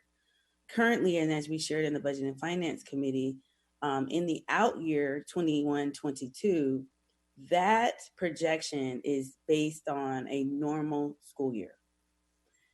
You heard the superintendent's report. You've heard a lot of lead in that this year, 2021, is not going to look the same. So one of the things that the budget trailer bill does not address is what happens in those out years when we potentially have less attendance reporting because of a distance or blended learning, while we're at the same time trying to reconnect with our students. And we've heard Director Torres speak about that, and many other trustees speak about we're not connecting with all of our students. That's going to also be an impact that currently is not noted in where the assumptions will go. So what we want you to know is that as we build the multi-year projection and as we're building the budget, we're building the budget with the financial assumptions that there is going to be deficiting and reductions, but at the same time, we're building it as if school is going to be opening normally, when that's where the fall revision and additional revisions will be held. So I want to make sure, I'm going to pause there. I see Luz on my screen and she's frozen. So I want to make sure that my voice is live. I do see the mic moving, but I do want to pause. And President London, if you can let me hear you. Okay, perfect. We hear you, Ms. Grant Dawson. Okay, thank you. Just wanted to make sure that I wasn't frozen also. Okay, thank you. So with our enrollment being on a downturn, we are also projecting that our attendance will be as well. So again, attendance, as you see here, not only for 2021, but 21-22, is as if things are going to be the same. Until we are able to project differently, know better, and or what we are hearing is that there is language that's being discussed to support school districts so that they don't have an additional economic cliff without having a standard average daily attendance history in that out years. The recommendation is that we project as if things are normal until we know better. So want to share that with the board as we continue to not only present third interim, but as we're preparing in a matter of days and weeks for the adopted budget. We also are seeing consistencies ultimately in our unduplicated pupil count, or our UPP. And so you're seeing that trend where we're still trending and hovering around that 76% mark. This basically gives you a summary below of what factors we're utilizing in the budget that we're building. So in 2019-20, we are applying the 3.26% statutory COLA, but then you're seeing in 2021, what was already reported by Director Harris in his report, a COLA increase, and then a 10% deficit, leaving us a deficit factor of 7.92% that continues on. So ultimately, it's eroding the money that we just earned in LCFF. We're seeing that very swiftly being eroded, and with this projection in 1 year. The beautiful thing about the language that the governor presented is that there is a if trigger. in the event that the federal government supports the states through the HEROES Act or any other provision, the governor has committed that he will not apply this deficit factor that is currently projected. And so with that being said, we are looking for the partnership of our congressmen and Senate leaders to be able to support that effort. Otherwise, not only will school districts, but the entire state will be financially impacted. And we've already talked about as well how unemployment is impacting us, how it impacts our families locally and statewide, and how we shared and showed a large percentage of unemployment rate and how that will impact us. All of that, if people aren't able to work, and if the state is unable to earn its revenue, that's how the school district will see a significant challenge because the state is unable to make up those resources. And so we're going to go to the next slide, please. So in the multi-year projection, these again are the additional factors that we're using. We know that our employees continue to progress along salary schedules, so we always have a step and column increase. And so you're seeing a $5.5 million increase. This would include in the out years any negotiated agreements to date. There are also employees, for instance, that will reach a particular column, step and column, and unless there's some additional credentialing or they serve so many years, they may not move on the salary schedule. So the various degrees of how employees move on a salary schedule is indicative of where they are in their tenure. And in most cases, also what additional credits for teachers, for instance, that they may have earned. So we're anticipating a flat recommendation there. Our special education contribution, you just heard Ms. Casares speak about, there was a change between second interim and third interim with an additional contribution to special education. Another area that we will continue to dig deeper into to make sure that we're understanding what's happening, how are we serving, what are our students' needs and how they're changing, and what that net investment is, and then how do we offset that from our any negative impact to our regular education. There's a central kitchen contribution, and so I'm going to touch on it, and then I'm going to ask that Mr. Thomas jump in at this point in time, as you heard Director Harris also share. The central kitchen is a component of the student nutrition department. And we spent some time also on the Budget and Finance Committee, as you heard in summary, talking about the central kitchen and opening the central kitchen and some asks that were needed. Since we prepared this presentation, there's been an adjustment. We are in budget development mode. So all of the components that we're talking about, as we get new information and clarity, we're still reviewing and developing the budget based on that. So between the Thursday night meeting where we talked about we have opportunities, and we've already seen opportunities since COVID, that we're feeding more students and therefore earning more revenue. We talked about we need to understand the barriers that seem to not exist where we're able to touch more students and be able to claim those meals, but we're not seeing that in the regular school year. We talked about the what the central kitchen looks like in its current infrastructure. We talked about what position changes and investments would need to be made. We talked about how we will transition current schools that do not have adequate kitchens to an operation within this kitchen. But since then, we've now looked at an alternate recommendation, since we are looking at definitely moving to a distance and blended learning format for next school year. With that, I'll have Mr. Thomas speak more specifically about why that $2.5 million investment.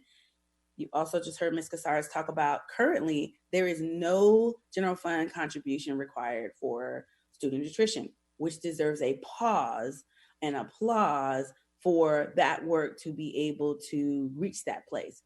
This investment of the 2.5, which is now going to be revised in the budget to 1.6 million, some of that money is ongoing and some of it is one time. And so we'll talk more about that momentarily. The other components of this document talked about the inflation increase in STRS and PERS, which we also shared was adjusted. I think it was on slide, there it is. The STRS and PERS rates have been adjusted down from previous projections. So that is a way that the governor is offsetting some of the expenses and been with working with CalPERS and CalSTRS, temporarily reducing our employer share contribution for that particular area.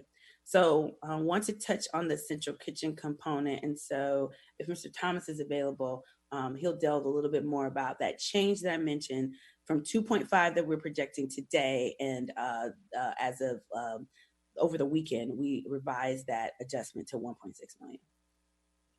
Yeah. Great. Thank you, Ms. Dawson, Grant Dawson. Can you all hear me? Yes. Good. Okay. So, want to go over a couple of things really quick and just emphasize a couple of points that Ms. Grant Dawson just made is,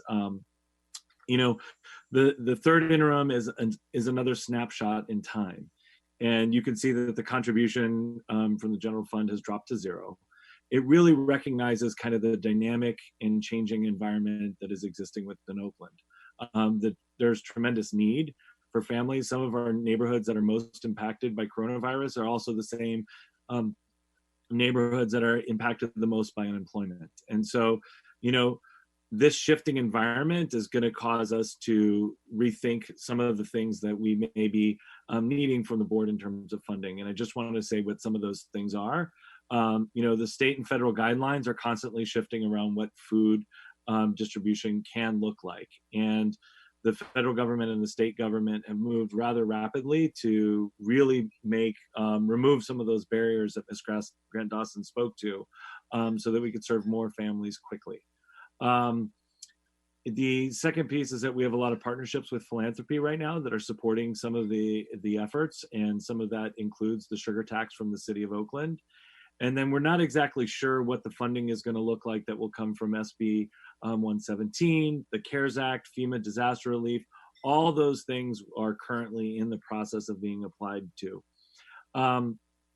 So they're going to continue to impact what is the revenue that will be coming in and what some of our expenses are. And so what we're proposing and what we will bring in more detail at a later time, and because of kind of the timeline that we've been under to get things presented to the board, is we really present that 2.5 million in kind of two phases. The first phase is the critical investments that we need in order to support the nutritional service program. And those are really in four buckets, and I'll just name them.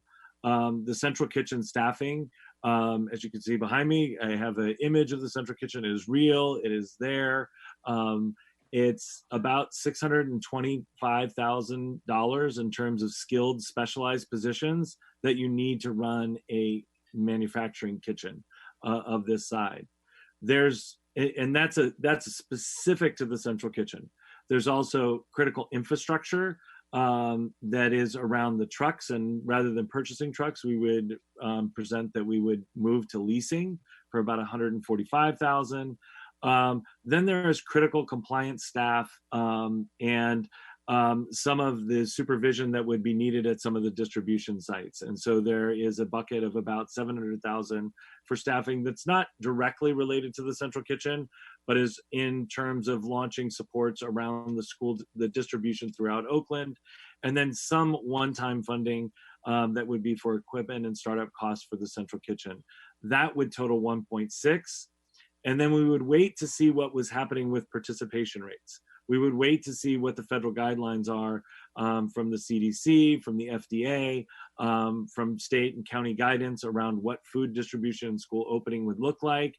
And then we would put on hold those other $0.9 million worth of expenditures, whether or not we're going to purchase new vehicles, some of the staffing that we were going to talk about in terms of changing the service at the school sites, some of the mandated training that we were expecting to utilize with staff around that, and some of the actual purchases for equipment that would be at the schools specifically. And so that's kind of an overview of what we're currently thinking and why that 2.5 million. And like I said, The two critical things about the central kitchen is, one is providing increased safety for staff.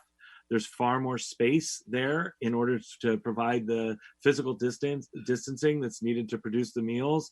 And currently the CDC recommendation is unitized meals, where it's one meal for students that are built together, and this facility is designed specifically to transition over to be able to do that. And so that's kind of an overview, and we'll bring more details to the Budget and Finance Committee in a detailed memo that kind of outlines both the revenue and kind of some of the expenditures that we're expecting.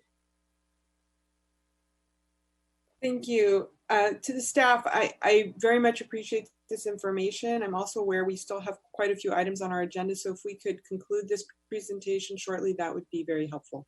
Great. Thank you. We definitely can. And so if we move to the next slide, this ultimately is, again, the snapshot. We gave you the details behind how we were applying all of the projections from the state. So you see LCFF sources, I'll just point out, between fiscal year 2020 and 2021, you're seeing a significant reduction in resources, and moving forward to 2022. If we go to the next slide, please.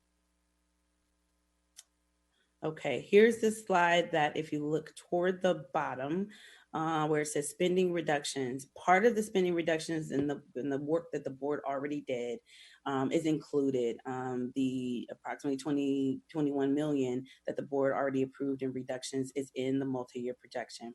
Due to the May revised changes, we're currently projecting that there will be another 16.5 million. Yes, that will be adjusted by what we just talked about with student nutrition.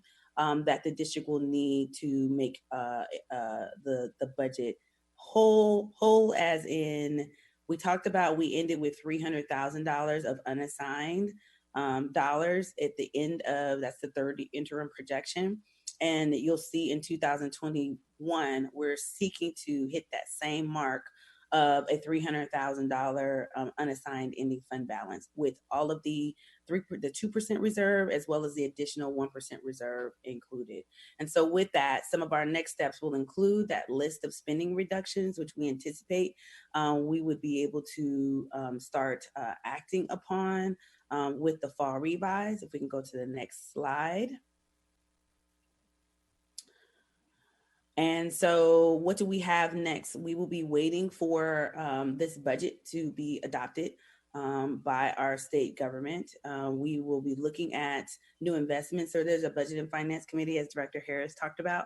And so we're going to dive into some of these areas. New investments we did not get to at the last meeting. And so we'll talk about that. That's something that's been very important to the board, and we want to be able to have that dialogue at the Budget and Finance Committee and come back with a recommendation of how we treat that in the upcoming budget amidst the reductions that we're going to face.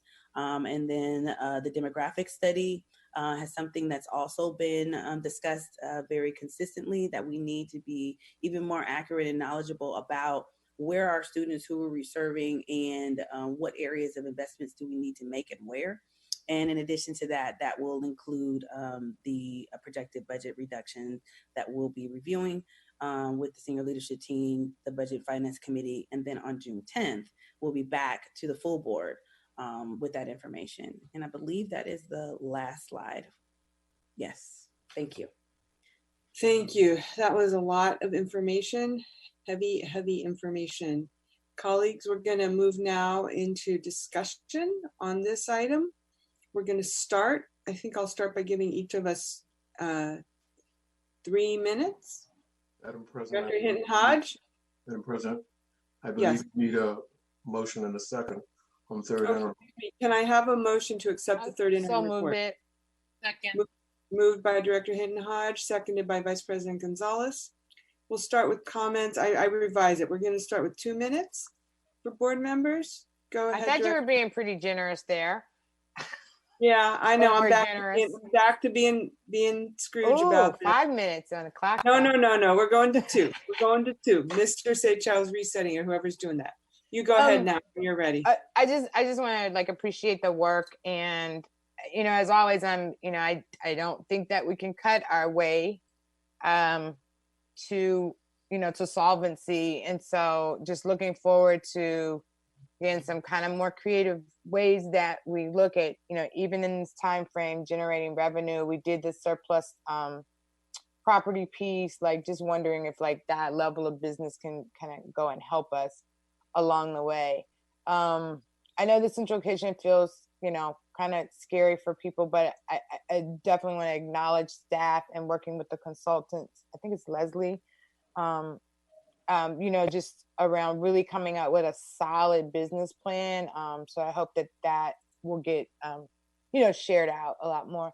And then this is just more of like kind of a projection around like Fed dollars and federal dollars, like hoping that that's going to come in and support us.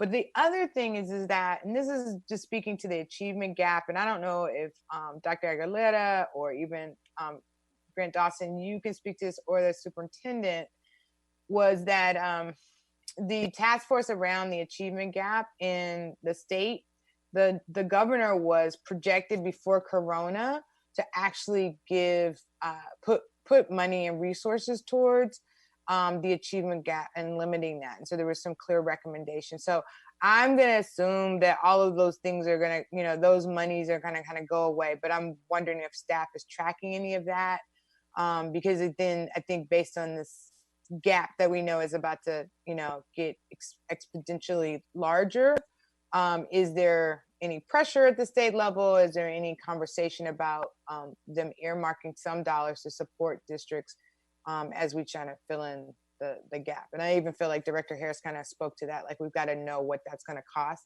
to do remediation or acceleration. So if there's any information on that, it'd be great. Thank you. Thank you, Director Hinton Hodge. Director Harris. Just a quick question for clarity. In the multi-year projections you showed, I'm just going off memory here, you showed I think the $22 million cut, then there was only an additional $16 million. Can you clarify what the total reduction for next year will be, including the $21.75 million that was reduced? Right, so and if we can go back to the slide, but the slide shows, what we're eating away at is the fund balance that, again, we were projecting that we started with the prior year. If you look at the LCFF, you see that $31 million drop. And then we also put the 14.5 million of resources as well that are coming in. So you see some ins and outs with net too. Yes. Got it. Okay. I was just trying to figure out what, right. And we'll you included some of the COVID relief, absolutely, the federal dollars. Got it. Dollars. And so we'll definitely walk slowly through that at the Budget and Finance Committee, but definitely appreciate the question. Okay, for sure. That was it, President London. Yeah, let's go next to Director Yee. Thank you. One of the just a broad general question that I have is looking at the pandemic affecting all districts, in some way proportionally. Does that impact the way we plan in a different way than if we assume that, like something that occurred uniquely in Oakland? I mean, when you're meeting with other budget and finance people, is everybody making a proportional kinds of decisions as we are? Hopefully that's a quick one, and then I got a longer one.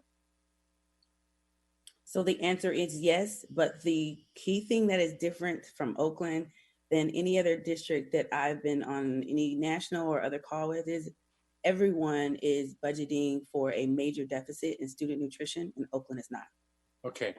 So this discussion, though, is a little broader than just the nutrition one around the overall budget. But the second question I have is around what we have been talked about historically as the structural deficit. Now that you're a new person here, and we've made the cuts pre-COVID to as much as possible eliminate what we saw as the structural deficit, do you see that a structural deficit still remains? based on the circumstances, there will be.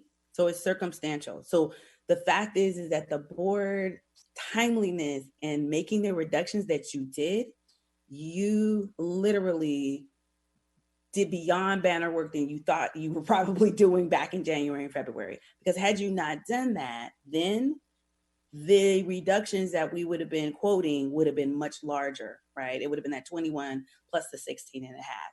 And now we're here. So definitely want to celebrate the board for your forward thinking and being able to work with the staff to make those very, very stark reductions. But my time is up, but could you just comment on the structural deficit? The language and definition of structural deficit. Is this something that we can anticipate that you will be looking at and using as language, or do you use a different kind of language for that kind of observation analysis? Yes, so the same language.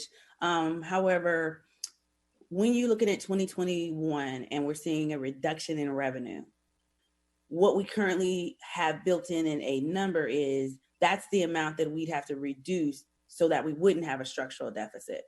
And so what we'll be moving forward with is doing the same thing where we're not eroding the general fund budget to be able to offset reductions in revenue. So there will be recommendations to make reductions, but what's different about this time, and I know the time is short, what's different is we're also looking at, because we're going to be entering into the school year differently, there are significant areas of cost avoidance that we can look at as well. And so therefore, those are many of the other areas that we're going to look at that we haven't looked at in the same way. And it gives us a different opportunity than reductions to reduce the structural deficit. Thank you. Can we go, who has not had a chance to ask questions? Actually, I need to table this item for a moment while we have a motion to extend the meeting. We are approaching 10 o'clock. It is my estimate that given the magnitude of the items still on our agenda, we should be extending this meeting to 1 a.m. Can I have a motion, please? I will move to extend the meeting to 12:30 a.m. Thank you. Thank you. Can you call the roll, please, Mr. Rakestraw? Yes, on the motion to extend the meeting to 1 a.m. Up I to believe you made it to 12:30, Mr. Rakestraw, and we may revisit that if we get to that time and we're still meeting. All right. 12:30 a.m. Are the student director still with us? I think not. Director Ng? Yes. Director Hinton Hodge? Director Hinton Hodge? Okay. Director Yee? Yes. No. Thank you. Director Torres? Yes. Director Harris? No. Vice President Gonzalez? Yes. President London? Yes. Motion's adopted. Thank you. We will resume where we were on item T2, third interim financial report. Director Torres or Director Ng, did you wish to ask any questions? Go ahead, Director Torres. So just a couple, because I know we have a lot of stuff going on still. On the page 4, no, I'm sorry, page 5, where it says growth in special education contribution, it's 7.7 million, and then it drops to over half of that for the following 2 school years. Is that an accurate number? I'm just wondering, because that's really high. And the year before was 2.6 million. So that one caught my attention. And then I was actually, so that's one question. I don't know if you want to answer that one first, or is there something special going on that is for that growth in special education contribution to be so much larger over the course of 4 years to this year's more than double, actually triple from last year. Yeah, triple. So the question is, why is the 2019-20 contribution, 7.7 million? So I'll yield the floor to Ms. Casares to provide that. Okay. She has it. Okay. Thank you. So I'll actually just refresh our memories to where we were last sort of late summer, early fall. where we learned that our adopted budget was understated for our special education programs and services. So we, at that point, recognized that we needed to make some adjustments for some of the new classrooms that had been added to our program. And so there's a memo dated September 11th that we're happy to sort of resend just to refresh ourselves on it. It is the increase from last year to this year reflects a couple of things. So one are those changes in the programs and services, those additional classrooms that came to be in the current year, as well as reflects the raises that were negotiated for the current year. And so in the current year, it does reflect the OEA raise, as well as the one-time bonus for OEA. And so I do want to recognize sort of all of those pieces are there. I did just sort of a quick check to see where we thought we were going to be in fall versus where we are now. So back in fall, when we had that September 11th memo, we were estimating that we would be at about $65.7 million in a contribution, and we're at about 66.4. So we're about $700,000 more than what we thought we were going to be at in September. And so it is a little bit of an increase back from what we thought in fall, but it's in line with the program. I think that what's eye-catching is probably the increase from last year to this year, and that primarily reflects the salary increases, the compensation increases, plus the additional classrooms that were added, the new programs and services that were added this year. And staff is working on that as a similar memo, a similar description for you in terms of what are those changes that are anticipated for the upcoming fiscal year. And so as we're developing the budget, that change in the program, the change in the program and services, the need for an increased contribution will be presented to the board as part of budget development. Thank you. Director Ng, did you want to ask any questions or provide comments?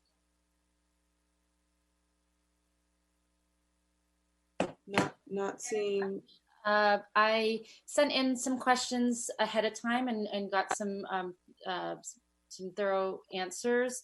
I'm happy to see the some of the cost savings with transportation and that we're continuing to end even with the unanticipated consequence or situation, this circumstances this spring. We're ending the year with our 3rd% intact and a little just a little more.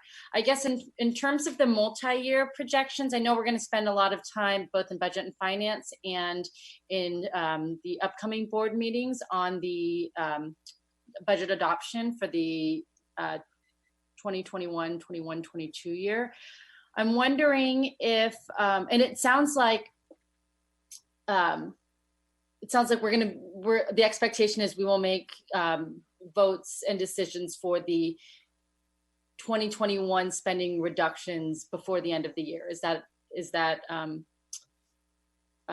Ms. Grant Dawson, is that an accurate assessment? I know the budget, is that an expectation of the board for next year, right, for budget adoption? We're going to recommend the amount as we're modeling here. And that amount, and what very specifically, we'd also like to make sure that we can continue to model it with the central kitchen investment, so we can move that forward as well. We're going to model the amount, and then we anticipate that we'll be implementing reductions or any changes or projections for spending the fall revision. The reason why is we're so close to the end of the year and needing to make sure that we meet our statutory deadline for the budget, and that we again will anticipate that we'll be right back in a few weeks after we adopt it for recommendations for adjustments. So we do plan to present the list and the amount, and we will be working over it with the board over the next several weeks to make the recommendations for which strategies we use to reduce. Okay, so the fall revision, when we reconvene in August, September, that's when we will have a better sense of the particular strategies we will be using, but we will be, as we've done in the past, passing a resolution or as part of budget adoption around what we're committing to in terms of cuts. Okay, thank you. that's helpful just to be able to plan out what the next month will look like, expectations. Thank you. President London, I haven't Thank you. Let's go to Vice President Gonzalez. Thank you. So I just want to say brief congratulations to our nutrition services team and to Ms. Casares, your team, for getting that stale data checks issue going. There's nice to have some good news. I do have a question, Ms. Grant Dawson, about the idea that we would not take action on the budget reductions besides passing a goal resolution until the fall, because $16 million seems like a lot to reduce without doing any additional layoffs. And it's not because I like doing layoffs or I want to do more layoffs.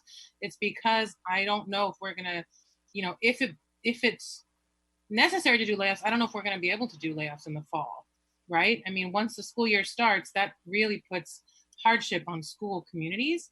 And so I want to understand better what the thinking is around not making those decisions now. So great question. There are provisions for layoffs after the fall. It's rarely enacted. We saw these provisions come up during the Great Recession as well. So there are provisions and a very tight timeline to do that.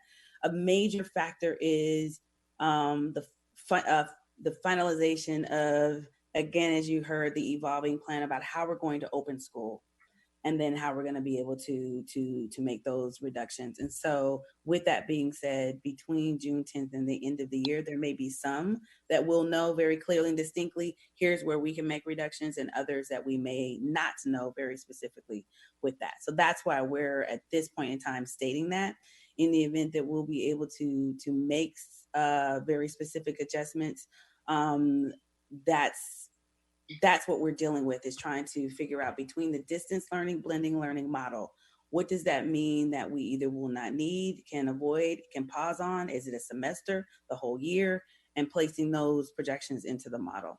So I hear your point very distinctly. And that's why, again, I think our conversation next week will be quite robust, because we'll be continuing to have that conversation about what the school year is going to look like when we open it.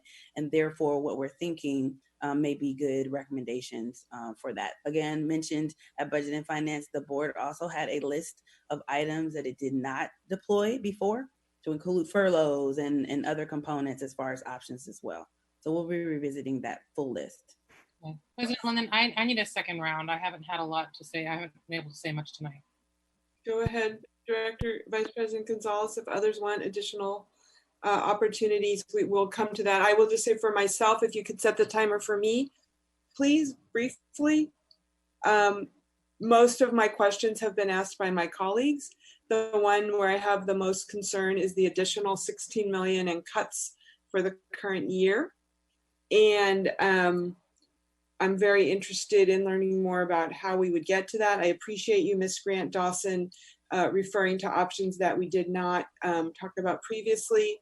I would suggest that we also, you probably are doing this, but monitor what other districts are doing. We are not alone, right? Like, this is a horrible conversation, and this conversation is happening in over 1,000 school board rooms across California right now, and even more in our country. So, I would appreciate having some context for the decisions that we're making. And then, colleagues, I think that this makes a lot. There's other items coming up even tonight that have great bearing on the revenue generation piece of this, and how we make the system balance better.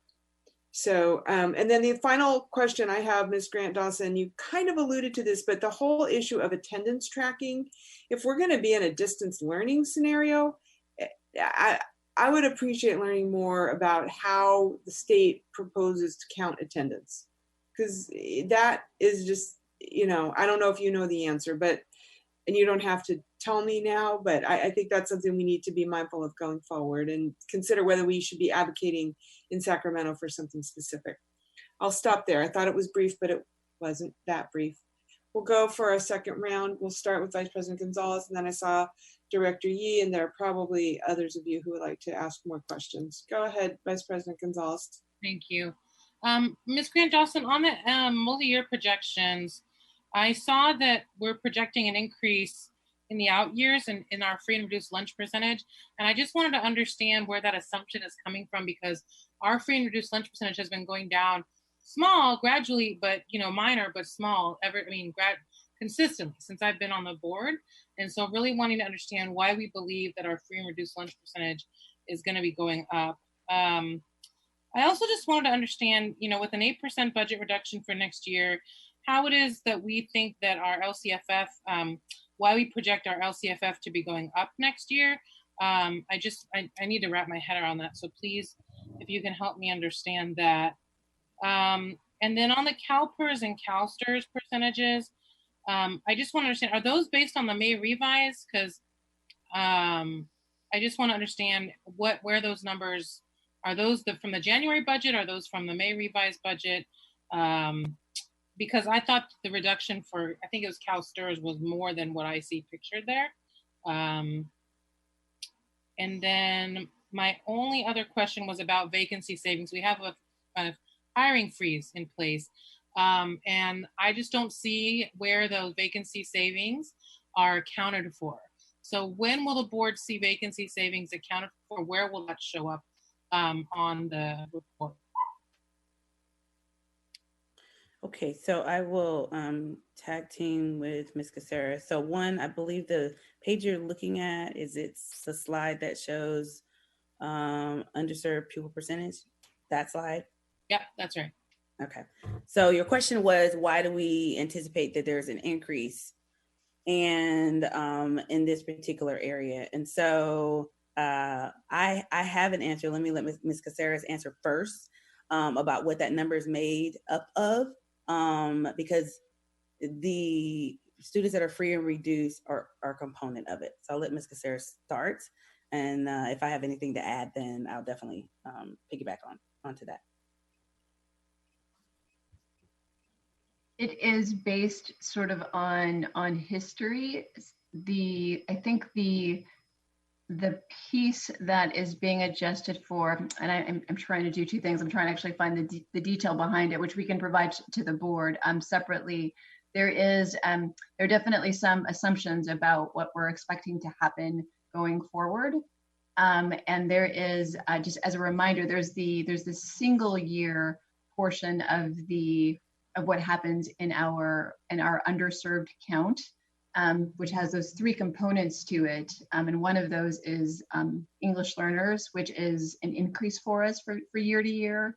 I think with our free and reduced lunch population, our eligible kids, that might have been going down. Just that makes sense. Those are the adjustments. And Ms. Grant Dawson, in case she wants to add more. That's exactly what I was going to project, that it's a combination of those three things. So in that all English learners are also not free and reduced at the same time, but they're unduplicated and therefore counted once. So your next question was about LCFF going up. So if you're looking at the slide that shows LCFF sources, it did go up from 2018-19, which is the first column, to 2019-20. But it does reflect the reduction in 2021. So I want to make sure that we're reviewing. Right, I just want to understand, when we're making such drastic budget reductions for next year, how can the LCFF sources still be going up when we're going to be getting 10% less from the state?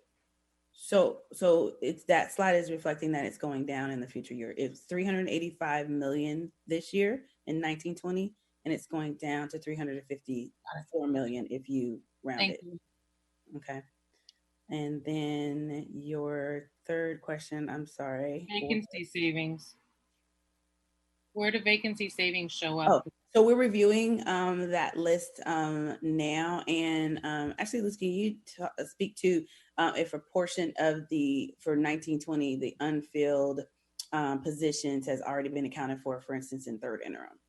Yes, so one of the adjustments we've made in our practices over this year was to not assume vacancy savings until they happened. So if you recall, at adopted budget, there was, I want to say something like $2 million worth of vacancy savings assumed in the year, which we undid. And then we started following the better practice of, with every passing month, as we have savings, we'll then allow those dollars to drop down to the bottom line. And at the interim reporting periods, being able to see those differences. At second interim, we had adjusted for it. For third interim, we did not. It's such a quick turnaround between second interim and third interim. But by estimated actuals in June, so next month, we would be able to show you really truly where we think we're going to end the year, and that would include all vacancy savings for the balance of the year. And how does the board see that? What line is that on? How do we know? So where you're generally going to see it is where we're interested in it mostly is on the unrestricted side.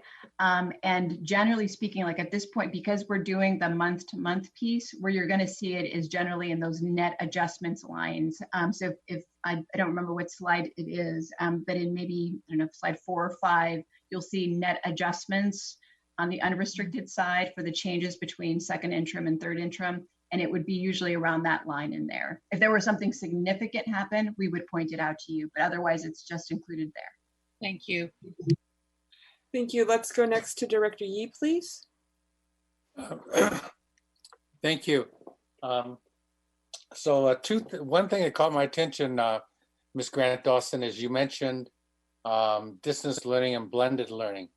And I'm not actually sure that I understand how that is seen as a potential cost savings. So if we, just like with these last 3 months, there are particular expenditures that we would not incur if we remain in distance learning, not on campus.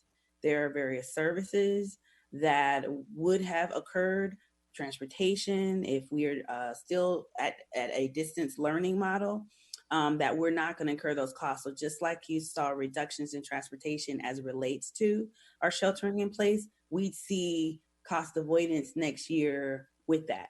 So the decision about how we open school and how long is going to drive projections like that, as you're already experiencing in third interim. Right. The reason I'm concerned about that is both distance learning and blended learning incur some additional teaching staff costs that are unrealized, because if the distance learning is allowing you to reduce your class sizes, then you are picking up another class which is distance learning taught. So that balance makes me nervous to talk about it as a potential cost savings. And the second thing I wanted to weigh in on, which we're going to be talking about in the blueprint, when I talk about structural deficit, my question is, do you see, and Ms. Cazares see, do you see some substantial structural savings that are still exist because of our overcapacity in terms of the number of empty seats we have that require instruction and support services and so forth? So if I'm understanding correctly, if your question is if we see potential savings because of students that we've not been able to connect with during this period of time? No, I'm talking about, and I ask Ms. Cazares this pretty regularly, that I believe that we actually have an excess capacity that we are trying to right size the district to eliminate that. And that's what I call the structural deficit. That's capacity that doesn't generate any revenue.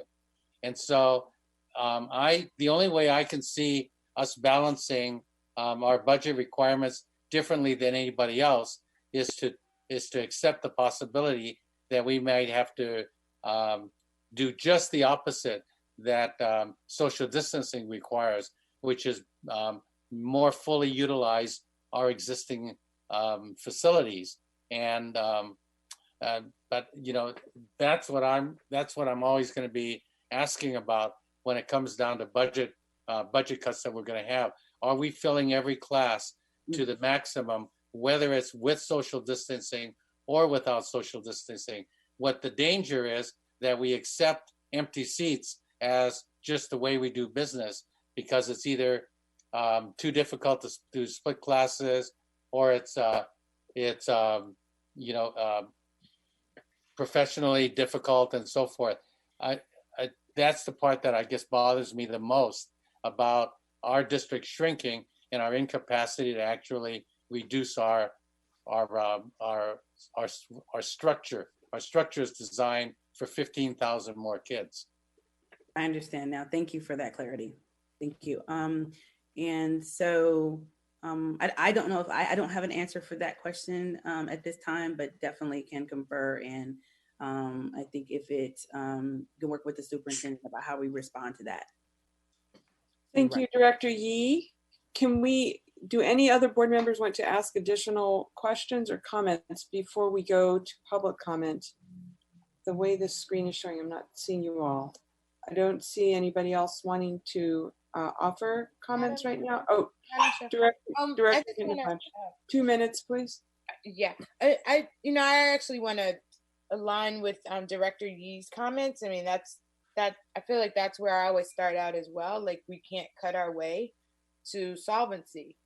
And so we have a structural deficit and a problem. And so in my first line of questions, I think to the superintendent's report, I also talked about things like on the academic side of the house that we're supposed to be responsible for tracking is around standardized curriculum and evaluation. But some of the barriers in that work has to do with this decentralized model. And so again, I know I live in this policy environment where if you don't probably put it in writing, it's not going to get dealt with. And so I just feel like that there has to be some conversation with us about where we may suspend some of the decentralized things that we have values around and we believe in, but also are not things that we can particularly afford, or where there's the potential again of savings, right? And I think last time we were talking about, can central office be purchasing things as opposed to school sites? That kind of rigorous study, I'm almost sure we did, but then like, where's some action opportunity for us to take those things on? So to the extent of like, if we have fewer students in our schools and we utilize those resources better, they should be learning.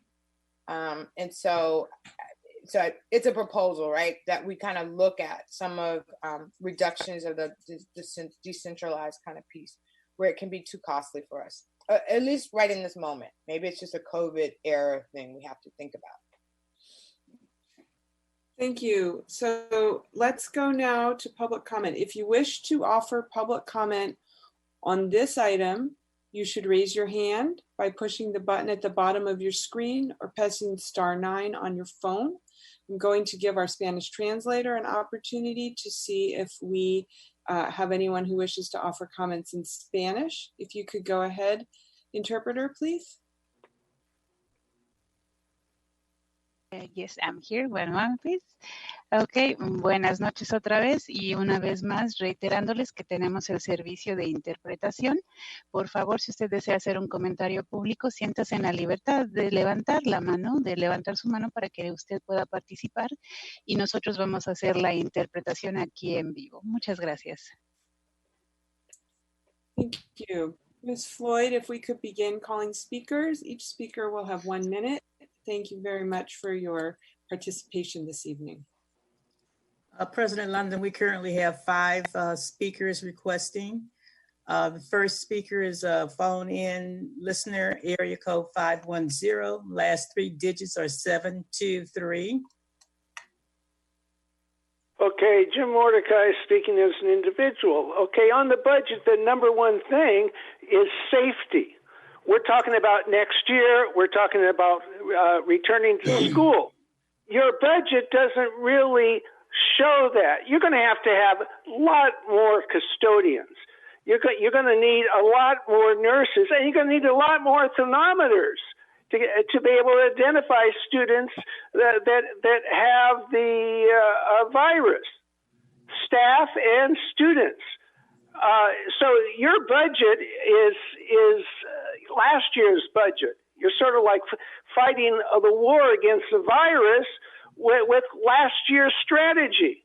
Where are the numbers? Where are you showing? You got to come up with something. I know a lot of this is hard. This isn't easy, but you got to do better in letting the public know that you're going to be safe with their children. You're not doing it. You're just doing the same old things. And the idea of calling a structural deficit the fact that you got too many kids and you want to cram more in sounds like you should be working for one of those meat companies and just Thank letting you, the Mr. workers Mordecai. Thank get you, the Mr. disease. Mordecai. Goodbye. Thank you. Can we call the next speaker, please? Next speaker is Angelica Honko.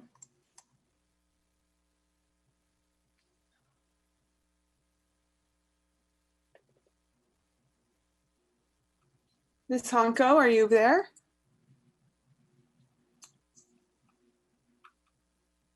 She may have stepped away. Okay. Madam Next. President, her hand was unraised, so she would need to Okay. raise her hand. There it is. There it is, yeah. Okay, Ms. Honko. I hit the wrong button to, hey, I lowered my hand. Good evening, Angelica Honko with Public Advocates.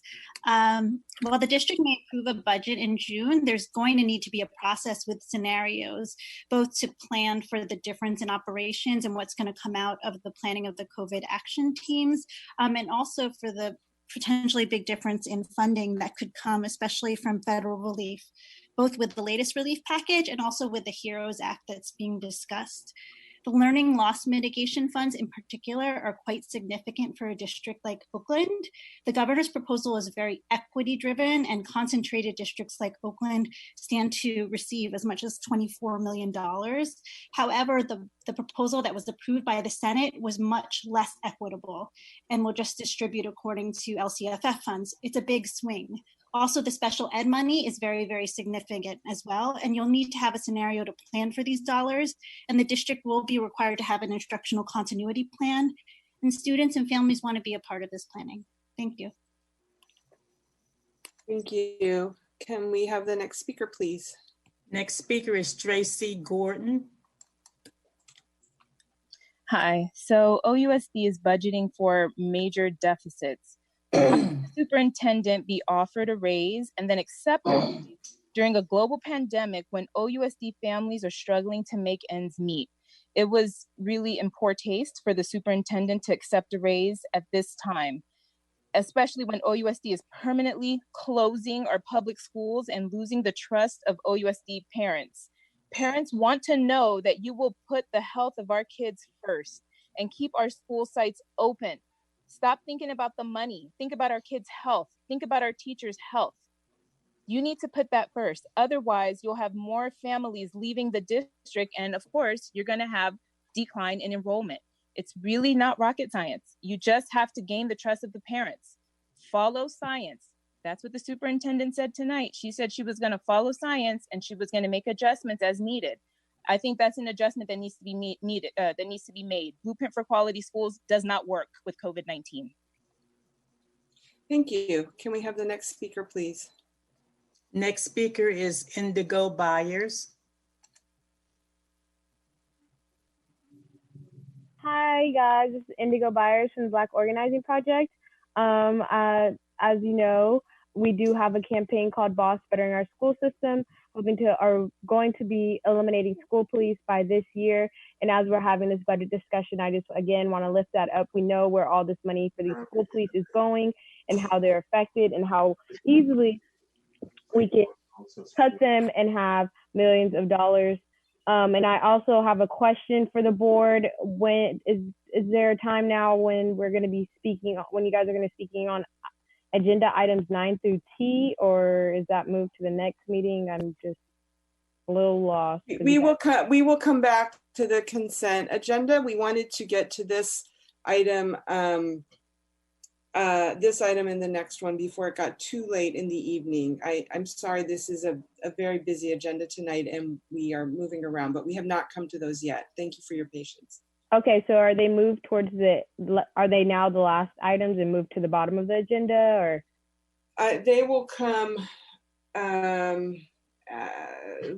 after this item and the blueprint item. We'll then do the consent agenda, and then we will go back and do the public hearing, and there's a couple of unfinished business. There's one unfinished business. It'll come after the blueprint. Thank you. Okay, thank you. Can we call the next speaker, please?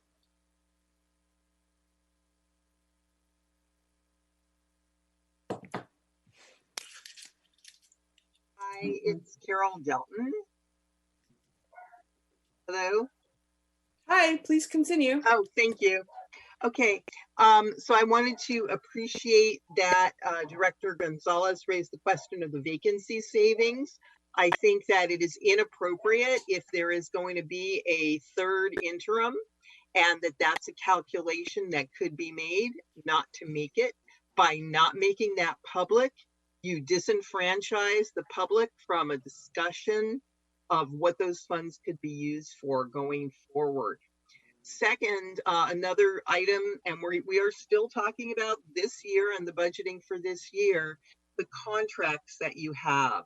We've been told over and over again by Ms. Casares that there's a staff member working on those contracts and working on cutting them back. We have heard nothing about it. Meanwhile, your number of contracts is 200% that, and that's your total spend on the contracts is double a similarly sized district. Thank you.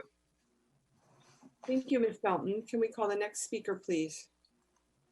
Yes, next speaker is Mike Hutchinson. Mike Hutchinson. I think it's a little unfair to only give people 1 minute when there's been no engagement at all. But here we are 1 month before the statutory deadline, and we're just beginning to talk about the budget development. This is the worst the school board has ever done at this. There is no structural deficit, and there never was. We've been in a period of increased state funding, and during that time, this school board has cut per pupil spending to put that money in the reserve.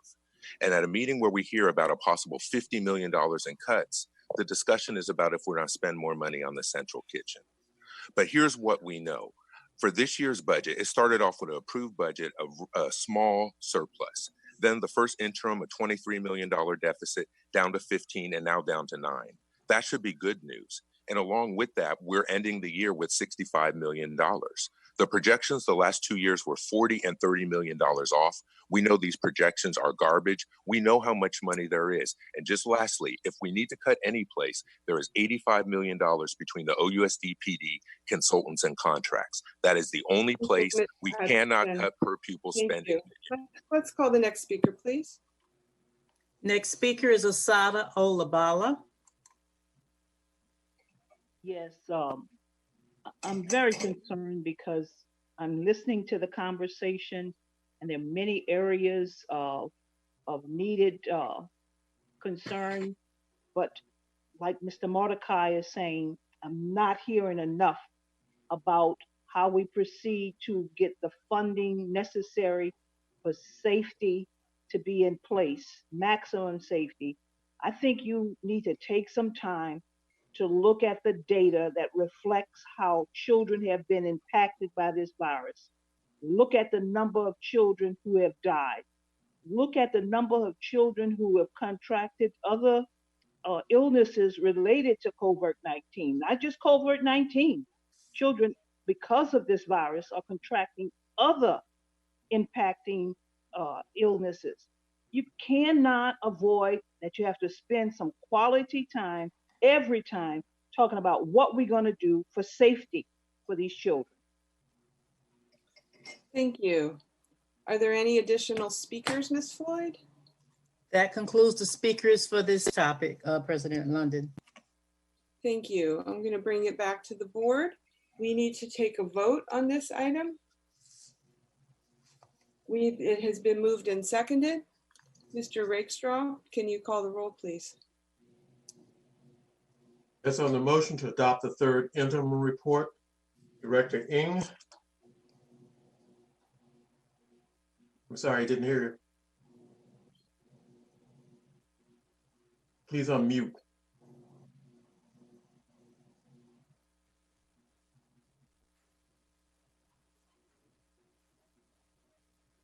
She may be being muted through the host. Is that? Yes. Sorry. There you go. Thank you. Director Yee. Director Yee. Yes. Okay. Director Harris. Yes. Director Torres? Director Torres? She's not present. Okay, absent. And we'll go back to Director Hinton Hodge, Yes. Vice President Gonzalez, Yes.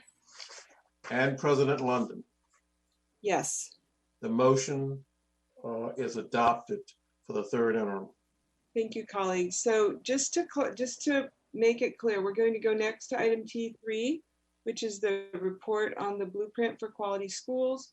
Then we will go back to the general consent agenda.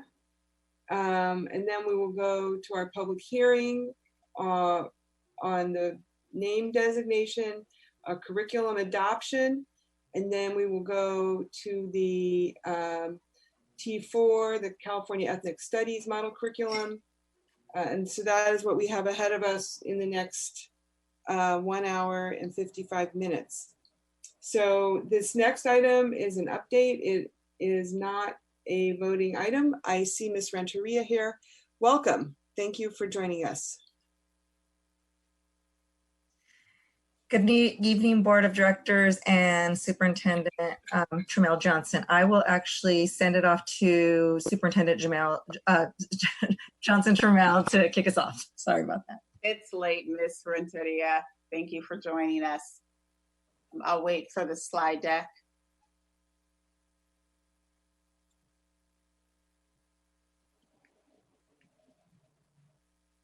All right, thank you.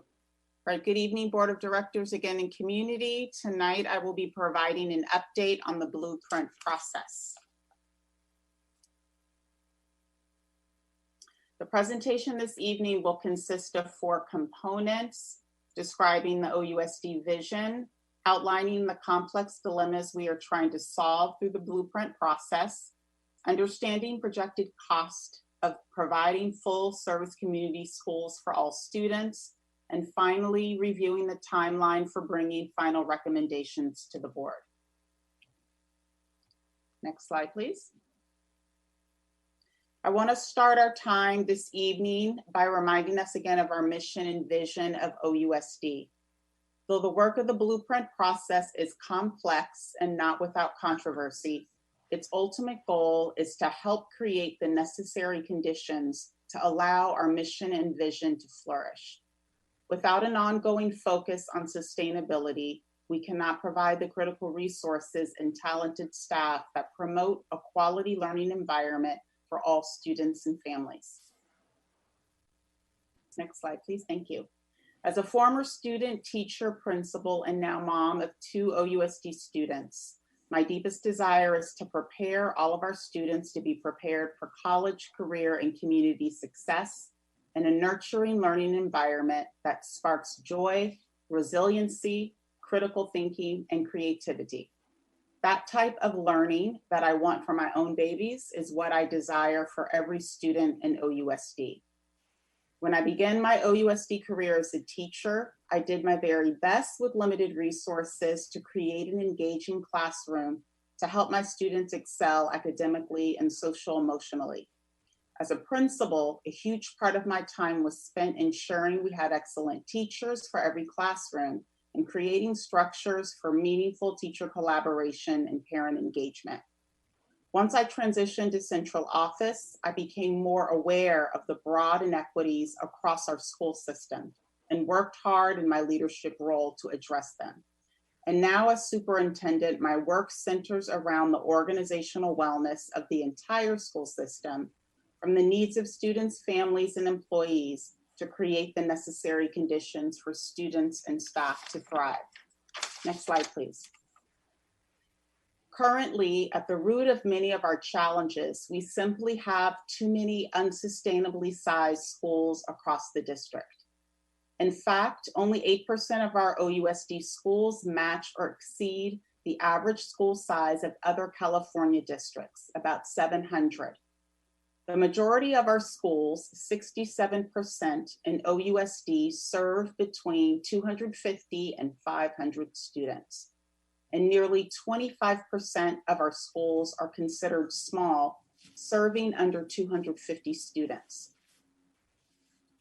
Can you please click the slide? Thank you.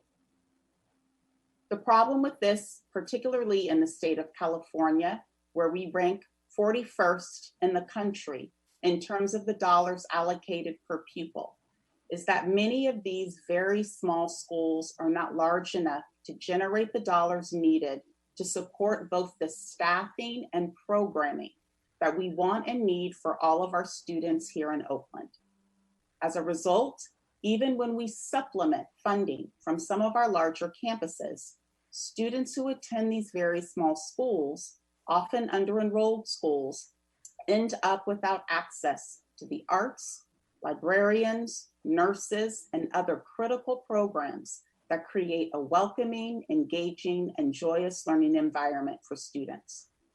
Our current reality is unfair for our students, and it is particularly unjust for our most vulnerable students who need more than the basic curriculum, who require and deserve a rich array of programs and academic and socio-emotional supports to realize their potentials and maximize their gifts.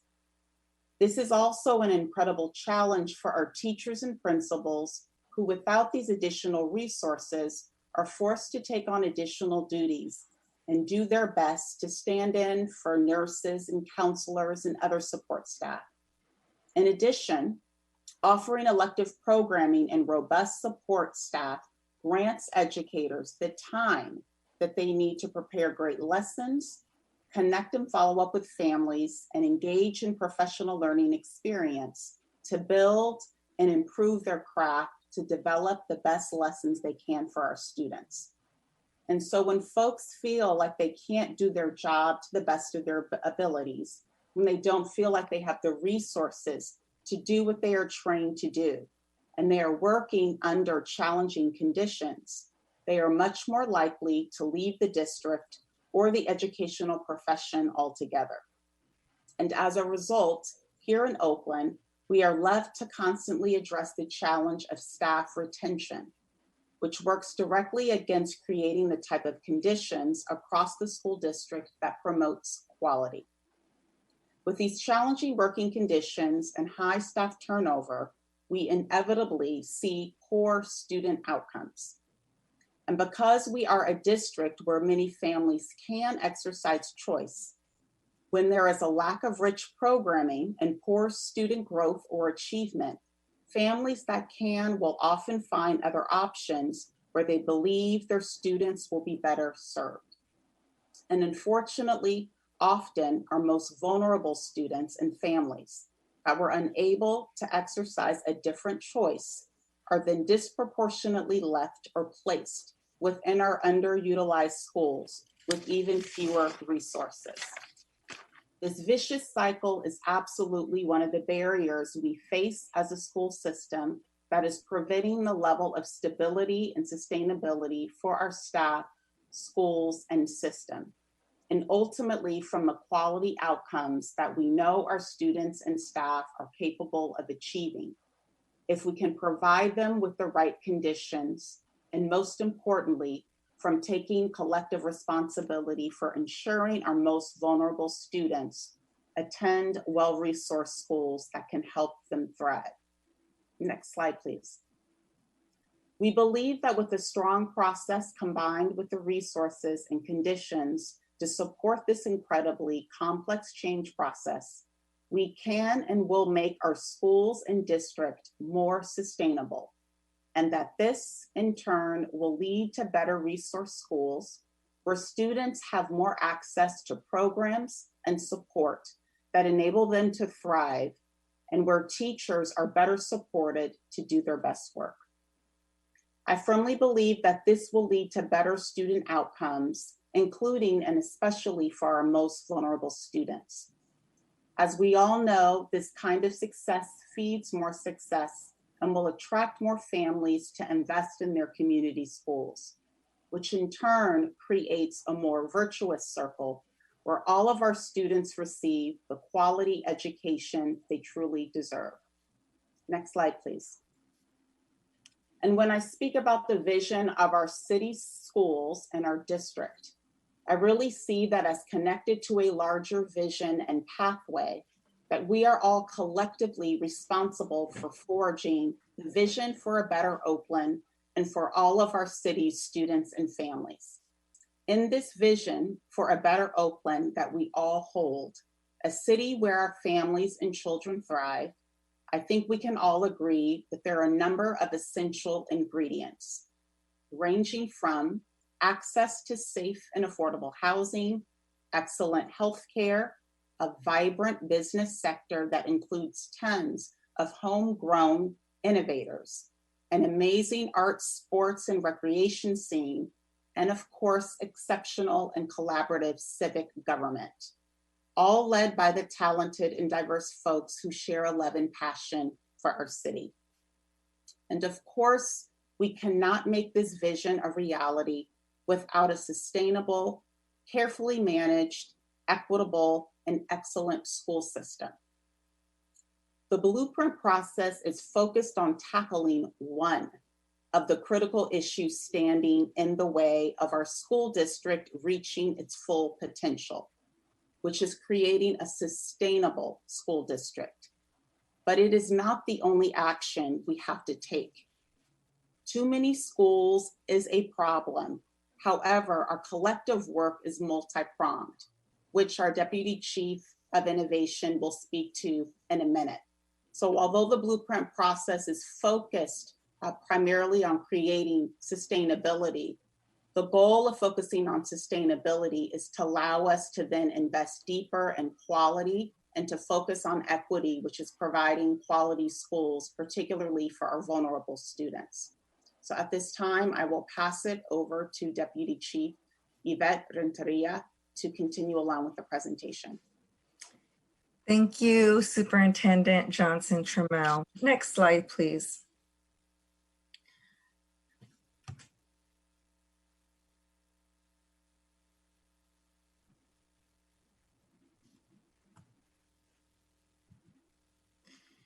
So as Superintendent Johnson Trammell mentioned, the blueprint is one part in solving this virtuous cycle, this vicious cycle that we're talking about. We heard her talk a lot about the challenges and the vision that we're wanting to see for our students, our families, and our community. And what we're wanting to do when it comes to the Blueprint for Quality Schools is addressing the need to change school size and location as part of a way to increase quality, equity, and sustainability across our district. Next slide, please. When it comes to sustainability in our school district, we know we have too many schools for our funding levels. We just heard before our presentation, Lisa Grant Dawson talk about some of our financial challenges, and they're going to increase. We also know that last year we passed the citywide plan sharing that we have far too many schools in comparison to similar school districts. With that, we know that once we have sustainability challenges within our district, resources amongst our schools become far too thin to provide the supports and enrichments and activities adequate for all of our students.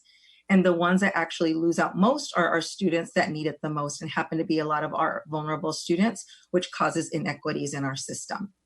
Next slide, please. So what we see on a system level is we see that we have several schools in this visual here where we have several differing schools from large to small and having to stretch our resources so that we're giving resources to all of our schools. And what we're looking to do to be able to solve, again, one part of some of our challenges is the idea of getting to fewer schools so that we're able to provide more resources to schools. So we're not going into a situation where we have schools that don't even have the adequate resources to support their families, students, and community. Next slide, please. So we talked a little bit about a system level. I want to actually dig deeper into a school site level. So when we talk about unsustainable schools, we think about what does that mean for our staff at those school sites. So for our principals, we know that far too often our principals are doing multiple jobs, which often leads to lack of time with teachers to be able to provide that opportunity to support them with observation and feedback. Instead, they're working to be the new supervisor, as an example. What we want to do as we get more sustainability is we want our staff to be able to focus on that instruction to provide quality in the classroom. Teacher collaboration, we know that when schools are too small, we often have teachers their only teacher in that grade level. So there's lack of opportunity to collaborate with somebody in that grade level so that they can build upon what they have and be able to share resources. Enrichment, when it comes to enrichment, we find that many of our classroom teachers are not only teaching their class during the school day, but they're tutoring before school, after school, during their lunch periods because of those lack of resources.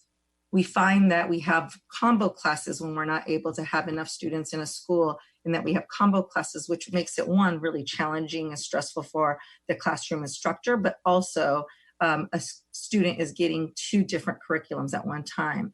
And finally, facilities challenges. We know that when we have underutilized space, we often see school sites having to share facilities either with another school or with another department within the school district. Excuse me, Ms. Renteria, I neglected to ask the translator to see if there's anybody who requires translation right now. If we could just take a brief pause, I would appreciate it. Interpreter, please. Of course, my mouse is failing me now. Muy bien, buenas noches otra vez. Seguimos aquí ofreciéndole el servicio de interpretación para esta junta. Si usted requiere de este servicio, por favor, utilice el botón en la parte inferior de su pantalla. Es un botón que tiene un globo terráqueo, dice interpretación. Pulse este botón y usted puede ver, va a haber una lista de idiomas. Ahí va a estar el idioma español. Seleccione ese idioma y ya debe estar escuchando a mi compañera Cintia Obando interpretando en este momento. Cuando tengamos comentarios públicos, levante su mano como todos los demás y nosotros haremos la traducción después de que usted hable. Muchas gracias. Gracias. Thank you, Ms. Renteria. If you could continue, I appreciate it. Next slide, please. So as we talk a little bit around how we get from having more unsustainable schools to, unsustainable schools to more sustainable schools, as a blueprint team, we are looking at focusing on certain metrics as we're addressing how are we solving these issues with sustainability. So what you'll see on the screen right now is the measurement tools that we have been using and will continue to use, and have been some of the measurement tools that have been asked to be used under our ad hoc committee and our blueprint policies around ensuring that we're addressing sustainability, quality, and equity, so that we are getting to a place where we have fewer sustainable schools, which ideally increases staff retention. That from that, we also see improved quality in our California dashboard and core growth data, and that ultimately we're serving every student group within our school district. Next slide, please. So I won't review this in length, but I do want to make sure that this was within the deck so people have an opportunity to review this. This is a list of concrete long-term goals that we created with our blueprint principles, and we were able to develop these blueprint long-term goals before COVID. So I also want to recognize that these were blueprint goals that we have established before COVID-19. We do know that there is going to be some modifications specifically as it comes to standards testing, given that we didn't take those in place, but we will be modifying those. We want to make sure that we ensure our opportunity to meet with blueprint principles to do that, given that we spent time with our blueprint principles developing this. You will also see in the appendix breakdown of how these metrics came to be. So I refer to the appendix to be able to see the calculations of those. Next slide, please.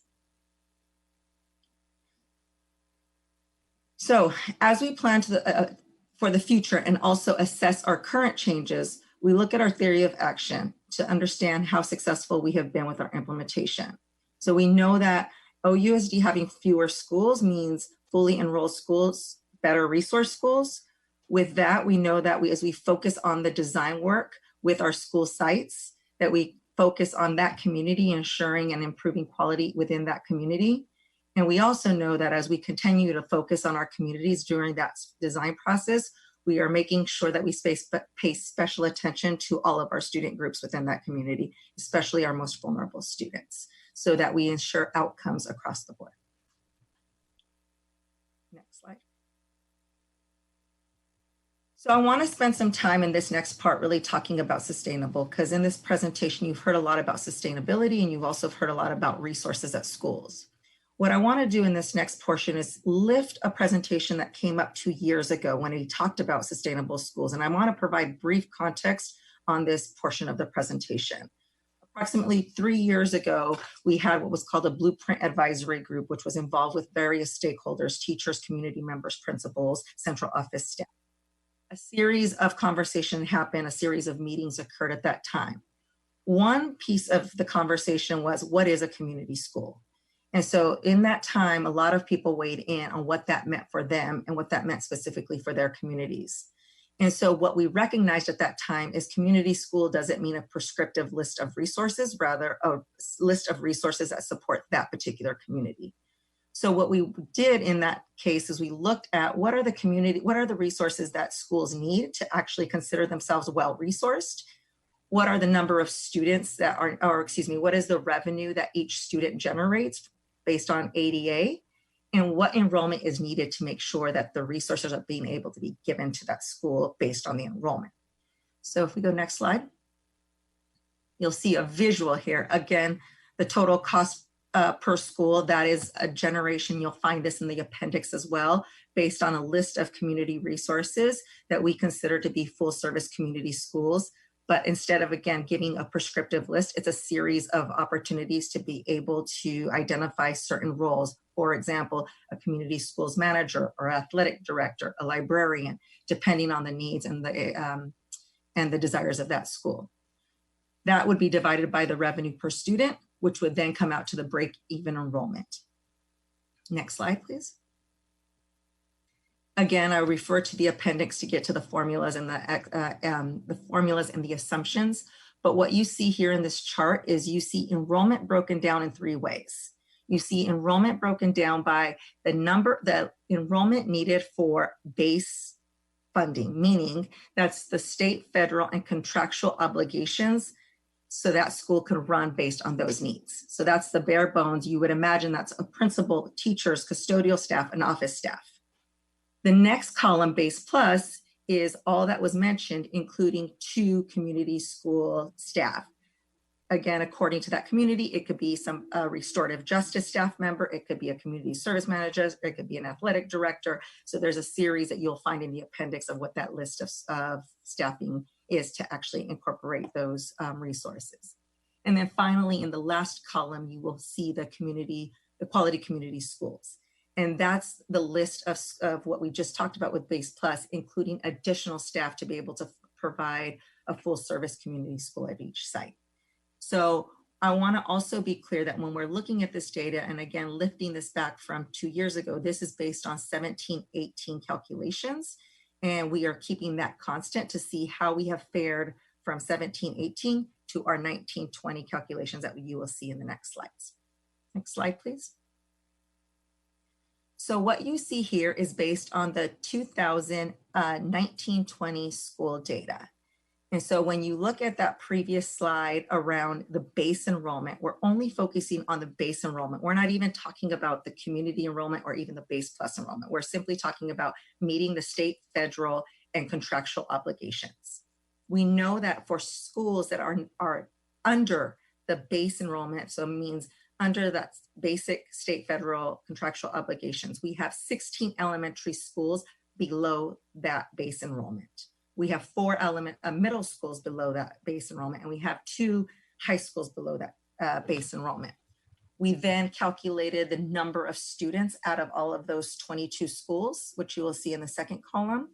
And then from that, we divided the revenue, which then states that final column, which is the total revenue for schools to reach sustainability. What that means is this is the amount that a school needs and we need to draw from throughout the district in any way possible so that we can provide to these unsustainable schools to keep the basic needs and keep the school open. So what we see is larger schools and other funding is subsidizing above 15 million per year to be able to support those unsustainable schools. So in the next slide please. And the next slide, what I wanted to do was bring back that presentation that was shared in 17-18 to see what has happened in these last 2 years in this time that we presented this information last time. So what you'll see in the blue is 17-18 data, and what you'll see in the black is 19-20 data. So what we see there is there has been an increase of 3 schools in elementary school that have actually dropped in enrollment. So they have now become unsustainable schools. We've seen 4 schools in middle school where there was 8 schools previously, and then there's still 2 schools in high school. So we did see that middle school going from 8 unsustainable schools to 4 unsustainable schools has allowed us to get to that bottom number that you see in the red circle, a decrease in funding that needs to be subsidized to unsustainable schools. And one thing I want to share in this slide is that when we see the middle school, we see that we went from 8 unsustainable schools to 4 unsustainable schools. I want to just lift that a lot of that was due to the cohort 1 changes that have occurred and that have been implemented this year. So that is our Elmhurst, which was Elmhurst and Alliance being merged, the Roots closure, which has also increased Frick, and then also the Soul and Frick merger that is going to be happening and implementing this next coming year. In addition to that, I also want to point out, and we mentioned this referring back to our March presentation with a cohort 1 and 2 update, not only did we decrease this, but we also were able to offer more services to schools like Elmhurst. And this was mentioned previously in our previous presentation, where not only did we decrease, but we also increased enrollment, which we're able to provide computer science, English, Spanish, and music at the Elmhurst site, all of that being determined on a school site level through the design team process. Next slide, please. So I want to be clear, and I know it's bolded here, but I want to also verbally share that the list, what you're seeing right now, is not a final list. It's not the only decision maker when we think about blueprint changes. This is actual data and simply the data focus on what we consider to be unsustainable school size. It is not a final list. It is not a final recommendation or decision. So what you see here is the number of schools in each region based on their school size of what we consider to be below base, meeting base plus, and then meeting the quality school community list color coded. You'll find that in elementary school. Next slide, please. In middle school, again, I'm going to just repeat myself. This is not a final list. This is a list of unsustainable schools, and it's only a part of the way we're making decisions in the blueprint process. And then our final slide, our next slide, please. And this is our high school list. Again, I'm going to repeat, this is not a final list. This is simply a list of our schools that are unsustainable sizes. Next slide. So the next part of this conversation is like, well, what does it mean to redesign? What does it mean to merge? And how do we know we're actually building quality simply by changing school size and location? Before this, actually within our agenda, we were going to have our Frick design and renaming team present before us. And a lot of the Frick members of the design team were going to actually provide public comment. And I wanted to share just in that process, it's a very thorough process within our blueprint merging and redesign, that we bring together a group of stakeholders, community, teachers, principals, department leads within the central office to develop 1 year of a design process to, again, focus on quality, think through what does that specific community need, and be able to develop and improve and grow a program in that way. And again, there was a Frick presentation that was going to happen before, we'll hopefully hear afterwards, to hear how that's been going at certain sites. We had also an update for our cohort 1 and 2. But what we see in terms of actions from the blueprint are redesigned schools. So these are schools that we know will need to either are going to be increasing their enrollment or we need to focus on quality. So we'll go through a year of design process, which was what we're doing with Fruitvale Elementary as an example. We also have merging schools, which what we've seen this year with Kaiser and Sankofa merger and Frick and Soul merger. We go through a year where we bring the two communities together and go through a year process going through culture, program, student groups, family support. So we go through a year-long process with those stakeholders to ensure we're creating a program that supports that community and ultimately leads to improved outcomes. We also have welcoming schools. So these are schools, when we closed Roots, as an example, Frick took in a lot of the schools. So there's an extra needed a support for schools that are going to be receiving schools. And then we also have individual and family and choice support. This is when a school is consolidated and we have direct family support to be able to choose another school of their liking. Again, we have the different models that we have here. And then we have the continued cohort 2 and cohort 1 supports that you'll see on this deck. Next slide. So final piece to this presentation is timeline. The last time we presented cohort 1 and 2 updates, we mentioned at that time, and I believe that was the first time we had shelter in place, but it was at that time up until May. Since then, we of course extended that. And at that time, we shared that we were wanting to make sure that we were supporting families and community in this trying time when we know there's a lot of trauma that a lot of families are experiencing. We know that that's still the case. And so we are very aware of that. We want to support that process. We know that families are going through a lot. We know that there's a lot on students and communities. We know that there's a digital divide. So that's something that we're not overlooking in this process. We also know that we just heard from Lisa Grant Dawson around the interim, the third interim report, and we understand that we have some fiscal challenges, not only before COVID-19, but increased after COVID-19 that we need to address. And we also heard from some of the board members that some of this we've been just kind of cutting and cutting and cutting. So we need to make sure we find the balance between that. So next slide. We originally had a plan to be able to meet with the school site principals, meet with community, come forward with a vote for cohort 3 in late April in early May of this year. Given that we want to make sure that we're giving time and space and we need also learning from what's going on with our current state right now, we have now projected a new timeline that you see on the right side column here. We ended our communication and engagement plan notifying the school site leaders. And from there, that's where we have stopped. And so what we do want to do is we want to start by engaging a smaller group with a school site leader from now until the school year with the intention to meet with a school site community at the start of the year. What makes this a bit challenging is we know that the changes in the guidelines are changing. So there's a lot of unknowns, but there is every intention for us to meet with a community. Ideally, it would be in person, but it may likely and very well likely have to be virtually with the intention to have a vote come in the fall. So I will stop there to answer any questions. Thank you. Thank you, Ms. Renteria. That's a lot of information. Board members, I am aware that it is a long night. So let's start with comments and questions by the board. Community members, if you want to speak on this item, which is the Blueprint for Quality Schools update, now would be the time to raise your hand. And we'll start with board members. Would anybody like to go first? Director Smith-Dahl, welcome. If you wanted to kick it off, you can, or would someone else like to? I can go first if. Great, thank you very much. So I think that the work that you guys are doing is super powerful. So I'm very grateful for this to be happening right now. And I do recognize that things are definitely changing throughout this pandemic going on. We can't really plan for anything. And so it's super hard to be thinking about this.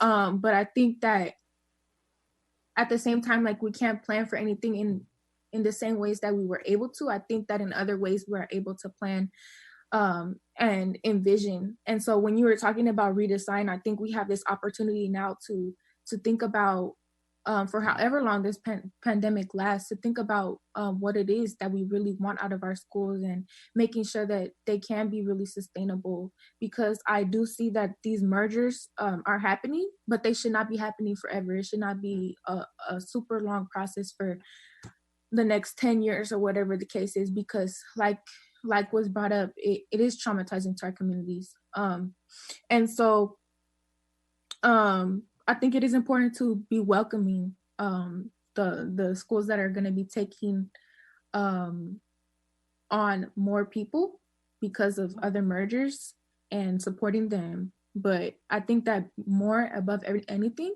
we need to be looking at closing down charters that aren't doing what they need to be doing. There are a lot of charters that are good. And so I really don't have an issue with charters in our district, but I do have an issue with charters that are not doing everything that they need to be doing for our students. And so I think we do really need to be looking at that and how can we make sure that they're doing everything and being held accountable. But yeah, thank you so much for the presentation. Thank you. Micah. Who would like to go next? I can't see you all with the timer up, so if you want to, board members, if you wish to speak, please let me know. I'll go next. Thank you, Director Hinton.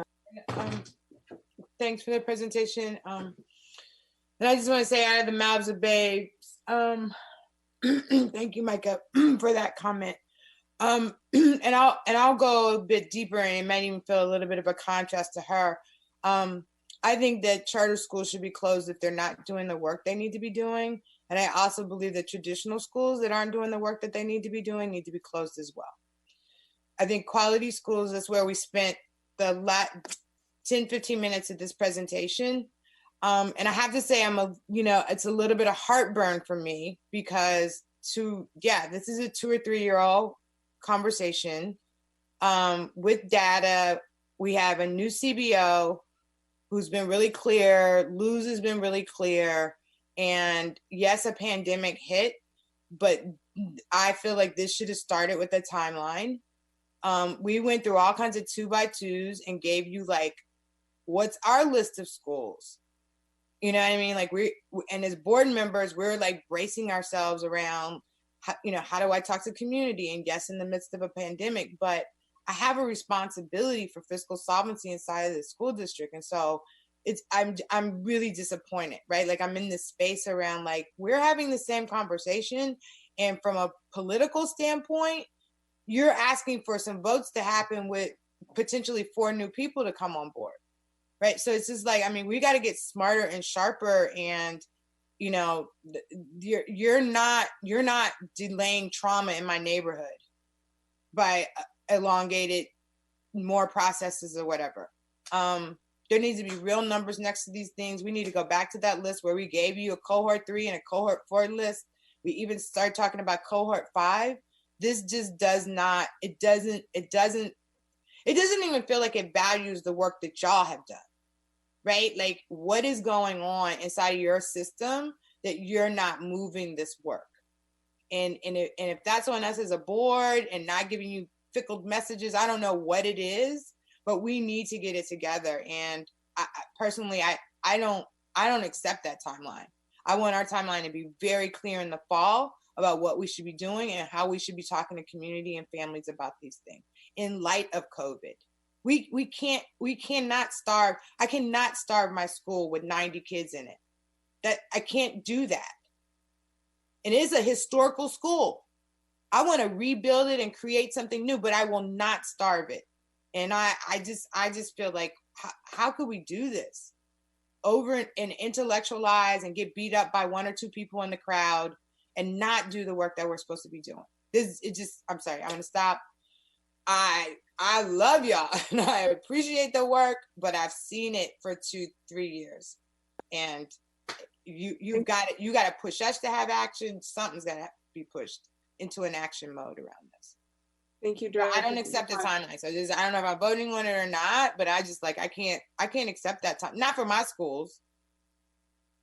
Okay, this is a presentation, so that's a great discussion item. Is there anyone else who would from the board who would like to speak on this item?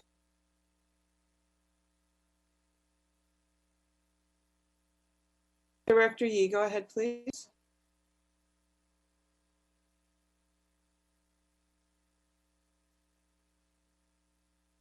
Director Yee, you may need to unmute yourself.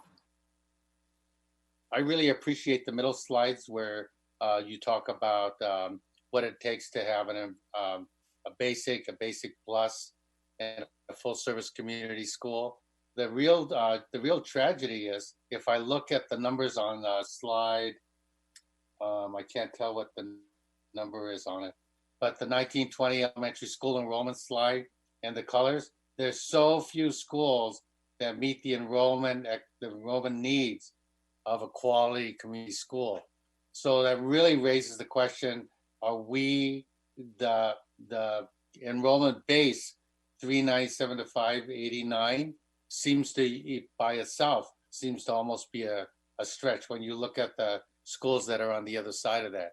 I think this really highlights, what I talked to Miss Grant Dawson about the structural deficit. This actually shows that based upon what we believe to be full service community school, where the structural deficit exists. So it's very powerful. As to the speed of implementation, you know, I'm relying on you to give us your best guess about it. But I think it's a stark reality that we may have to revisit our ability, especially under COVID, when we need it the most, of being able to establish and sustain full service community schools without another avenue of support. Thank you. Would any other board members like to offer comments? Right now?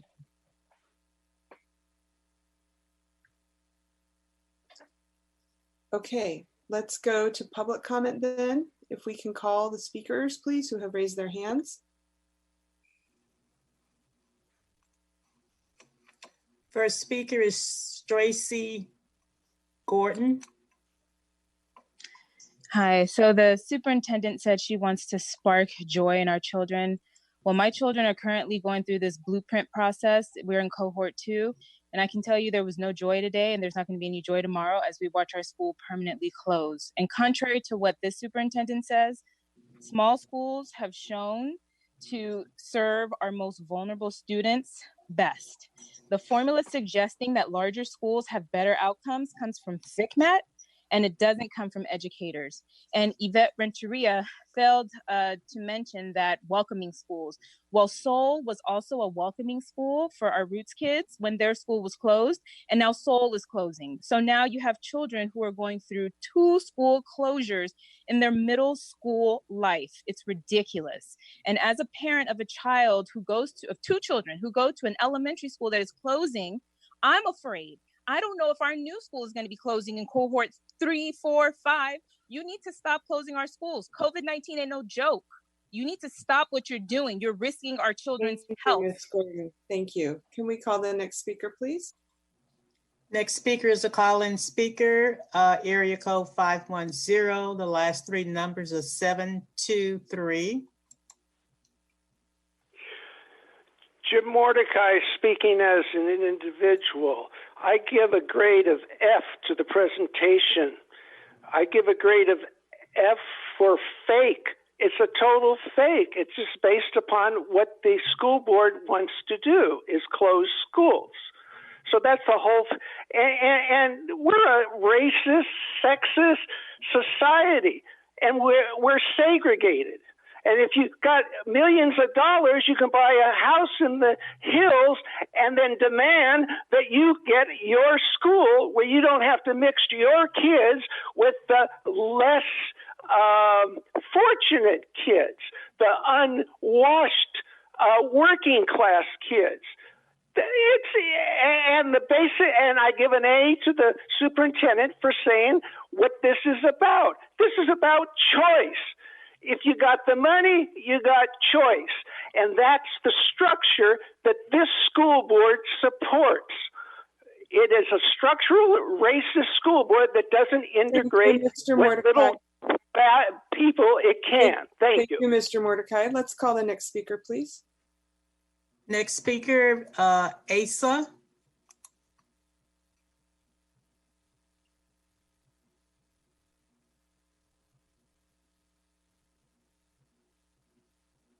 Asa, are you available, please?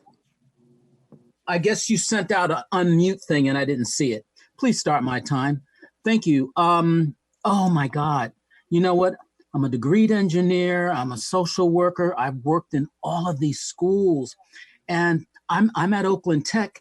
And in each class, and I talked to Stacy Morrison about this, I talked to Mr. Fairley about this, the classrooms themselves are segregated. I spent a lot of time at McClymonds and at Castlemont and at Ojai.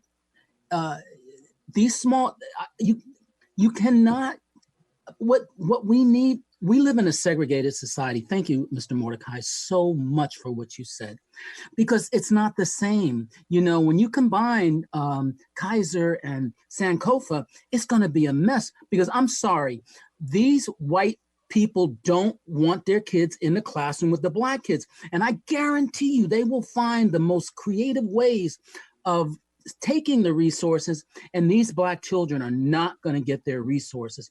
I see it in every school I'm in, and you can— Thank you. Your time has expired. We appreciate hearing from you. Can we call the next speaker, please? Next speaker is Melissa Korber. Hello. Yeah, I want to speak to some of the issues that have been brought up today. First of all, I want to speak to the last speaker who implies that Kaiser is majority white. It is not. Although I am white, I have an adopted son, and I really think people need to do their research before that. But on a larger scope with this board, you say you're focusing on science, but you're the only people in the universe who are talking about larger schools right now. Everybody else is talking about how getting students into the classroom and having smaller classrooms and probably smaller schools for the safety of the students, the staff, the teachers, and the world. And I think you need to take a look at that. You're causing drama. You're not delaying trauma. You're causing trauma to a lot of people right now, including my own son, including all the beautiful members of my school site. This has not been a thorough process. You need to focus on something else. The blueprint should be dead. Thank you. Can we call the next speaker, please? Next speaker is Asada Olabala. Yes, thank you. You are avoiding what the COVID-19 is saying to you. It's saying that you have to have smaller classrooms and smaller schools. That is something that everybody's talking about. Smaller classrooms and smaller schools for safety. In case you don't know, I just looked it up.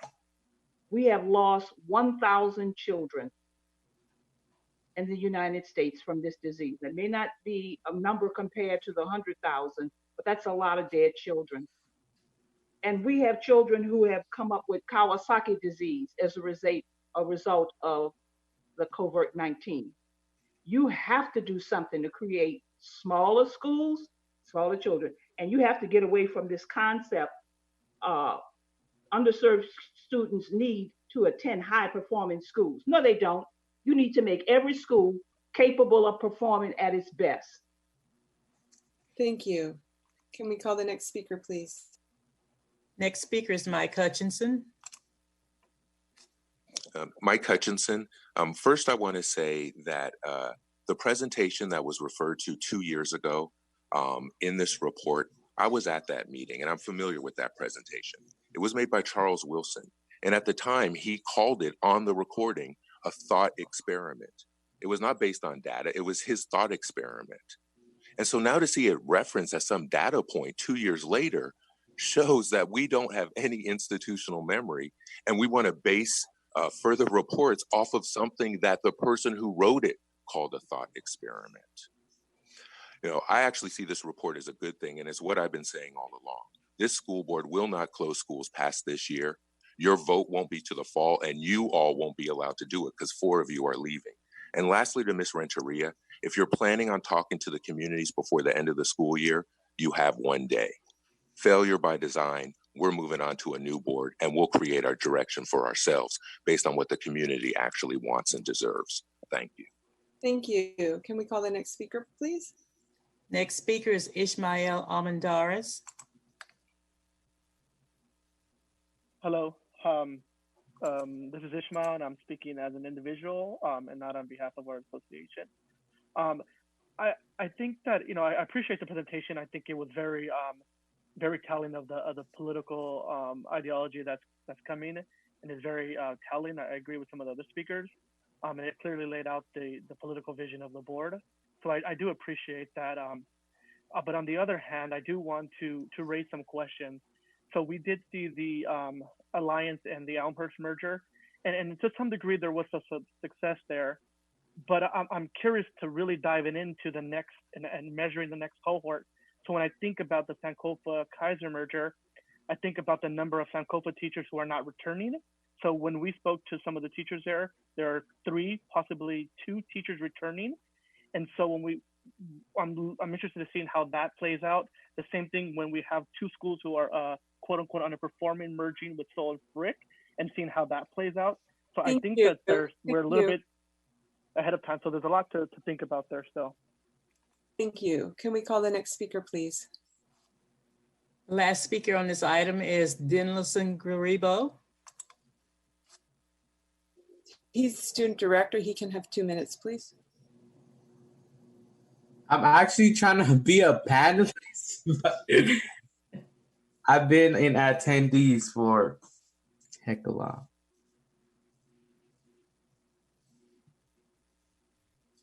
I'll make the change, Madam President. My apologies. Thank you. Do you want to speak on this item, Student Director Garibo? Not at the moment, but thank you, President London. Okay, because we're going to move on shortly. So this was to be the chance. Board members, I think that completes public comment. Is that correct, Ms. Floyd? That's correct. Great. Colleagues, is there any additional question? This is not a decision item. This is a discussion.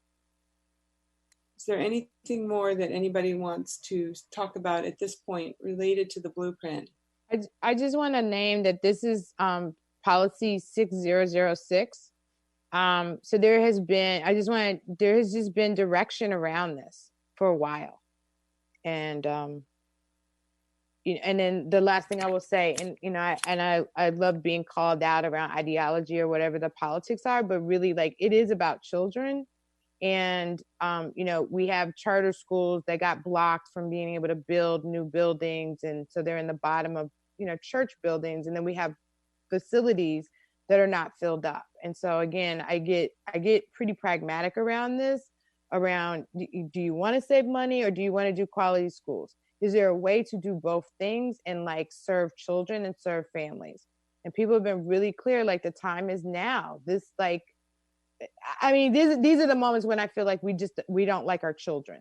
Like we just don't like our children enough to do this really hard lifting work. And so let's get the help. Let's get the supports around us that we need to do. So thank you for the extra time, President. Thank you. I do want to offer a couple of comments. I want to thank, and you can time me with 2 minutes. I want to thank the superintendent and her staff for the work. I think this was a very important presentation. This is a discussion that we need to continue to have, and we will continue to have. I wish Director Hinton Hodge would come back because I wanted to ask her what it is she would propose we do. She expressed that she wasn't satisfied with the schedule that was outlined, and I'd like to understand what she would want to see differently. So I'll have to, if you're back, Director Hinton. Yeah, I mean, I know there's COVID, and that's actually in some ways that is my urgency around this. Pragmatically, again, we don't have a lot of resources. We've got to think about how we're going to use our resources differently. So, no, I feel like, September, we should be having this conversation like very clear,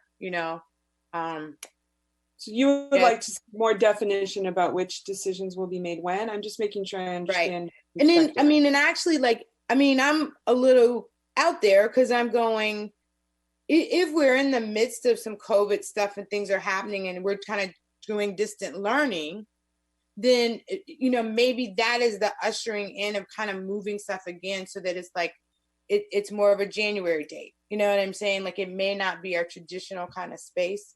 So that's all. And again, it's straight up, there's a politic in this that I feel for everyone in this. Okay, the final thing that I would say is that from my perspective, looking at the situation with COVID-19, looking at the budget, I see that there are a lot of demands on schools, and I see that there's not more money coming. The money is, it's iffy. We just heard one of our public speakers say that the House would give us quite a bit of money, but the Senate would give us virtually no more money, right? So we're operating in this extreme uncertainty. And at the end of the day, once we get past COVID-19, we still have the structural issues that we've had for years and years.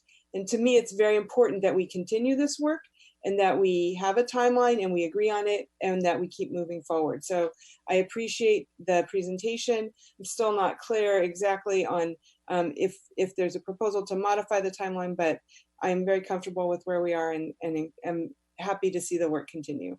So I think we can leave it at that, if that's all right with folks. We're gonna go back in the agenda. We're gonna go back to the consent report. Do I have a motion to approve the consent report?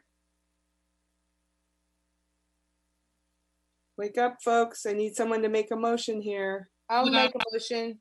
Is it possible to pull one item? I didn't pull it earlier. No, we missed that opportunity, Director Torres. We're gonna move ahead with the consent report. Madam President.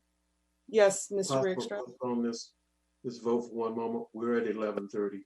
We need a time. Yeah, but the motion was to extend the meeting to 12:30, Mr. Rakestraw. So I think we're an hour. Okay, sorry. So I think I saw a motion from Director Hinton Hodge and a second from Vice President Gonzalez.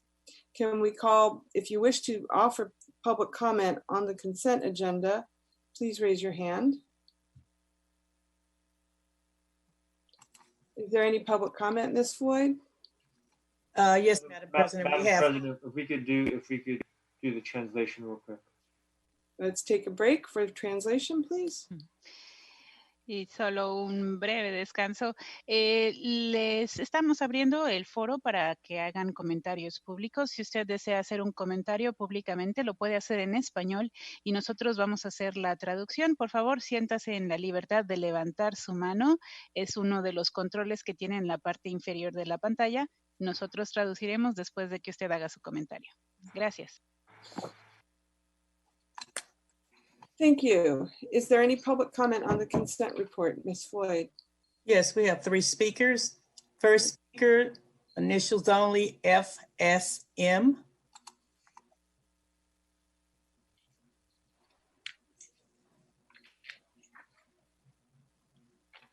Hello?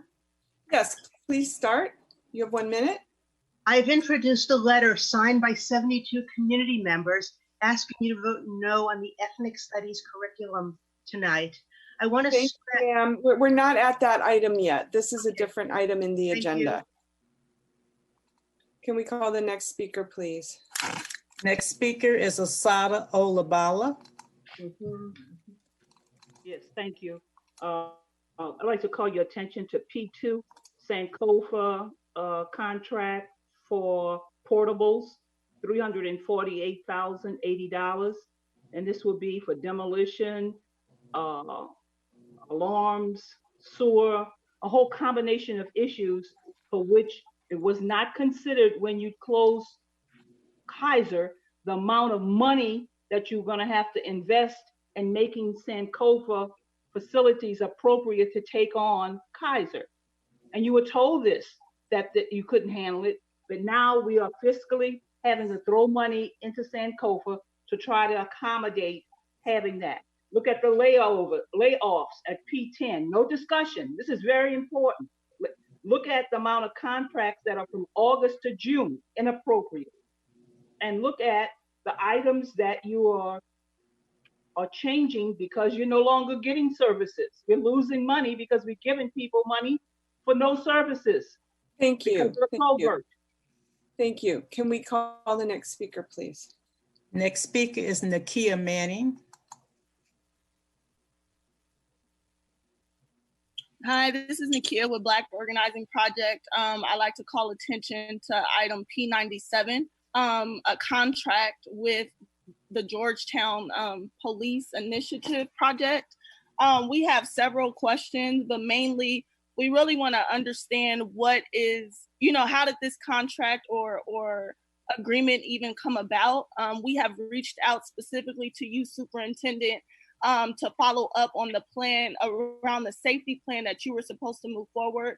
We have not been pulled into any of this conversation. So to see this is actually a big concern for us. Why is there $60,000 being considered to be spent to have a quote unquote expert review done on the Oakland School Police Department when we have in fact given you all our BOPS People's Plan, which is a step-by-step guide, comprehensive guide on what that could look like. So it really is a slap in the face. We would just like to gain more clarity around what this is and ask if we can be a part of conversations moving forward. Thank you.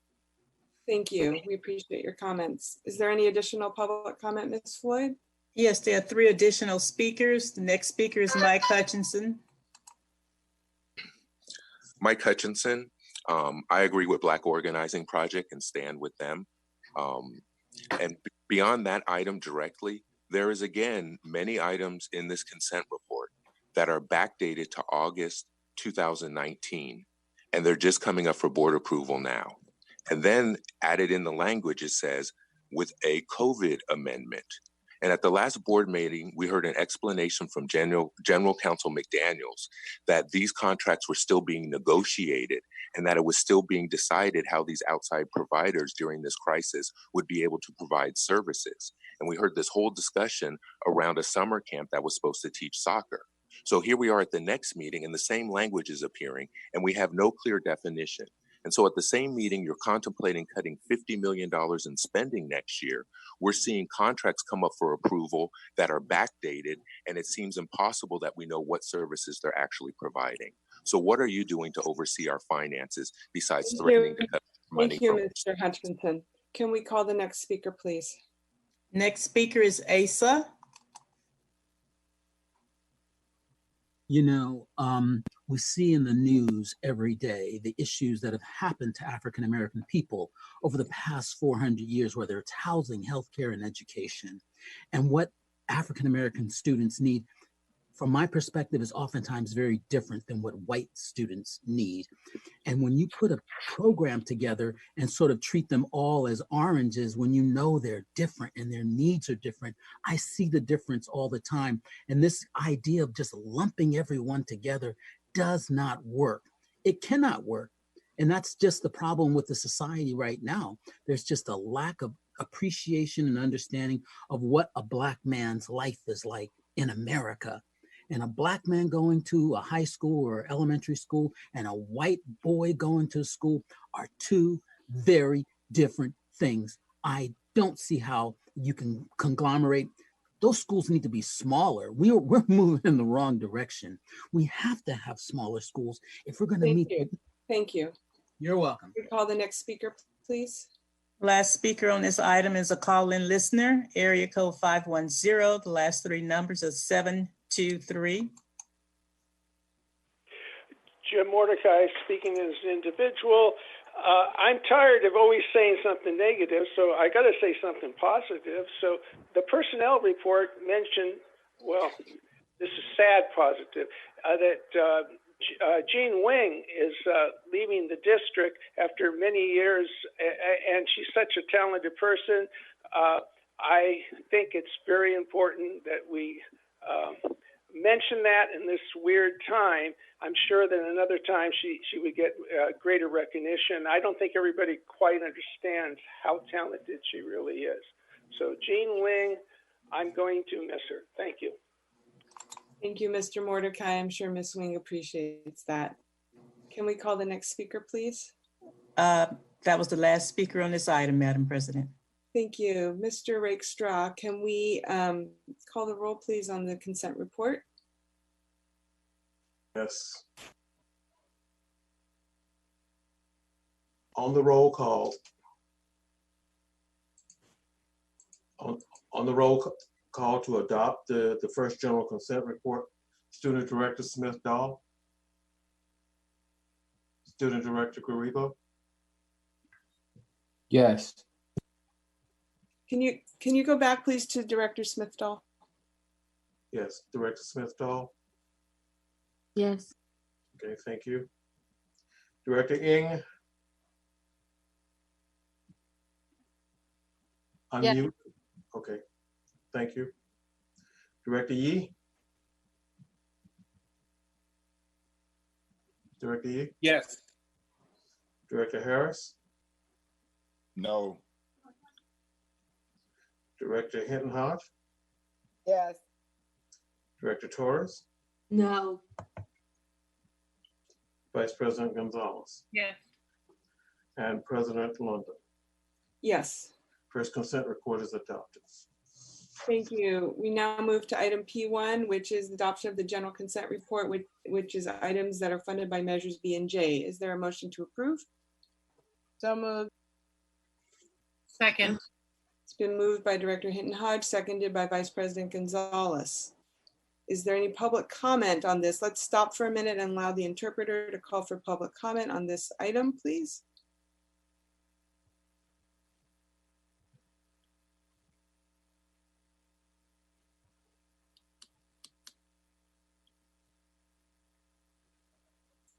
Ms. Vargas, you need to unmute yourself.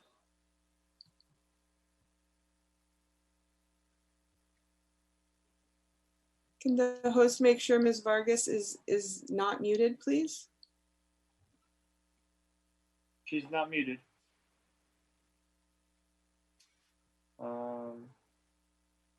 Let's see.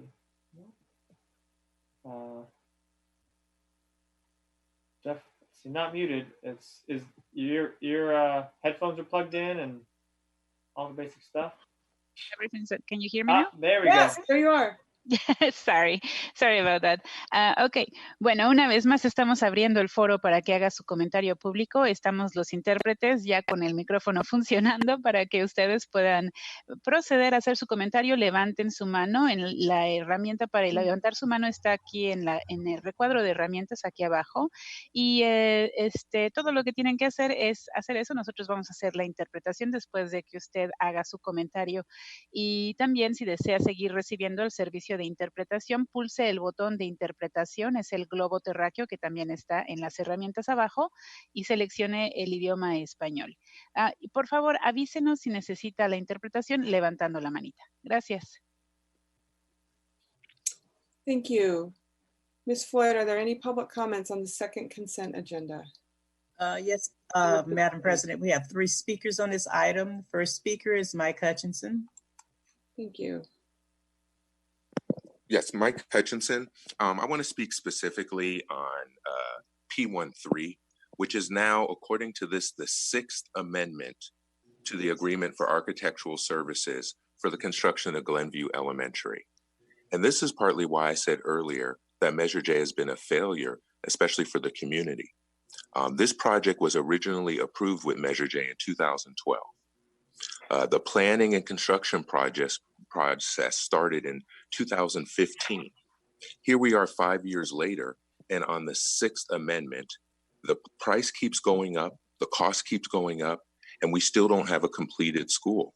There's not a plan for moving in now, and there's not a plan for what to do with Santa Fe afterwards. And this is the kind of failure by design that this school board has managed over your last 4 years. And so it's going to be very hard to get another facilities bond passed if you qualify the paperwork when we see how well, quote unquote, you've managed the money so far. We have to do better and Thank you demand. very much. Let's go to the next speaker, please. Next speaker is Asa. Thank you. I was raised in deep poverty, and I really don't know if any of you know what it's like to have to walk to college my first year and wake up in the morning and not have hot water, and move out of my family's home when I was 15. I got a job, and my life, I got a degree in engineering and a master's degree.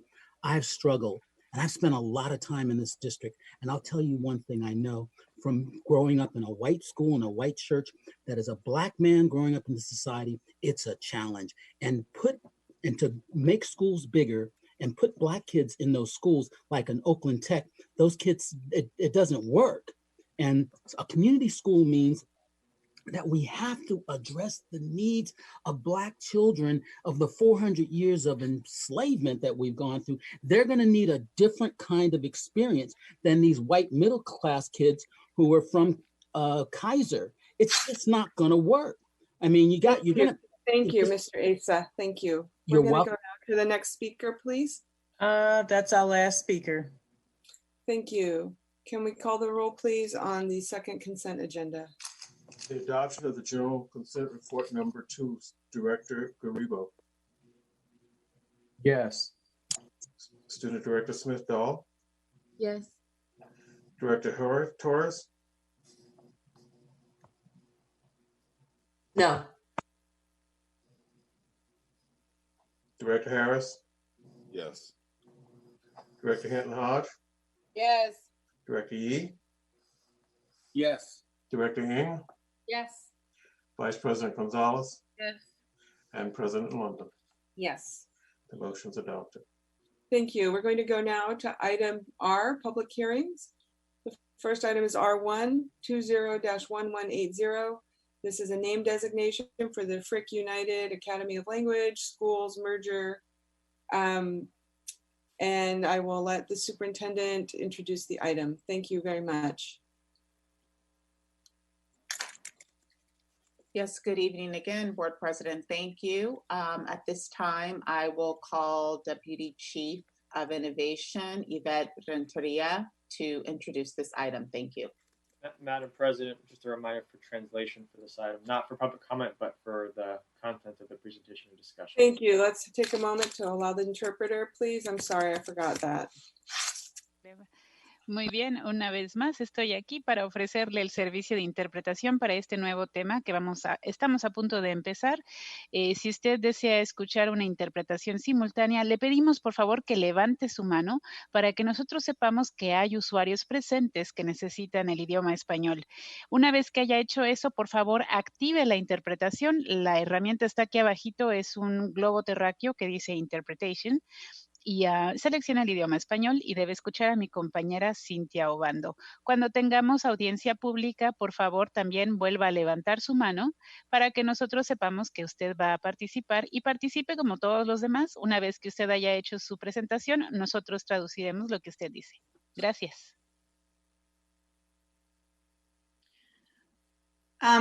I just heard from Deputy Chief Renteria that she can't get back on, so she asked me to just go ahead and start. Is that all right?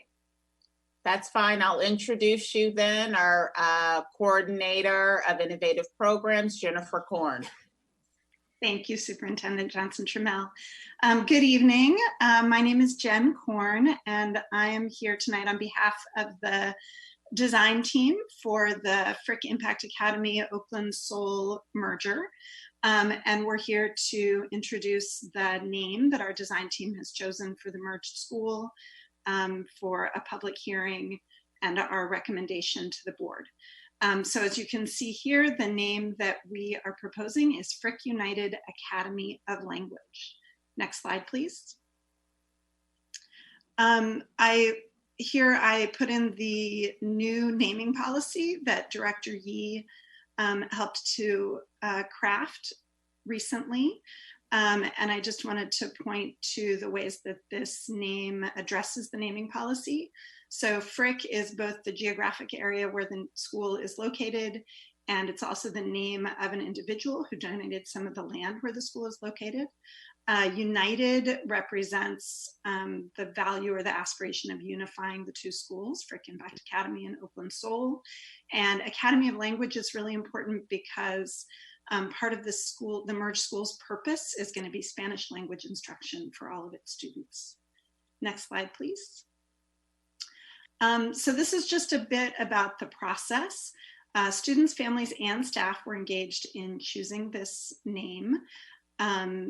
And most recently, we conducted a survey of students and families to choose between two finalists that the design team had narrowed it down to.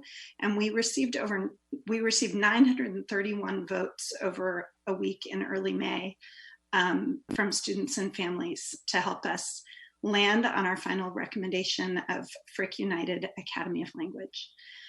From here, the design team would like to use this opportunity to tell you a little bit about some of the design work that we've been doing. And I'd like to introduce Seoul Principal Amapola Obrera to speak a little bit to our design process. Amapola, are you here? I'm here. Great. Next slide, please.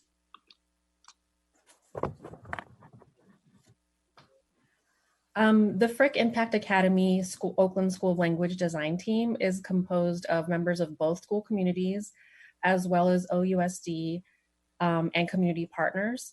We've engaged in a year-long collaborative process to develop a mission, vision, values, and leadership and team structures. You go to the next. We've been able to get all this done despite many challenges, including COVID, and we have, we're ready, we will be ready to open in the fall. So from here, we wanted to share some of the products that the design team has created. The first one that you can see here is a portrait of a graduate that we worked together to produce, organized around the 3 ideas of love, language, and learning. Can you advance the slide? We've made our recommendation of a name, Frick United Academy of Language. Please advance the slide. We've landed on a set of core values that will guide the work of the merged school. And we've developed both a vision and finally our mission for the merged school. In addition to all of those pieces of work, we've had 2 subcommittees that have been meeting really intensively as part of the design process. One is the instruction subcommittee, which has been really focused on curriculum assessment, instruction, bell schedule, master schedule, all of those pieces of really putting together an instructional program that is going to meet the needs of our middle school students. And in this case, an instructional program that's focused on language and that has a really unique approach to bilingualism in middle school.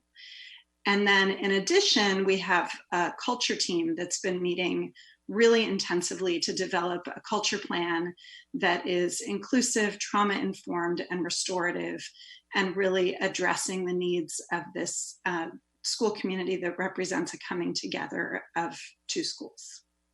Next slide. Another piece of the work that we've been focused on as a team is really figuring out how the school is going to function effectively and how it's going to be managed. So we've been working on roles and responsibilities and team structures, all of which we believe are going to be really important for a successful implementation year next year. Next slide. So looking ahead to next year, as Amapola said, we've had to be really flexible and responsive with a lot of challenges, but most recently COVID-19. And we know that moving forward, it's going to be really important to stay grounded in the values and mission and vision that the design team has developed in order to be responsive to whatever unexpected changes come our way next year. The design team is also already beginning to think about how to deepen some of the partnerships. On the slide that Amapola presented, you saw some description of some of the partnerships that have been really important to the design process, including partnerships with central office and with some community organizations like the OK program out of the police department. And we know that moving forward, we need to continue to deepen our partnerships with families and students as well. So this summer, actually, we'll be beginning focus groups with students who are attending summer school. And that's a partnership with the Office of Equity that we're beginning that work. So again, all of this is part of putting our plan into action. And lastly, in terms of our implementation next year, the subcommittees that I mentioned previously, the instruction subcommittee and the culture and climate subcommittee, are turning into the instructional leadership team and the culture and climate team for the school. So they'll be continuing to lead the work of instruction and culture and climate as the school merges and has its first implementation year next year. And finally, Amapola and I are very excited to share with you all a video that Jeff Vu from the Middle School Network has worked on with our team. I do want to say ahead of time that this video was created before we chose the name Frick United Academy of Language, so we need to go back and make some edits to it. There are some places where it refers to Frick School of Language or other names, but the sentiment is right on. So we're going to end by sharing with you this 4-minute video about everything that we're really excited about the merger of Frick and Seoul into Frick United Academy of Language. Can we play it?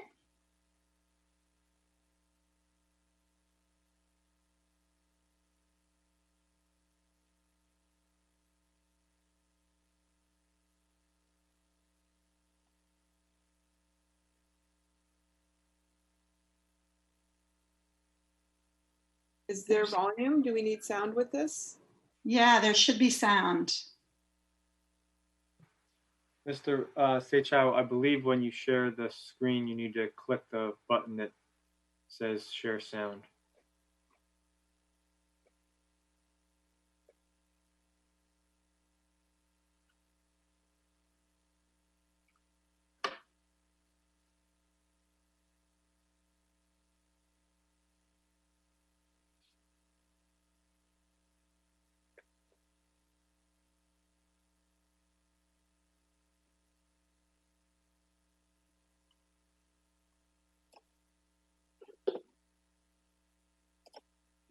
All across Oakland. There we go. No exception. The Frick campus has been preparing students and scholars throughout the neighborhood for over a month. The Oakland School of Language, also known as Seoul, is just getting started in a mission dedicated to dual language, service learning, and social justice. Next year, we look forward to the unification of these two great programs as they converge under one roof, expanding and deepening the learning opportunities and experiences for youth in East Oakland to grow, to evolve, to take on this next decade and the next chapter of our story. Welcome to our new school. Impact Academy School of Language is all about embodying the best of East Oakland, the diversity to the garden, the grassroots organizing to support. Next year, we're thrilled to bring together as the whole world, the Bring Impact Academy and School of Language programs to make a stronger and more complete middle school experience for you. At Brixel, we're excited to provide more dual language opportunities in East Oakland. Whether you are a student who is brand new to Spanish or a student who has been speaking Spanish your whole life, all Brixel students will have a unique opportunity to develop their Spanish language skills and will have a head start for the language requirements in high school. Impact Academy School of Language values each child's unique strengths and abilities. Each student will receive an individualized learning plan. Scholars will demonstrate accountability by monitoring their own academic growth and social emotional learning. School of Language, we're excited about our new state-of-the-art facilities, from our athletic fields and courts to our comprehensive on-site health center. Whether it's soccer, football, basketball, or cheer, our student athletes train in game time conditioning, fields and courts fully dedicated to resemble match conditions. Available to all students, our health center employs regular medical staff and can see students during both school hours and after school hours. Our strong partnerships at Bring Impact Academy School of Language help us meet the needs of our students and families, especially for health services, after-school programming, transportation, and food support. Our partners are more than just a community organization providing a service. They become part of the school family, truly understanding our needs. Families coming to this school can expect partnerships that help them focus on the most important thing, students. Perhaps the most powerful learning of all is that which happens from one another. Held by our incredible team of adult leaders, our staff is committed to serving our community and dedicated to ensuring our students excel. We We are facilitators, instructionalists, circle keepers, and mentors. We challenge and support students to do their very best. Both schools models have been based on making the most of what's inside and outside of the classroom and community. We are eager to further capitalize on that. And more than anything, we are eager to grow our community and flex how powerful East Oakland truly is.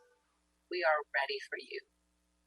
Welcome to the new Frick Impact Academy School of Language.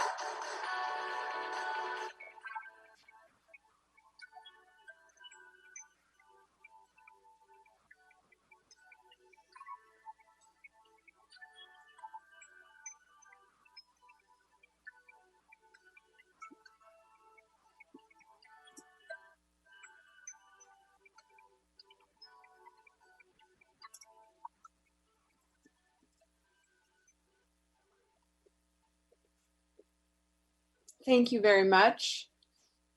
Board members, this is a public hearing, so with your indulgence, we would like to ask if there's public comment on this item right now.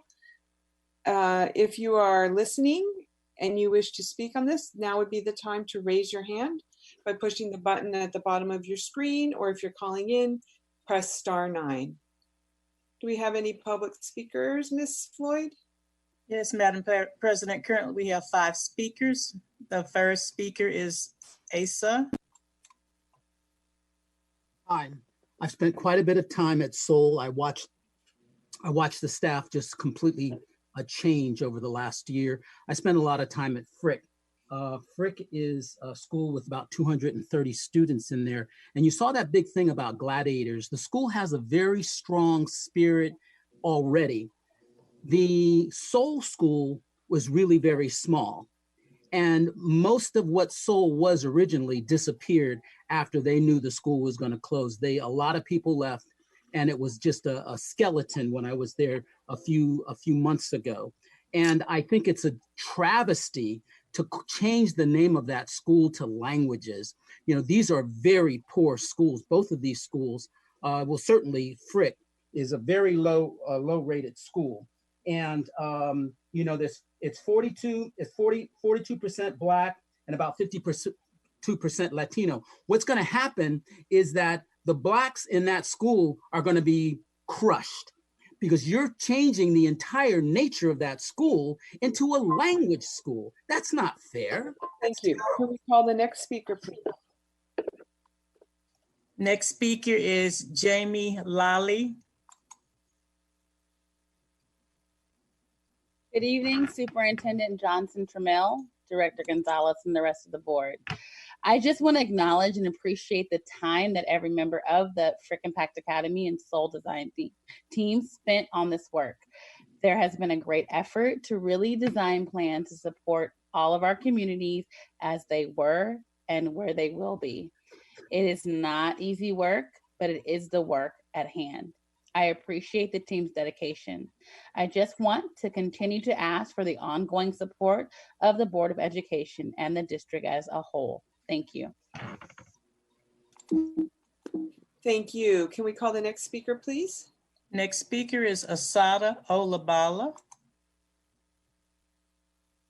Yes, I think it's absolutely ridiculous to have African American children who are challenged throughout this district with issues of being able to meet their academic needs, to have a language school. And I don't know why we need a language school when Black children are not learning at the rate they should be under. And I can never find, I haven't been coming to these meetings long, I can never find a concentration of how Black children are going to be able to close the gap that is so wide for them. This is absurd that you have a school based on language. And these kids, these Black kids are struggling, and you have nothing, you've presented absolutely nothing that helps them get where they need to get. A language school for Black children? Please, it's ridiculous. Thank you. Can we call the next speaker? Next speaker is Mike Hutchinson. Mike Hutchinson, I agree with the previous comments. There's no reason to change the name of Frick, which has always been Frick since that land was first donated to OUSD.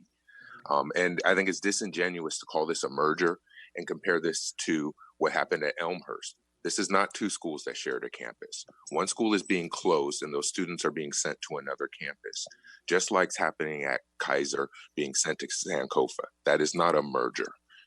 And, you know, one of the things, just a little institutional memory, I spent 8 years working at Maxwell Park Elementary. Frick used to be a high performing and full school until the state administrator divided Jefferson in half, and then the school board voted to close Maxwell Park and replace it with a Spanish immersion school.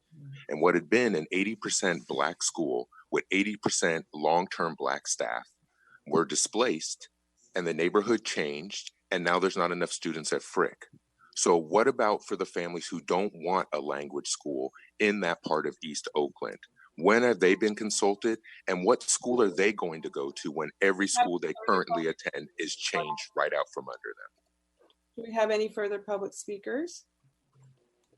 Yes, we have one last speaker, Lance McGee.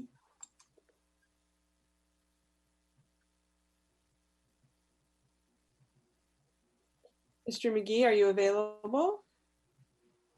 I'm sorry, I didn't see to unmute myself. Can you hear me okay now? Yeah, please proceed. Okay, first of all, this is my first time joining in this format, and so I'm learning all the formalities. So good evening, everyone. Good evening, Superintendent Johnson Trammell and everybody on the board. My name is Lance McGee. I'm the wellness consultant, trauma-informed wellness consultant, and I've been at Frick 4 years now. I'm really excited about being part of the team and the design team, the culture climate team, as we'll be really implementing trauma-informed practices. And one thing that I've noticed that some of the colleagues from Seoul have been bringing is really talking about inclusivity. And we are a very diverse group, which is very exciting. I'm really excited about going forward in this new year, whether that's distance learning or physical, we're going to be physically there. So the culture, the values that we've been talking about, the inclusivity, the climate, and trauma-informed and social-emotional learning has just been really exciting, and I'm looking very forward to it. So thank you for this time. Great, thank you. I believe that concludes public comment, is that correct? That's correct. Thank you. Board members, do you have any questions or comments on this item? Director Gonzalez, we'll give you 1 minute. Sure. I just wanted to echo what Ms. Lawley said, that serving on a design team is a lot of work. I'm really appreciative of the families and teachers and other folks who have been doing that work. I'm really excited for next year. Yeah, I'm just really grateful. I know it's been a hard year for both schools individually, and then to come together to do a design process in the middle of the challenges this year, just, you know, really grateful. Great, thank you. This is a public hearing. There's no vote taken tonight. Oh, Director Hinton Hodge, 1 minute, please, and then Director. I definitely want to rebuke the idea that children of color, Black children, cannot learn language. We started out this evening actually talking about dual immersion and the need to expand that opportunity for all children. And I have to acknowledge Ms. Lawley, because I remember when this vote was first happening, and there was a little bit of trepidation, and your comments tonight make me very happy and settled and secure in knowing that, like, it was a hard process, but maintaining your integrity and your identity is really, really important. And you are someone who is a true, like, just, you know, hero, shero in this work. So thank you so much for your service. And to Brother Lance, who taught my baby at Prescott and has moved on to be one of the best folks, I would say, in the Bay Area around looking at trauma-informed, knows how to play with children, knows how to teach children, knows how to love children. And so just those two people showing up let me know that, like, whoever thinks that our children cannot learn, those two people will prove you incorrect, and they will embrace families as well. So I'm excited about it, and I do like the name. Thank you. Director Yee, I believe you also wanted to offer comment on this? Yeah, I'm glad Director Hinton Hodge preceded me, because I was also going to acknowledge Miss Lolly. I think I met her around 8 years ago when I made a visit to Frick, which was my alma mater in the late 50s. And she was the great tour person who took me around the school and shared her vision of what would later become like a community school.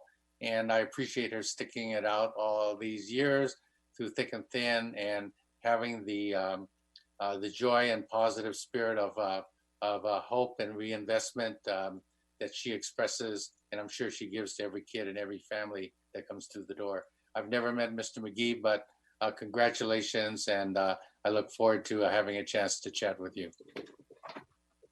Thank you. Any additional public comment by board, any comment, excuse me, by board members? Okay, I'm going to close the public hearing then, and we will bring this back on June 3rd. We have an additional business meeting next week, and so we will vote on it then. Thank you very much to our staff people for all your work, and to the design team and everyone who's worked so hard to pull this together. The video is great. When it gets updated, please send us a link so we can circulate that. Thank you. We're going to move now to unfinished business, item S1, 200803. This is a curriculum adoption and purchase for high school math instructional materials. We had a first read on this at our last meeting. I don't believe that we need any further presentation this evening. Let me ask the interpreter to please, let me just ask the interpreter to make a statement about Spanish language being available and public comment and so on, because we'll be in the comment moment soon. So if you want to comment on this item, please do raise your hand.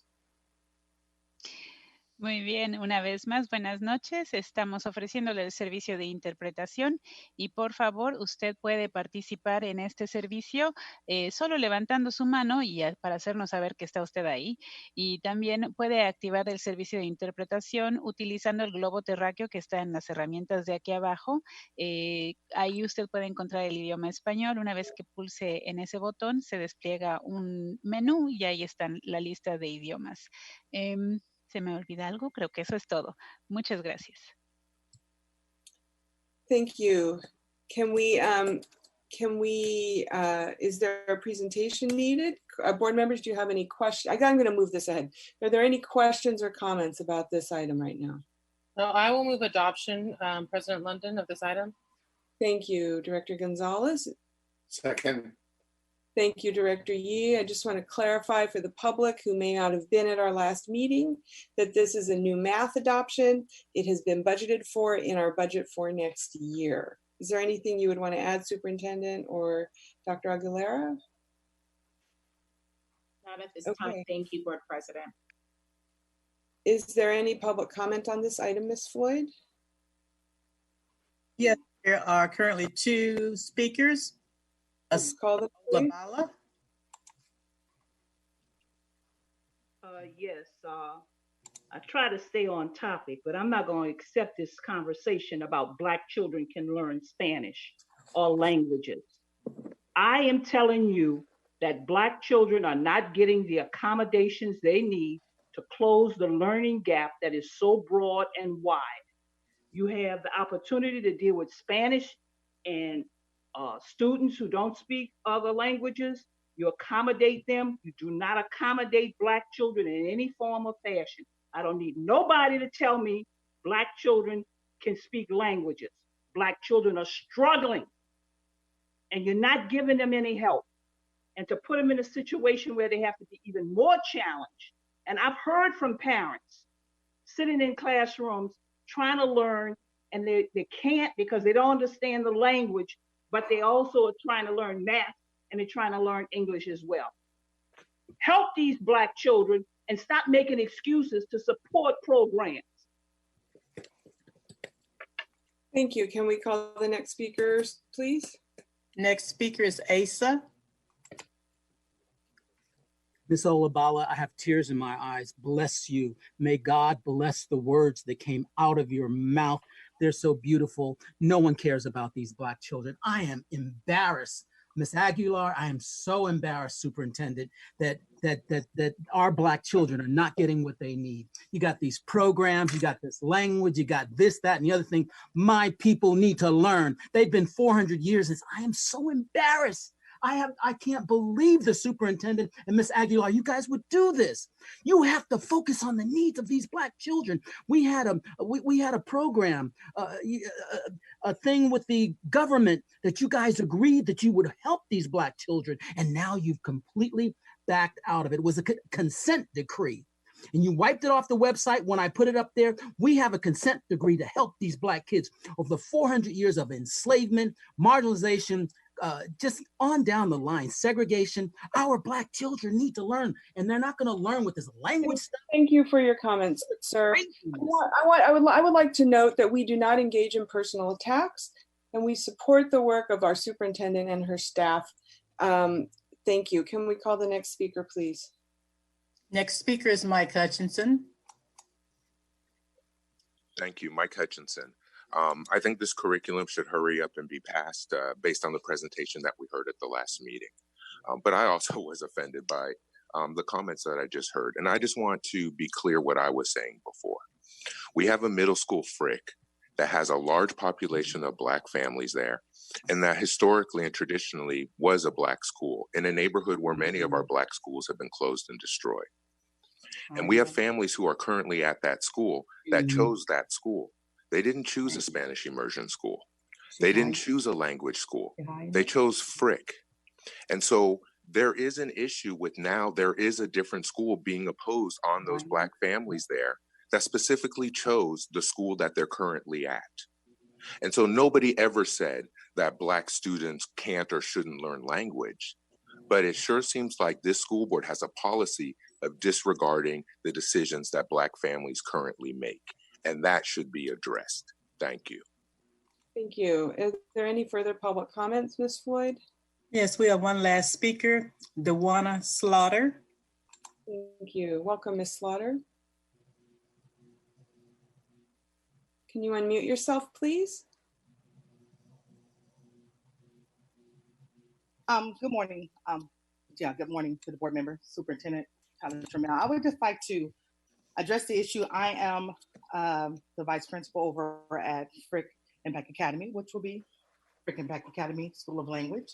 And I'd just like to add for all the callers who were saying things like we're not going to pay attention to our Black kids. One thing I do appreciate about our merger is we spend a lot of time thinking about curriculum and intervention strategies to get our kids where they need to be. So it's not about a racial issue, it's about student issue. It's about how to get these babies and move them forward.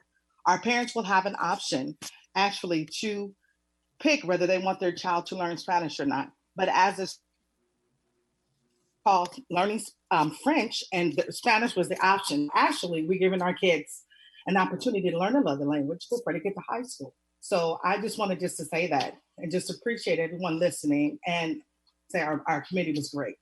Thank you for listening. Thank you very much, Ms. Slaughter, and thank you for your work at the school site. We appreciate you. At this point, I would like to call the roll, please, on this item. On the roll call to adopt the curriculum adoption for high school math instructional materials. The director, Student Director Garibo. Yes. Student Director Smith-Dahl. Yes. Okay. Director Torres. Yes. Director Ng. Yes. Director Yee. Yes. Director Hinton Hodge. Yes. Director Harris. Yes. Vice President Gonzalez. Yes. And President London. Yes. The curriculum is adopted. Great. Colleagues, it is now 12:17. We have extended the meeting to 12:30. The next item T4, 201186, around a California Ethnic Studies model curriculum draft, is going to be a long item. So I would like to see a motion to extend the meeting, please. I believe it needs to be extended until probably So 1 o'clock. no, longer than 1 o'clock. We have dozens and dozens of people on the line. They will not all get to speak, but I think we need at least an hour. Do I have a motion to extend the meeting? At least. So moved. Thank you. And can we call the roll, please? It's been moved and seconded. It was moved by Director Torres, seconded by Director Ng. I am not sure to what time they are moving it. 1:30? I'm going to say 1:30. Okay, on that roll call, that motion, Student Director Smith-Dahl Yes. and Student Director Gariba, Yes. Director Ng, Yes. Director Harris, No. Director Torres, Yes. Director Yee, Yes. Director Hinton Hodge, Abstain. and Vice President Gonzalez, Yes. and President London. Yes. Time is extended to 1:30 a.m. Thank you.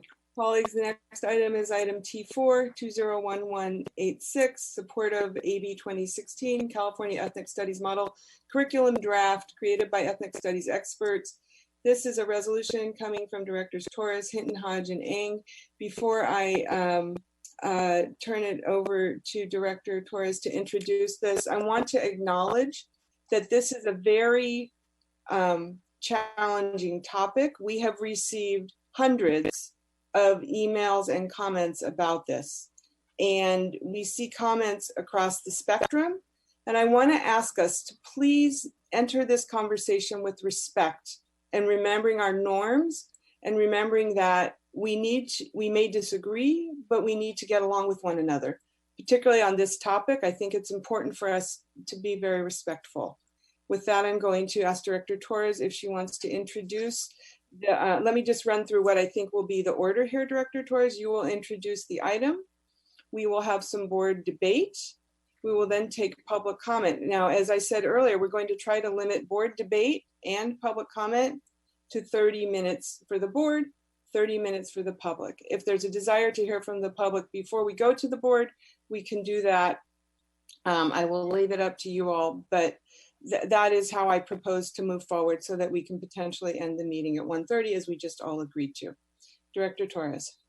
So for the sake of time, because it is so late, I think that we had staff that was going to prepare a very short presentation, in particular staff from our history department, being that we have an ethnic studies policy here that we passed unanimously, being that policy has been implemented at our high schools, and is extremely successful. Our history department staff, Young Wan Choi, has a short presentation along with another one of his staff, and then we can move forward to discussion. So I believe he was to be made a panelist. And so I would rather just turn it over, so keep it moving. I don't see him. Or I can't see everybody. I want to second that as well. And so to the president and the vice president, if you can be really diligent around time and just all of us being pretty disciplined, because it's late and this is going to be a hard emotional issue. And so I want to second what Director London is saying. Like, think before you speak. Yes, and I do see Mr. Choi, and I also want to say thank you to Director Hinton Hodge and to Director Ng. This has definitely been something that personally taught me quite a bit about the issues and the fact that we're already doing ethnic studies. So there would not be massive change in what we're doing. We're saying we support this statewide because we are successfully serving our students. We are saying, I see you. And we are saying that it's absolutely important and critical. And with all of the things happening this week in our country, Minneapolis, and all these additional killings, New York City, being in a park, looking at birds, for heaven's sake, with binoculars, we have to be able to just say, we see you. And that's what this is about. We see you and we want you to know about yourself as a student. So Mr. Choi, would you like to take over? Sure, I'd be glad to jump in. Thank you all, board directors, superintendent, community. It's really an honor to be able to present about ethnic studies, even at this late hour. This is something that I've been involved in as an undergraduate student since almost 24 years now that I've been involved in ethnic studies work. And I'm here to just provide a little bit of an update, very brief, on what's been happening in LUSD, and then some staff commentary regarding the resolution that's in front of the board this evening. There was a staff statement that went out, so for your reference, board directors, you're welcome to look at that. I'll be referring to some of the things in that statement. So very briefly, many of you, I think, are aware of the research, but it's very compelling around the effectiveness of ethnic studies, particularly a big study in San Francisco with 1,400 students, where they saw students who received ethnic studies in 9th grade went on to have higher attendance rates, higher GPA, and more credits earned. So that's just one of the many, many studies out there showing the effectiveness of ethnic studies.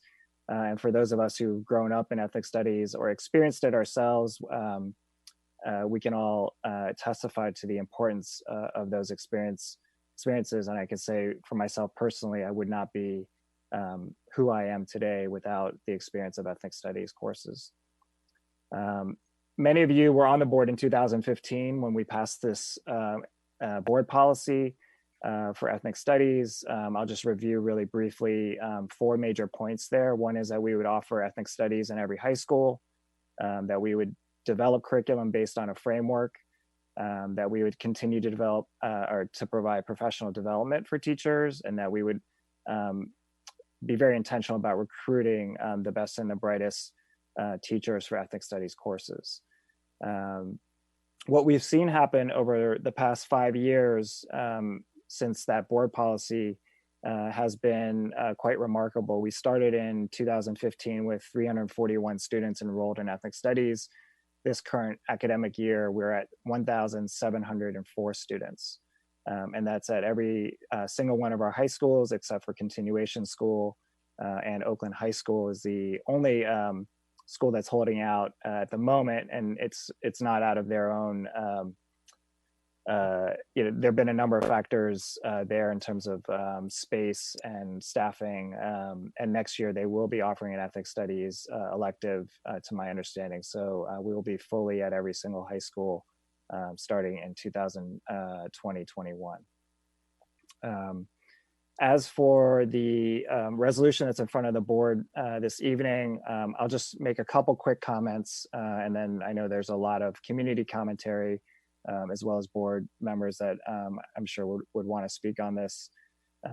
But when I look at the resolution, there's 2 key things that I want to highlight. One is the language, and you'll be patient with me as I read through one of the sections of the resolution that's in front of the board, but I think it really speaks to the heart of why this resolution is important from my perspective.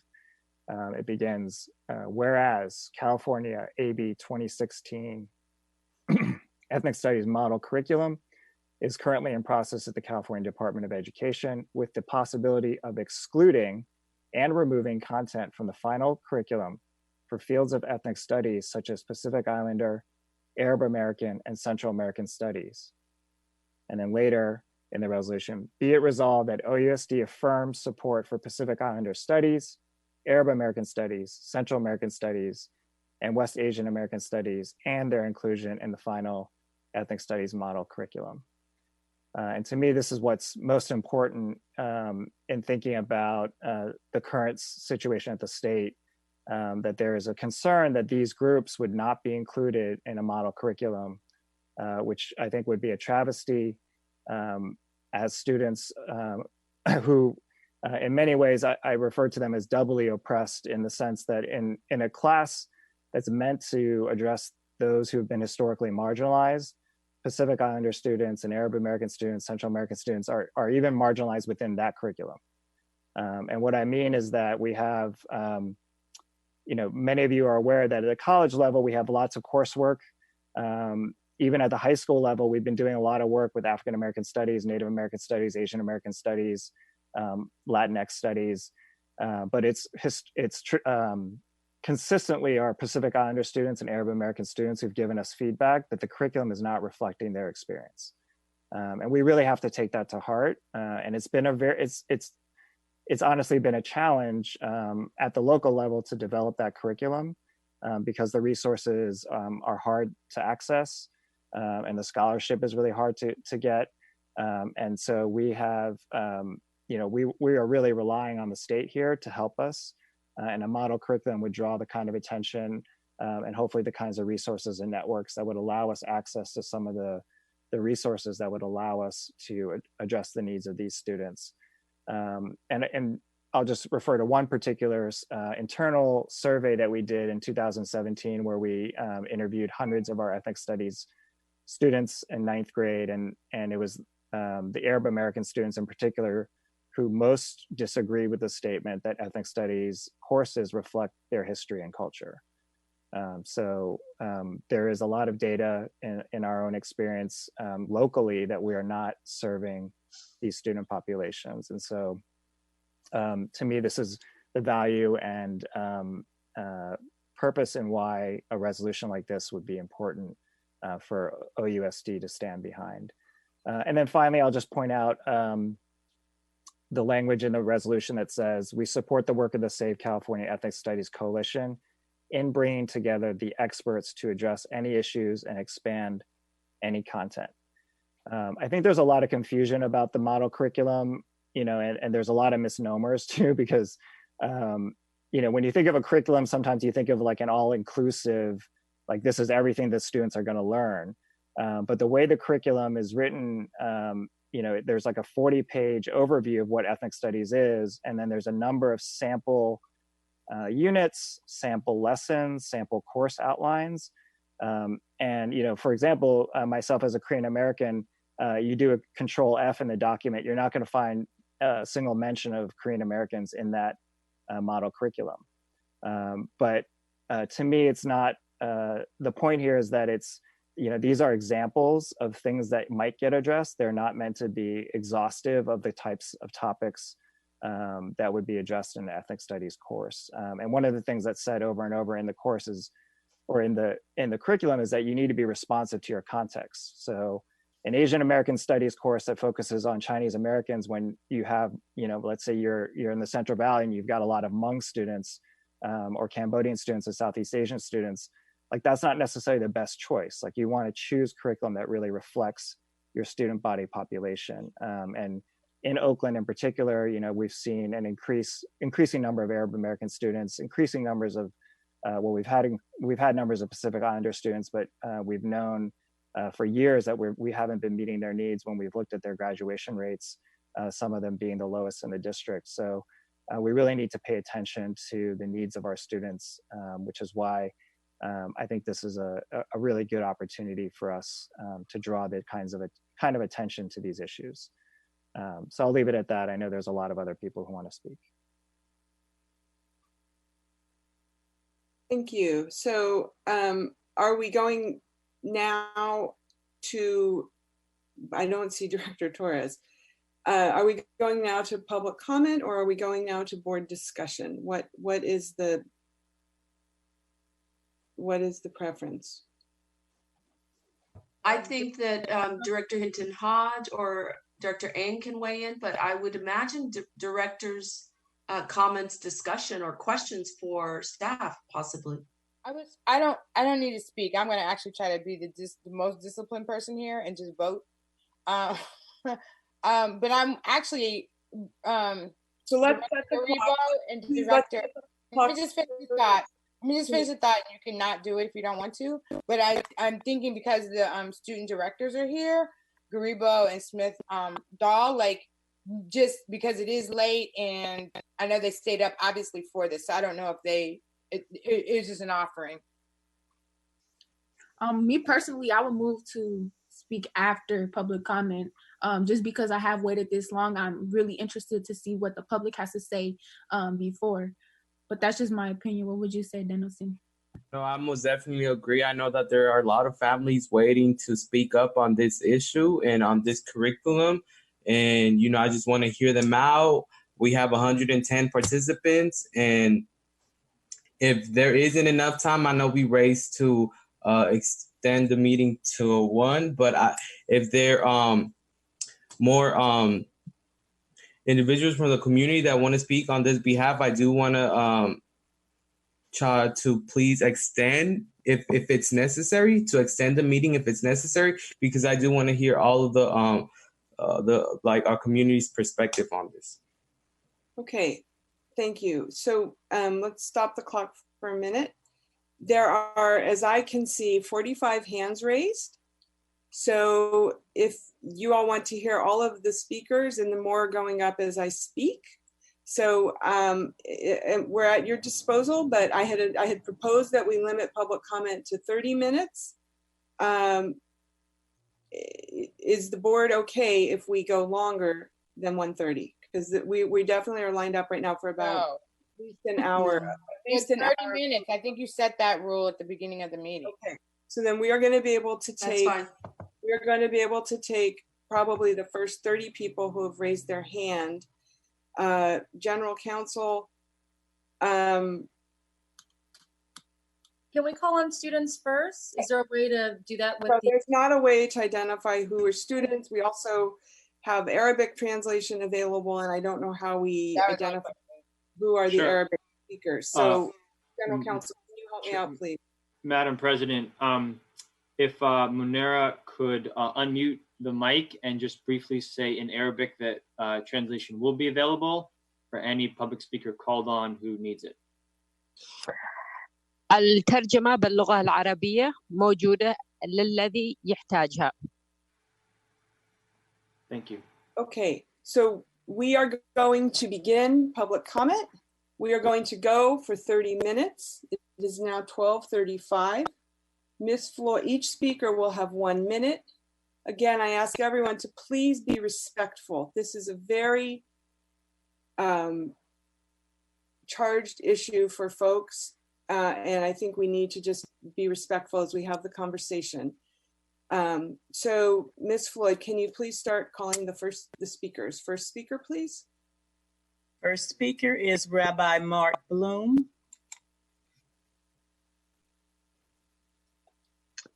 Hi, my name is actually Jonah Bloom, and I'm 17 years old.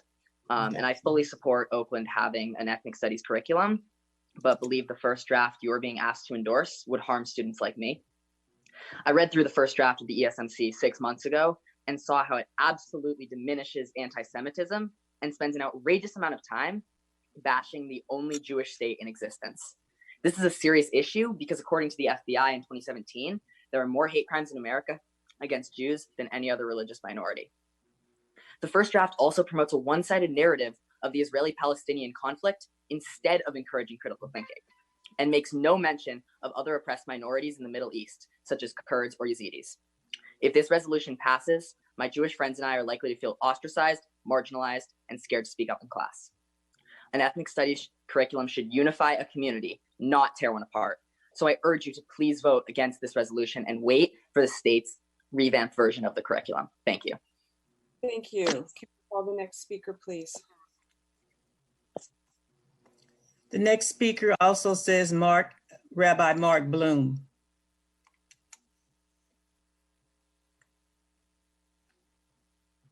Thank you. Yes, that is my son. My name is Rabbi Mark Bloom, and while I certainly do not represent every Jewish person in Oakland, I'm actually tonight officially representing all three synagogues located in Oakland, about 5,000 Jewish people. We vigorously support ethnic studies and it being mandatory for students, and especially making sure that the most vulnerable people in our community are uplifted, particularly our large Black and brown populations and the Arab American population. But the particular curriculum that is being proposed, at least the samples that we have seen, the one rejected by the California legislature, will leave too many people out and be harmful to Jewish students. But I recognize that this is a matter of opinion. But what doesn't seem to be a matter of opinion, what is very clear from the public comment, is that this curriculum will divide us. I've spent 19 years in Oakland trying to build bridges and bring people together. This one is going to light them on fire and burn them down. Let's use what we have already and wait for the state one after that. I urge you to vote no on this divisive resolution. Thank you. Thank you. Can we call the next speaker, please? Next speaker is Sam Powell. Hello, can you hear me? Yes, we can. Welcome. Hello, my name is Sam. I'm a proud Khmer Arab American OUSD student. For the last 11 years, I have never heard the stories of my people being taught. I not only need to know about my history, but others. It hurts me to say that I can only embrace my Khmer background. It's important to know something than nothing. It's important to embrace each other's history and have ourselves reflected as a diverse Oakland community. I once wrote, "How are we so eager to spread hate like a disease when we can't even wipe away dust from our past? What history do I know if not my own?" I support the Ethnic Studies Model Curriculum Resolution and urge OUSD to ensure that Pacific Islander, Arab American, and Central American studies remain in the final version. Please stand with Oakland students and vote yes. Thank you. Next speaker is FSM. Hi, I've introduced a letter signed by 72 community members asking you to vote no on this resolution. I want to stress that we wholeheartedly support the goals of AB 2016 and agree that ethnic studies is welcome and valued as part of our curriculum. Our collective stories strengthen us in Oakland, but the issue is not with ethnic studies. It's with this particular draft curriculum as it's currently written. After a diverse coalition of 19,000 people wrote in, the governor assured us the draft would be redone. The review process is not yet complete. It's premature to vote on this issue. The Oakland School Board should not support a curriculum that excludes many of our people, including Sikhs, Jews, Hindus, and Armenians. Let's wait for the revision and ensure Oakland students have a curriculum that's more exclusive and reflective of the diversity of our state. Please vote no. Thank you. Next speaker, please. Next speaker is Jorge Pacheco Jr. Hi, my name is Jorge Pacheco Jr., and I'm a local school board member in San Jose and also one of the 18 members of the Ethnic Studies Model Advisory Committee that wrote the draft. And I would like to say that it's important that your school board supports this resolution and make sure that the voices of the Central Americans, of the Arab Americans, and of Pacific Islanders are included in any draft that the CDE produces. Oakland Unified has a massive influence in not just public policy, but also in terms of the road with how curriculum will be developed at the state level.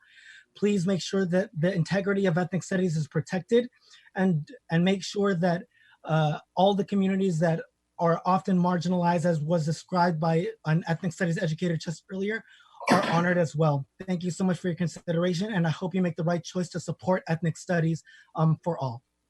Thank you. Can we call the next speaker, please? Next speaker is Dara Pincus. Hi, can you hear me? Yes, we can. Welcome.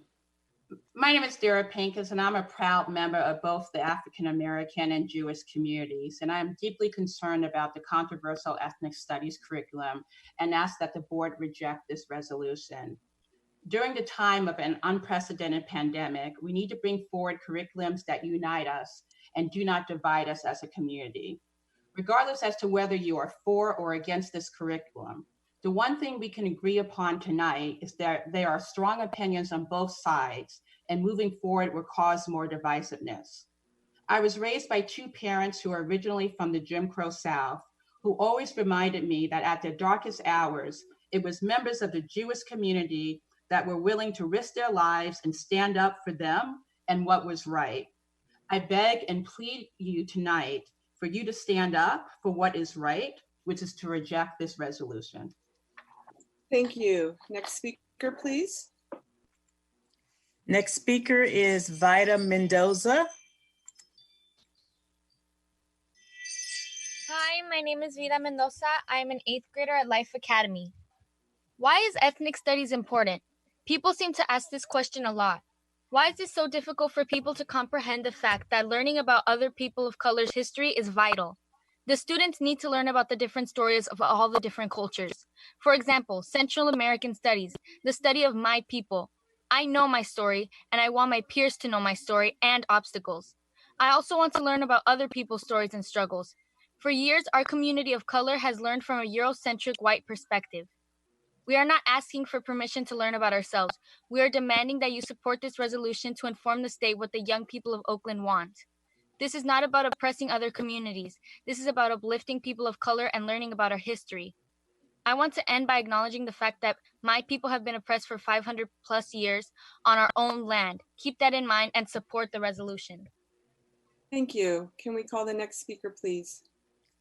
Next speaker is Samina Usman.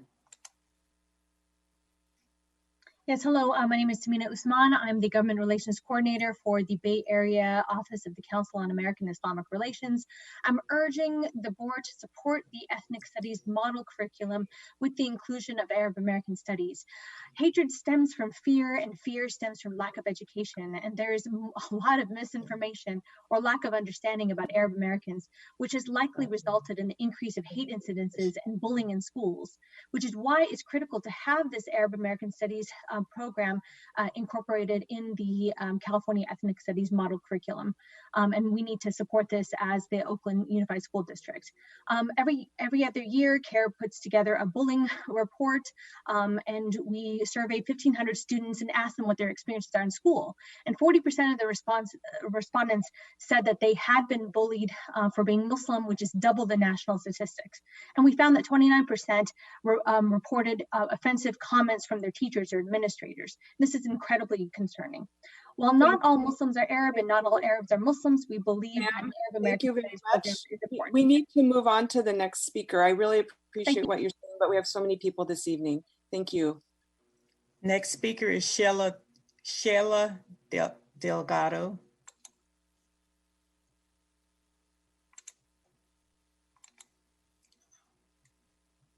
Ms. Delgado or Mr. Delgado, are you available?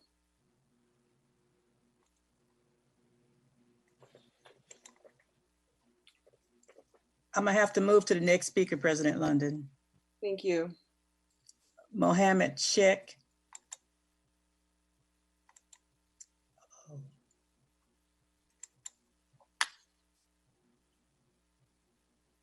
Can you call the name again, please? Maybe spell it. Mohammed Sheikh. Yes, hi. Good evening.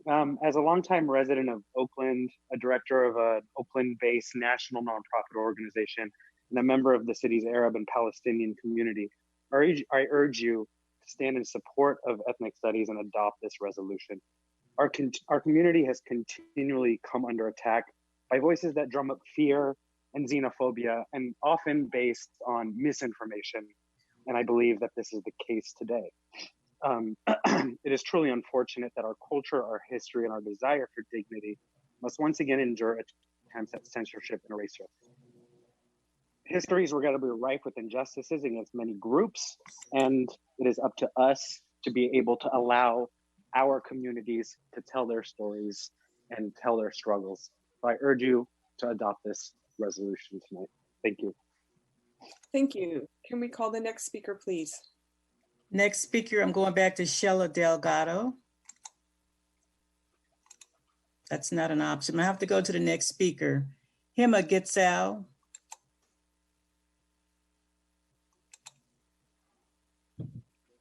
Hello, my name is Hema Quetzal. I'm an OUSD alum and freshman at Stanford, and I am in support of the Ethnic Studies resolution because all communities of color stories deserve to be told. And I would like to say that any opposition to the Ethnic Studies resolution is an example of a white backlash. And if you don't understand what a white backlash is, it's basically when you're contributing to the racism and white supremacy that's been ingrained in different systems of oppression, especially within the education system, in which historically these voices have always been ignored, even within other communities of color. So how are we actively supporting them to make sure that they're in the classroom? And if you are wondering, why isn't my story in this ethnic studies curriculum, I would like to challenge you to ask yourself, how many times is your story told in maybe a normal history class, in a normal whole world history class? That is important context when we're having these conversations. I support all stories to be told, and I believe that this is a time of solidarity. So how are we going to build it? Please protect this ethnic studies resolution and say yes. Thank you. Thank you, Ms. Quetzal. It's a pleasure to hear from you. Can we have the next speaker, please? Next speaker is Khalid Kashawi. Hi, am I on? You're on. Welcome. Okay, hi, I'm Khalid Kishawi. I am a Jewish Palestinian queer high school student with Arab Youth Organizing. As an Arab, I have seen consistently negative story being told about my people. It's always about terrorism and war.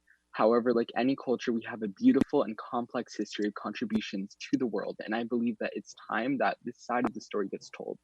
This is not in any way meant to contradict the stories of others. In fact, our history is very positively intertwined with that of Jews, Christians, Hindus, and numerous other religions. Not only would Arab American ethnic studies be beneficial for us, but it would also add to telling the story and the history of other religions and cultures. Like any student, I want to be seen and heard in school. When other students only see a negative representation of Arabs and Muslims, they believe it's okay to verbally and physically harass and attack me and my peers. I support this curriculum because it makes me feel visible and safer in schools. I want my peers to see the story I know, our thousands of years of resilience, and ethnic studies is the best way to teach that. Thank you. Thank you. Can we call Next the next speaker is Wei Ling. Can you repeat the name, please? Hi. Oh, welcome. Thank you. So I'm a parent of 2 high school students in Oakland, and when I was growing up attending school in Franklin, Indiana in the 70s, not far from Mike Pence's hometown, I was not proud to be the daughter of an Asian immigrant. That changed in college when myself and other students of color and our allies campaigned to win ethnic studies at the University of Wisconsin-Madison. We won an ethnic studies graduation requirement and established 3 new programs, Asian American, Chicano, and American Studies programs, which together with the more established African American Studies department shows students of color, including myself, their own history and experiences reflected in the official curriculum. I changed my major and was the first graduate of that program. While in Madison, I was also fortunate to be selected to join a student human rights witness delegation to Palestine in 1989 during the first Intifada. One day I was visiting a Palestinian family in a refugee camp in Bethlehem when, with no warning, the Israeli army suddenly imposed a curfew on the whole community. No one was allowed to leave their house for 4 days. Unable to leave myself, I watched the windows in my host's house as middle school age students would run into the streets in an act of resistance, throw a rock, and quickly run back. Sorry to interrupt, but we need to move on to the next speaker. Thank you for sharing your experiences. Can we call the next speaker, please? Next speaker is Asada Olabala. Yes, I would hope that if the purpose of ethnic studies is to respect and to learn about differences, you don't have an opportunity to see yourself when you're constantly referred to as people of color. And it's very difficult to concentrate on the issues of African Americans when we keep getting this label, people of color. I want to see myself, and I don't like the term black and brown people. When you're talking about African Americans, say African Americans. And I listened to some of the people tonight. They're talking about focusing on themselves. We're talking about people of color. And all people of color means is everybody except white people. That's what people of color means. So if we move forward with anything, move forward to stop using that term, people of color, and resonate on the specificity of a group. If you're dealing with a group, speak about that group. Thank you. Thank you. Can we call the next speaker, please? Next speaker is Sophie.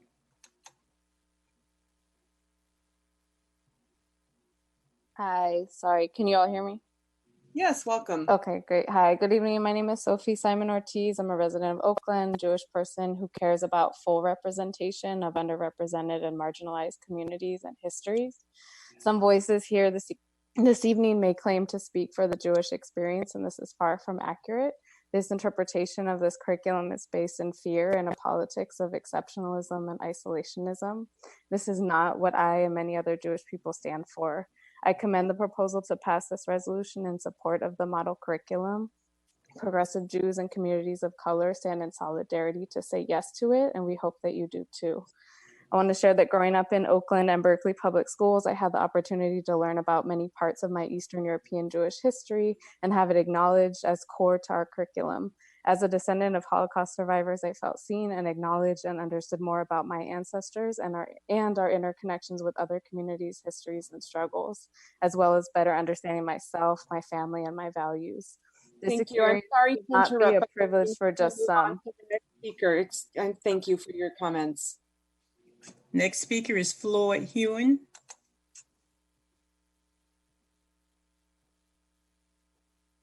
Yeah, hello, hi. I'm Floyd Hewen. I was one of the leaders of the Third World Liberation Front at UC Berkeley. We wanted to strike in '69, establishing Ethnic Studies Department there. Ethnic Studies was both Third World people and racial minorities. I want to make that a clear point. Racial minorities. The women referred to people of color. Well, the Third World is Africa, Asia, and Latin America. It's made up mainly of people of color. That's racial minorities. In this country, as Minneapolis shows, racism is a big problem. So a core part of an ethnic studies program must deal with racial minorities.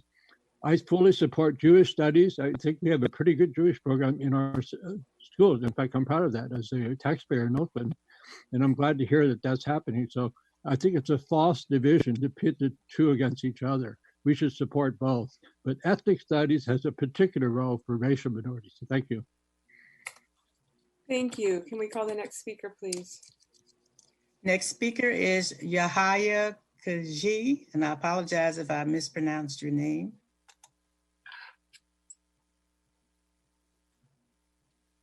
Hi, my name is Yahya Kaji, and I'm the world history teacher at McClymonds High School in West Oakland. I'm here to stress my support for the Board of Ed to vote in favor of the Ethnic Studies model curriculum. As an Arab Jew growing up, my K-12 education included lessons related to my Jewish background and history. The model curriculum will only build on Jewish students' ability to make connections between and across peoples and struggles. Unfortunately, I had no conception or education about Arab history in my public education. Because my school lacked any curriculum on this, I grew up without a sense of Arab history and how I fit into it. This is currently the lived reality of many of our Arab American students. Without an adequate curriculum on Arab American issues, overworked, under-resourced teachers will resort to lessons that are the most readily available, ones that reflect the dominant Eurocentric narrative of history that does not reflect their students' lived experience. All we hear in the opposition section of the e-comments is, I support the need for ethnic studies. However, we support an ethnic studies bill, but only on X, Y, and Z conditions. Those conditions will never be fulfilled as long as we are empowering. Thank you, sir. We need to move on to the next speaker now. We appreciate your comments. Next speaker is Asha Hanna.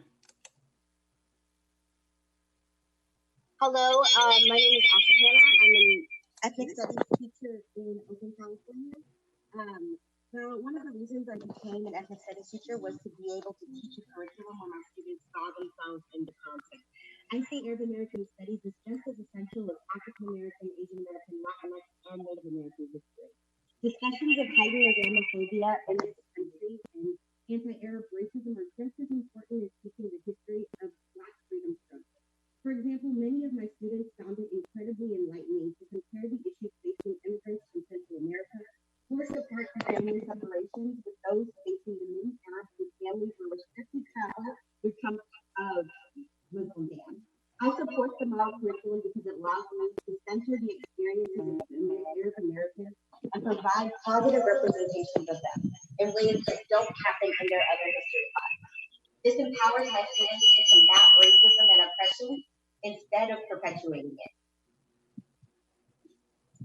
Thank you. Can we call the next speaker, please? Next speaker is Pamela Drake. Yes, good morning, everyone. I'm a former teacher and a parent of a couple grads in Oakland Unified, and I think we should send a strong message, as we always do, to the state that we support the model curriculum, that it must include Arab Americans, Pacific Islanders, and Central Americans, that we must resist right-wing attempts to try and divide us, because those folks who actually spoke about division were promoting division. I went to jail for 3 days in 1969 at San Francisco State fighting for ethnic studies. We were the first campus to do that. And I'm very proud of that. And I'm very proud of what's come since then. It made me who I am. So please support the model curriculum. Thank you. Thank you. Can we call the next speaker, please? Next speaker is Larry Hendel.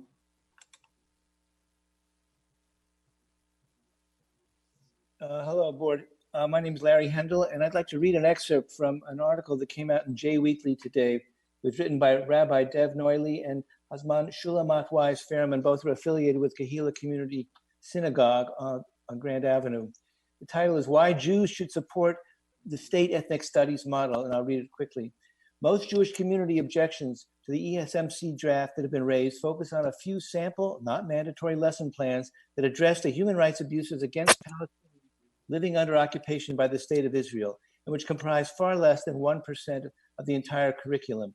No one can deny that these human rights abuses have occurred and continue to occur, that they are systemic in nature, and that Palestinians living under Israeli occupation face daily injustices. Acknowledging this injustice doesn't erase Jewish history or anti-Jewish oppression or our real concerns about Jewish safety in a world of anti-Semitism. Suffering is not a zero-sum game. Our Jewish path to healing and to safety has to be a path of compassion for and listening to other stories, in addition to sharing our own stories and being heard. Now. Thank you. Next speaker is Sharif Zakau. Hi, good evening, everybody. My name is Sharif Zakau. I'm with the Arab Resource and Organizing Center. I've been there for 7 years, and for over 5 years, I worked as a youth coordinator within Oakland and SF Unified School District. I'd like to thank the board for this resolution. Ethnic studies is needed now more than ever. We've seen how structural racism has played out even during this pandemic, and support for this curriculum is a step in the right direction in building a more equitable world. And as someone who's worked with these families and youth in my community, and even through my own personal experience as an Arab American, support for this curriculum will really change our lives. And Oakland is home to the communities that would be directly impacted by this proposed state curriculum. So I urge you to vote on the right side of history. Now more than ever, let's move with solidarity, safety, and a will to build up on the spirit of ethnic studies. Thank you. Thank you. Can we call the next speaker, please? We're going to have for about 5 more people. Yasmin Alvarez. Hello, can you hear me? Yes, we can. Welcome. Hello, my name is Yasmin Padilla, and I was born and raised in East Oakland, and I'm currently a freshman at Stanford. I urge you to vote yes on the ethnic studies curriculum. As a high school student, I shouldn't have to go enroll myself at Laney dual enrollment to try and learn about my peers and members of my community. I shouldn't have to go on the internet to just learn about their background and learn about my own background. So it should be, my high school should be able to provide that for me. Thank you. Thank you. Before we go to the next speaker, I understand that Chela Delgado is interested in speaking, that she was having some trouble getting through before. Could we unmute Ms. Delgado and allow her one more opportunity, please, to have her speak? I am looking for her name, President London. Thank you.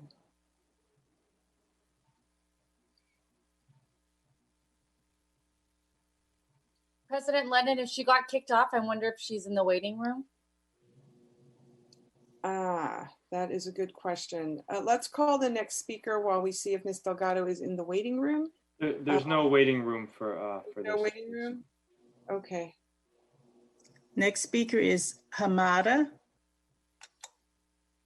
And we will continue to look for Ms. Delgado. Salam alaikum. Good morning. I am a Muslim Asian educator, and I educate young folks in Chinatown, many of them in the OUSD community. I believe the critical Arab American, Pacific Islander, and Central American studies must not be removed, and the curriculum content not be whitewashed in the next version, set to come out in August 2020. Our young people need to learn all of these communities' history and struggles, and not an uncensored, not a censored Eurocentric version. Ethnic studies curriculum is under attack by right-wing groups who disagree politically with the viewpoints of communities of color, as told in our own voices and through our own experiences. As part of the Oakland community, I stand in solidarity to defend ethnic studies and the right to support the Palestinian people, their history, their story, and their right to exist. Thank you. Thank you. Can we call the next speaker, please? Next speaker is Mish.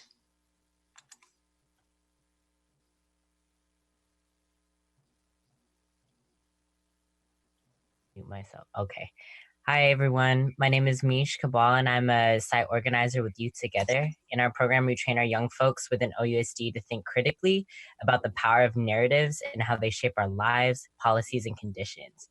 I support the Ethnic Studies Model Curriculum Resolution and urge OUSD to put students first by ensuring Pacific Islander, Arab American, and Central American studies remain in the final version of the curriculum.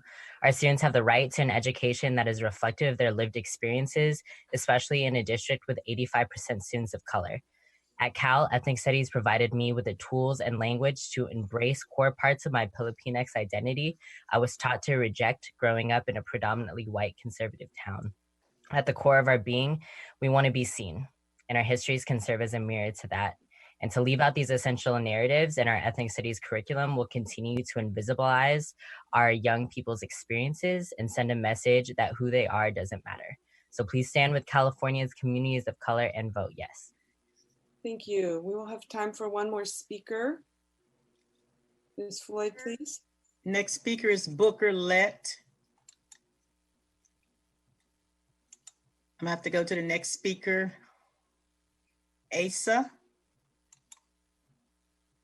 Thank you very, very much. You know, my comments are the same on all of these topics. The 400 years of African Americans on this continent have been devastating, and they see in the news all the time, it's Black men.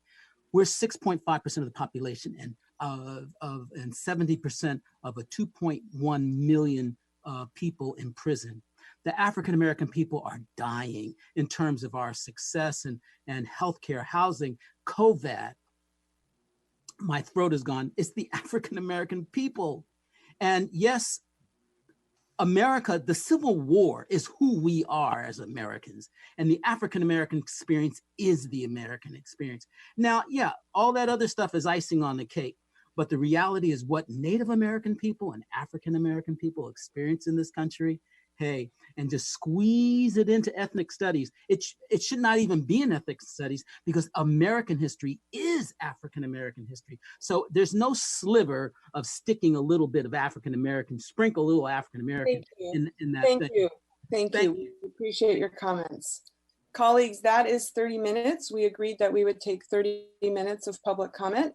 We're now going to move into board discussion. I'm going to push that we keep going because I feel like the community has so much to say on this that we need to keep hearing what they have to say.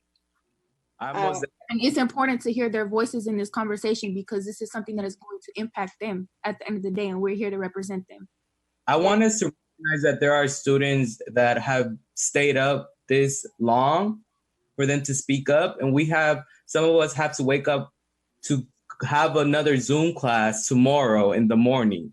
So please let's have them speak up because this is why they stayed up, to speak up on their behalf and to represent their community. So can we have more time, Director London? I would really appreciate it. I need to ask the other directors how they feel about that. We made an agreement to 1:30. We made an agreement till 1:30 and we've been solicited all week long. So we have heard voices. So I don't feel like I'm sitting in a vacuum making any decisions. And making decisions at 1 o'clock in the morning is not healthy. President Lynn, is there a way to tell who the students are? I don't know. That's one of the shortcomings of Zoom is that we don't have a way to call on the students.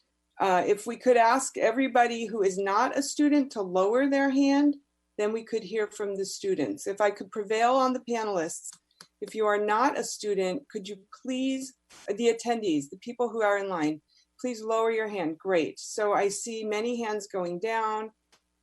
We still have several hands that are raised. I'm assuming that these are all students. If you are not a student, please lower your hand, and we will continue to hear from students only. Adults, thank you for your indulgence and for lowering your hands. Ms. Floyd, let's continue calling the speakers. We may need to extend the meeting additionally. I just want to let you all know. I think that's not appropriate. We made a decision to end the meeting at 1:30, and we have to be responsible for taking this vote tonight, because that's going to be worse than not hearing voices if we push this off until June. So there's discipline and responsibility in our governance. Thank you, Director Hitnodge. May I hear from other board members, please, on this issue? I'm fine with taking student comments. Second, that if that means we need to extend the meeting, I think it's important for us to hear from students who have stayed up. How many students are there? Hands up. 13 or 12 or 13. Mr. Hutchinson is not a student, so he would not be called on. That's basically 12 minutes more. Yeah. I can do 12 minutes and reduce my time. Which means But we don't have any debate whatsoever. We're going to call the question and That's vote. right. We just need to vote. So let's let the students start. If you let the students vote, then that's it. There's no adult board governance discussion. That's fair. No, I'm not going to agree to that. It's not fair at all. It's not responsible I either. think there's support for continuing with the student comments.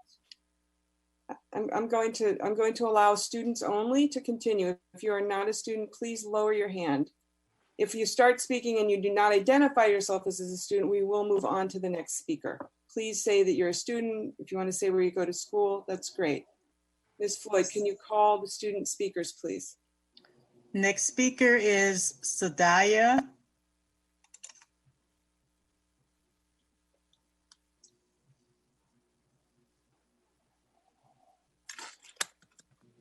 I need Arabic translation, please. تفضلي.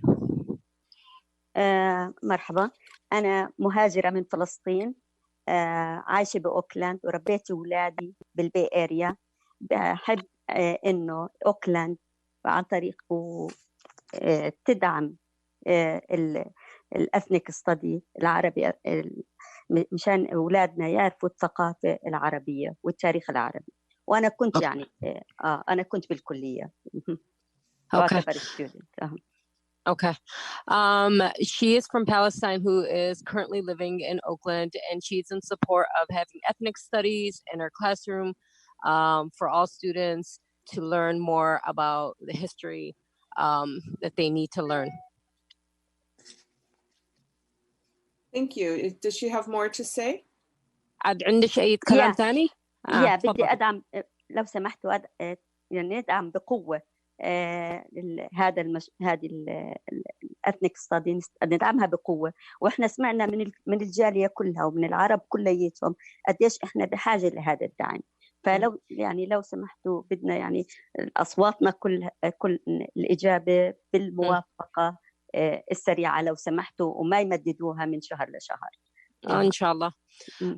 So she says that she is with all force wanting to support ethnic studies, and she would like the board to vote on it tonight and not delay it from month to month. This is super important for our students.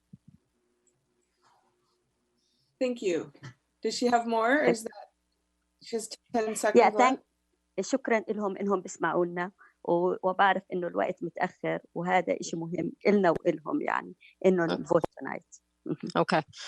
So she wants to thank you all board members, and she understands that we are late in the morning hours, but she would like the vote to be set on tonight or this morning actually. كل الشكر. Thank you very much. Let's go to the next student speaker, please.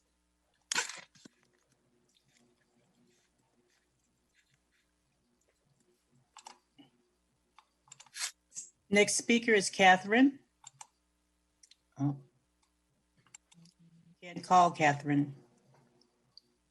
Next speaker is George Reviewski, and I apologize if I'm mispronouncing your name.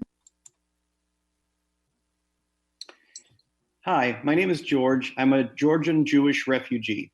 Are you a Jewish student? foods are- Excuse me, sir, are you a student? Because right now we want to hear from students. If you're not a student, we're going to move on to the next speaker. I realize that, but I don't recognize your ability to do that because you're discriminating based on someone's age or We have occupation. made an It's exception actually to our illegal policy. for you to Ms. do Floyd, that. let's call the next- Point of order, it's illegal for you to do that, and I would insist that you give me 1 minute to speak. I've waited all night. and I'm a Sir, I first-generation appreciate it very refugee, much. Very and I many other believe people you have should let waited me all night. speak Ms. just Floyd, like you please would. mute this speaker and move on to the next student, please. Next student is Catherine. Oh, can't call Catherine. Next speaker is Nahara. Hello, can you hear me? Yes, we can. All right, thank you. Hello, everybody. My name is Najara Soriano. I am a student and a junior site organizer with You Together. I am here to talk about ethnic studies for Arab Americans, Pacific Islanders, and Central Americans and why you need to support it. What you do by denying students this knowledge is censor their history and make it more important about someone else's comfort than to actually educate students. It is like saying that we shouldn't talk about slavery because white people feel bad about it. Also, OUSD has a history and large population of these subgroups. So it's your duty as a district to provide the best education for them by being able to educate them about their history and not have it fit under someone else's agenda. Also, I'm going to end with a quote from Lady Bird Jordan. The clash of ideas is the sound of freedom. So I'm going to say, please stand with California communities and vote to have this form of ethnic studies. Thank you. Thank you. Can we call the next student speaker, please? Next speaker is Princess. Hi, can you hear me? Yes.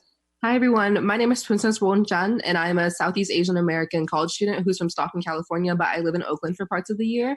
I urge you to vote yes in support of the resolution because it directly impacts the way that our people interact with space, place, and their own identities. I have a personal anecdote. At Stanford, where I attend, one faculty member that I'm close to and continue to be inspired by is a Pacific Islander woman, and she's an associate vice provost. I honestly, the first time that we met, I bawled to her because I was so surprised to see someone who looks so much like me and my people and shared so much of the same background as my community in a stakeholder position. She's from the South Bay, and the Greater Bay Area alone is home to 30% of the entire state's Filipino population. I hadn't realized how visceral of a reaction meeting her would have in me, but let's be real, I think that's my internalized doubt or the expectation for us to excel in various spaces is the exact type of situation that can be prevented with comprehensive ethnic studies curriculum. Lastly, I want to point out that records show that Native Hawaiians and other Pacific Islanders account for most disproportionate rate of contracting COVID-19, and this is because they are incredibly misunderstood by and lack access to public health professionals who do not have ethnic studies available to them. Thank you. We need to move on to the next student speaker, please. We want to emphasize that this is for OUSD students. If you are in Oakland or students who live in Oakland and go to high school or middle school or elementary school in Oakland. Thank you, please. Shemaya Larks. Shina Larks, a student at Oakland School for the Arts. As a Black Jewish woman, I've grown up with most of my identity excluded from education.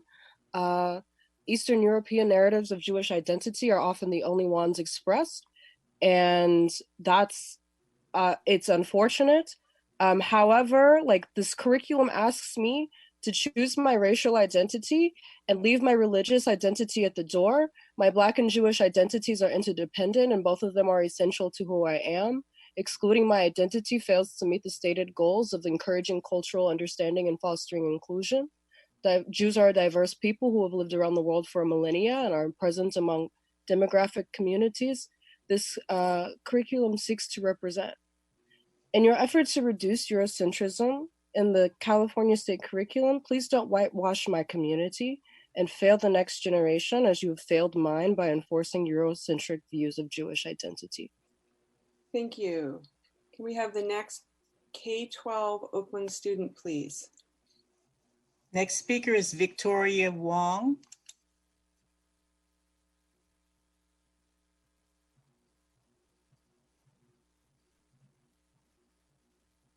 Ms. Wong, are you available? Okay, perhaps Ms. Wong is not a student. Let's move on to the next K-12 student. Griffin Castillo. I have to say, I believe Mr. Castillo is a graduate of Oakland, but he is not a current student. So I'm going to ask that we respectfully move on to the next speaker. Next speaker, area code is the phone in call listener, area code 617. Last three numbers are 926.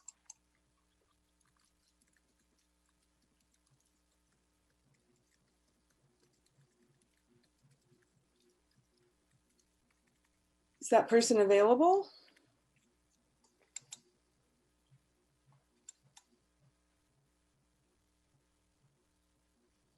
Okay, Ms. Floyd, are there any additional hands that are raised? There are hands that are raised. Catherine, I've been trying to, let me try again. The only option she has is promote to a panelist, so I can't allow her to speak. Okay. So I've called upon everyone else. Thank you. We're gonna go back now to board discussion. Colleagues, we're gonna set the clock for 2 minutes each. And if we can, who would like to start? Is there someone who would like to open the discussion? Vice President Gonzalez. Thank you, President London. I know this issue is really, really sensitive for you. I am going to support this curriculum, but I want you to know, and all of our Jewish friends in the community to know, it's not a reflection of a lack of esteem or lack of consideration for you. I just believe that all of our students deserve to see themselves seen in our curriculum and in their classrooms. I didn't personally encounter anything about my history or identity until I went to college. And so I know personally that this really matters to our students to feel seen and heard in their schools and in their classrooms. So that's why I'm supporting it. You know, I really want to thank everybody for all of the messages. I in particular, when somebody read an excerpt of the best one that I read, which was from the rabbi at Kahila Community Synagogue, who just really, you know, brought home the point to me, which is that all of our students deserve, our Jewish students deserve to make sure that everyone's learning about anti-Semitism and the various ways that Jews have been oppressed throughout history, and so do our Arab students with Arab and Pacific Islander and Central American backgrounds. So that's why I'm supporting, and I really want to thank everyone for their participation and concern for our students. Thank you. Who would like to go next? I will. Thank you, Director Yee.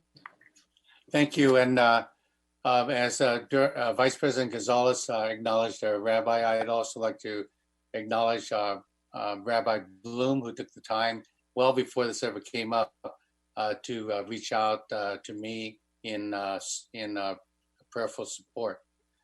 I spent the last 2 days reading the 600 pages of the model curriculum. Not in detail, but I was impressed by the model curriculum pieces that I stopped to read in detail. I also appreciate the theoretical framework. I respect the effort to a coherent curriculum, and I also know that there have been questions raised about different aspects of the existing proposal for this curriculum. I don't really appreciate the accusations that I'm supporting some white dominant curriculum because I choose to wait for the decision of the State Board of Education. While the promise by the State Board, and especially Dr. Linda Darling-Hammond, that constructive revisions will be made and presented for final adoption, there is also the fear that any changes will result in a poor product. I am most saddened by suggestions of racism or anti-Semitism that have been leveled by supporters of both sides. I personally do not believe that incidents of violence or racist behavior will escalate in Oakland because of our vote on this topic, but I agree that it's symbolically important. In the end, local implementation is the most important aspect of any model curriculum, and especially one that attempts to define the best way to address ethnic studies. The state board doesn't require my endorsement of this resolution to do its work, nor do I fear that Pacific Islander, Central American, and Arab American studies will be built into our vision of ethnic studies in Oakland will be lost. I will support those 3 curriculums myself, but I will be voting no, especially because one item on the resolution says that we affirm the model curriculum as written, not as adopted, and it directs the superintendent to implement and plan based on an unadopted curriculum. I do want to know more about what we in Oakland are doing well and how we can make it better. I am confident that Dr. Hammond, Darling Hammond, and the rest of the board will present a balanced model curriculum. Thank you, Director. Consider the debates that are focused right now in Oakland. Thank you, Director Yee. Who else would like to speak on this? Any other board members would like to speak on this? I believe the student board members wanted to speak. Is that correct? Student Director Garibo, are you wanting to speak? You need to unmute yourself. Thank you. Welcome. I'm sorry. Before he does that, there needs to be a motion to extend the meeting. Or is that done Thank already? you, Director Hinton Hodge. Can someone make a motion to extend the meeting, please, until I don't know, 2 a.m.? I will make that motion. Second. Can we call the roll, please?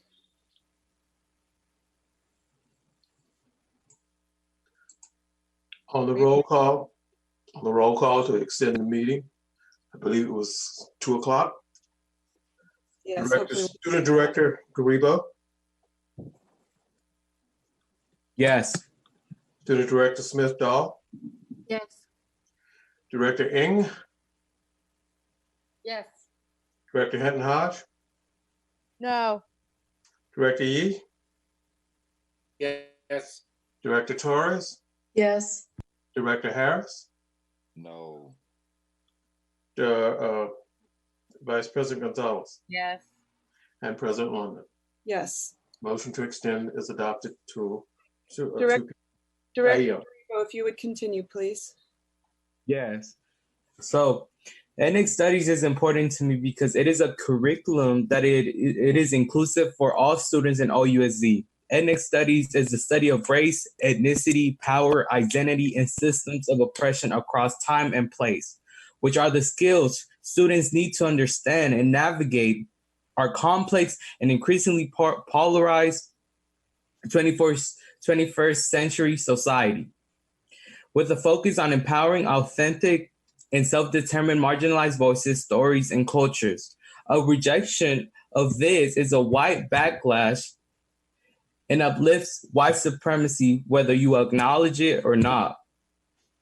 These communities within each other are more than just being Arab, Pacific Islander, and Central American. There are more identities within them: Black, Indigenous, Jewish, and more. All these communities are diverse, and we need to understand that. Our knowledge can be very limited, and by rejecting this, we can truly lose the opportunity to educate ourselves and our youth. One of the students that was speaking said that students are going on the internet to learn about their culture. This is why we have schools for. Our schools should be educating us about our culture, identity, and history, because we are tired of the same narrative of white men colonizing our people. It's sad that we're making this about oppression when this is really about communities being uplifted and people of color being recognized. We have the right as students to learn about our culture. Students are tired of reading the same history books. Please, let's make this change. We had a whole COO by literacy done today to honor our students who are bilingual, to honor their native language. Come on, let's stick to that. We need representation. Thank you, Student Director Garibo. We are going to move on. Did anyone else want to offer comment at this time? I'm looking at the board member. Yes. Director Torres. So I do want to say thank you to everyone. It is late, and I appreciate the staff staying up late, Mr. Youngwon Choi, Leilon, Hewen, and ultimately, I think that the reality of this situation being so complicated was very, very confusing to me. I too, growing up in Stockton, never had an option in middle school or high school or anything. And then, you know, years later realized what a different person I would have been if I had been exposed to ethnic studies, because I started reading and studying it just as an adult, watching my daughter grow up here in Oakland and all of the issues that go with that. But once I distilled it down to its essence with the professor of ethnic studies at San Francisco State, who I walked with last night, late at night when it wasn't so hot, and ultimately it was pretty straightforward that this just comes down to our students having the ability to know who they are, and that does not take away from anybody else. And so all of the distraction, all of the static, all of the noise, all of the obnoxious comments I've had to read in emails, it is not accurate. It to take away from people being able to know themselves, who have not been represented, who have not been seen. It's a beautiful thing when I go to Ojai or Fremont or Life Academy and meet students in an ethnic studies class, and they light up telling me what they learned about themselves. So that's why I'm so passionate about this. And maybe my next lifetime, I will meet it earlier, but this time around, I'm excited to support it. And I hope that we can vote soon. I'm tired. Thank you. Did anybody else want to offer comments? I do have some comments, but I want to make sure, as the president, I should go last. Director Ng, thank you. I don't have a ton more to add. I did want to say just a gentle pushback, Director Torres, around, I know that we're all tired, but I think characterizing some of our outreach as obnoxious, I don't think that's helpful in terms of our dialogue. I think we need to all come from this place, from a place of compassion and wanting to understand where each person's coming from, and you know, also that the stories that each of us bring are valued and important. So I just wanted to say that.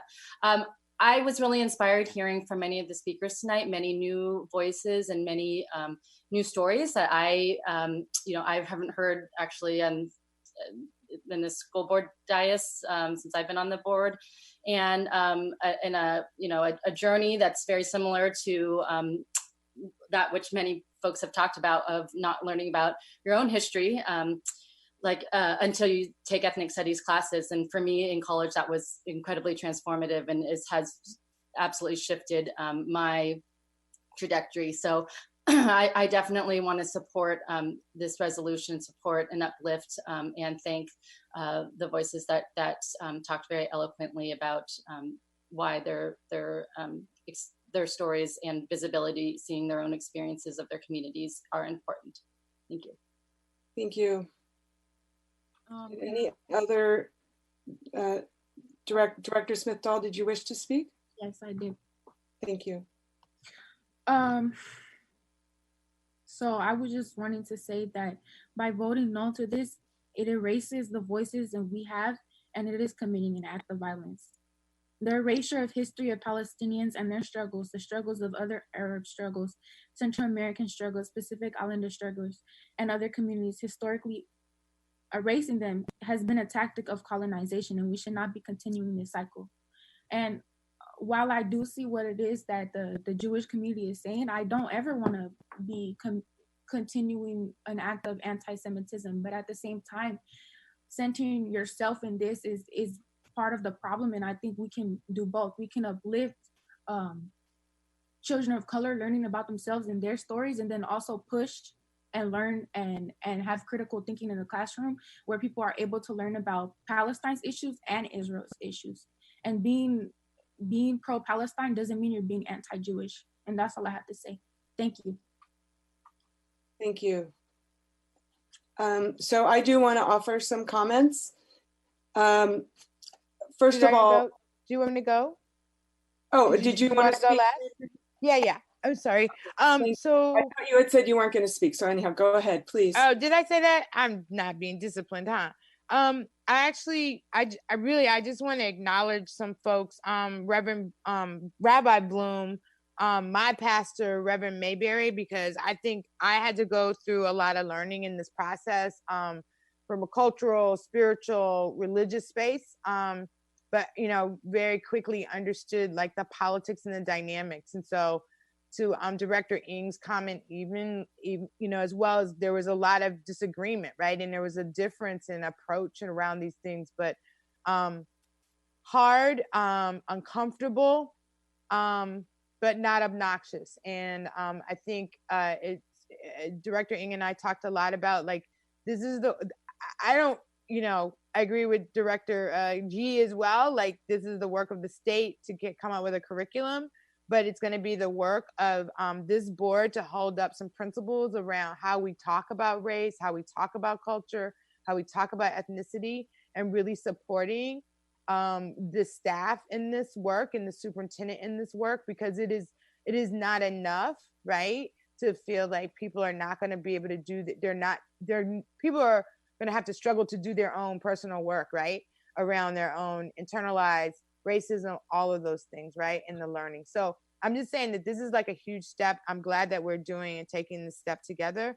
And it was Sister Najara, and then there was also another brother who spoke about the fact that also this is about celebrating. This is not just about telling the trials and tribulations of our culture and oppression, but also speaking to the humanity that we all have and our resilience and our survival. And I will be voting yes for this. And I do hope that we will stand up to making sure that the curriculum is reflective, that we are talking to Toteka and other people that are representing multiple folks for the PI community, for the Central American community, and for the Arabic speaking. Thank you all. Thank you. Director Harris, did you want to speak on this item? I can't see. Okay, you do not. So I believe everyone has had an opportunity to speak. I will say that I very much support ethnic studies as a curriculum. I support the opportunity. I think every person should know their own history and those of their peers. I think that's the only way we're going to get along in our society. I also want to associate myself with the comments of Director Yi. There's a process in place, and I think we need to have that process play out, and I would be very supportive of a resolution that highlights the things that Mr. Young Hwan Choi emphasized around what are the things that we want to see in the state curriculum. And I actually submitted a revised draft of this resolution to Director Torres, hoping that she would take a more an approach that focused more on the things that we want to see in the state curriculum. But this resolution interferes with the state process, and I do not support that. I want to allow the state process an opportunity to play itself out. To the point about the rabbi from Kahila, he actually said he thinks the version from last year needs some revision. And our resolution doesn't allow that to happen. Our resolution says you have to support the version from last year. I also think that our resolution in the last be it resolved paragraph is unclear about what is it that we're supporting. Are we directing the superintendent to start to implement a curriculum that hasn't been fully developed or vetted yet? Or are we directing her to wait until the curriculum is adopted by the state? So I would support this resolution if it was focused more on the values that we have for Oakland and what we want to see in ethnic studies, but the way it's written, it's not something that I will be able to support. If anyone's interested in working with me on an alternative that is more representative, I would be delighted to do that. Thank you. I think we can turn off the clock unless there's anyone else who wants to comment or respond to anything they've heard from their colleagues. I would respond. Thank you, Director Harris. At risk of, so I just want to say I'm really unclear on what the goal of this conversation is. I want to remind everyone that we're in a pandemic right now, And we have no idea how we're even going to go back to school. So I find it interesting that there's 101 people logged on basically to argue about an issue that has been present in our society for more than 60 years. And that seems to me to be the takeaway. So I don't know what the gain is if tonight you get a yes vote or a no vote. So what it sounds like, we're in deep conflict with the state. We are in deep conflict with ourselves, but we are dead set on voting on this because a group of us feels one way and a group of us feels another. We know that we want to lift up the voice of students. We know that we respect every culture that attends school at OUSD. That's without question. But yet we're sitting here fighting and arguing with each other about this issue. I think it's absolutely ridiculous. And I really want to just ask everybody, what do you gain if you get this vote tonight? So I'd encourage you not to vote, to table the issue. I do not plan on voting for this one way or the other. And I'm really disappointed in some of the conversations that I've heard because I don't see the substance. So I just wanted to offer that. And if there's a comment to respond to board commentary, no, I think that time has passed. Yes, it has. Thank you. Is there any further discussion by board members at this time? One thing I wanted to clarify, Director London, to your comments, and I don't want to prolong this either, but the way the intention of the resolution is that there is ability for there to be revisions, but that we're leaning on experts within the ethnic studies field. So it's not, the curriculum is in process. There is ability for it to be revised, just consulting with ethnic studies ethnic studies experts. So it's not endorsing as is. There's definitely openness around revisions and a commitment towards ensuring that, voices are being heard. So I don't see that as excluded. I'm not sure how you read it like that. Well, I'm looking at it. It says in the ethnic studies model curriculum, and because elsewhere in the resolution, it's very emphatic that we must be endorsing the version from last summer, the one that's being revised. I'm assuming that there is that is the intention, is to implement the version from last summer. That's how I've interpreted it. Director Yee, I see you waving your hand. Well, because we're all doing a second round, which I appreciate. My feeling about it is very much with Director Harris's. I see that there's some symbolic value of this at the state level. I do not agree with Mr. Youngwon Choi that we have to rely on the state to provide us the curriculum to support the work that we're committed to doing. I believe, as a former board member, Jean Kwan just texted me, that it's all about local implementation. And our local implementation of listening to voices far exceeds any standard that anybody is going to create the state. So this whole discussion is about telling people in other districts what to do with their ethnic studies vision. And that's why I'm not personally interested in it. But I was interested in the over 300 emails that I read, each one individually, and the 600 pages that I was compelled to read in the ethnic studies model curriculum.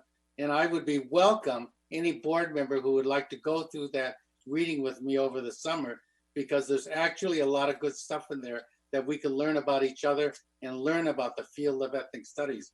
But right, to just sign something so that we put pressure on Dr. Linda Darling-Hammond and the state board to adopt some positional argument is very offensive for me to be blocked into supporting white racism, supporting hegemony, supporting all kinds of other stuff, when my personal behavior, I think, speaks for my personal actions, speak for themselves.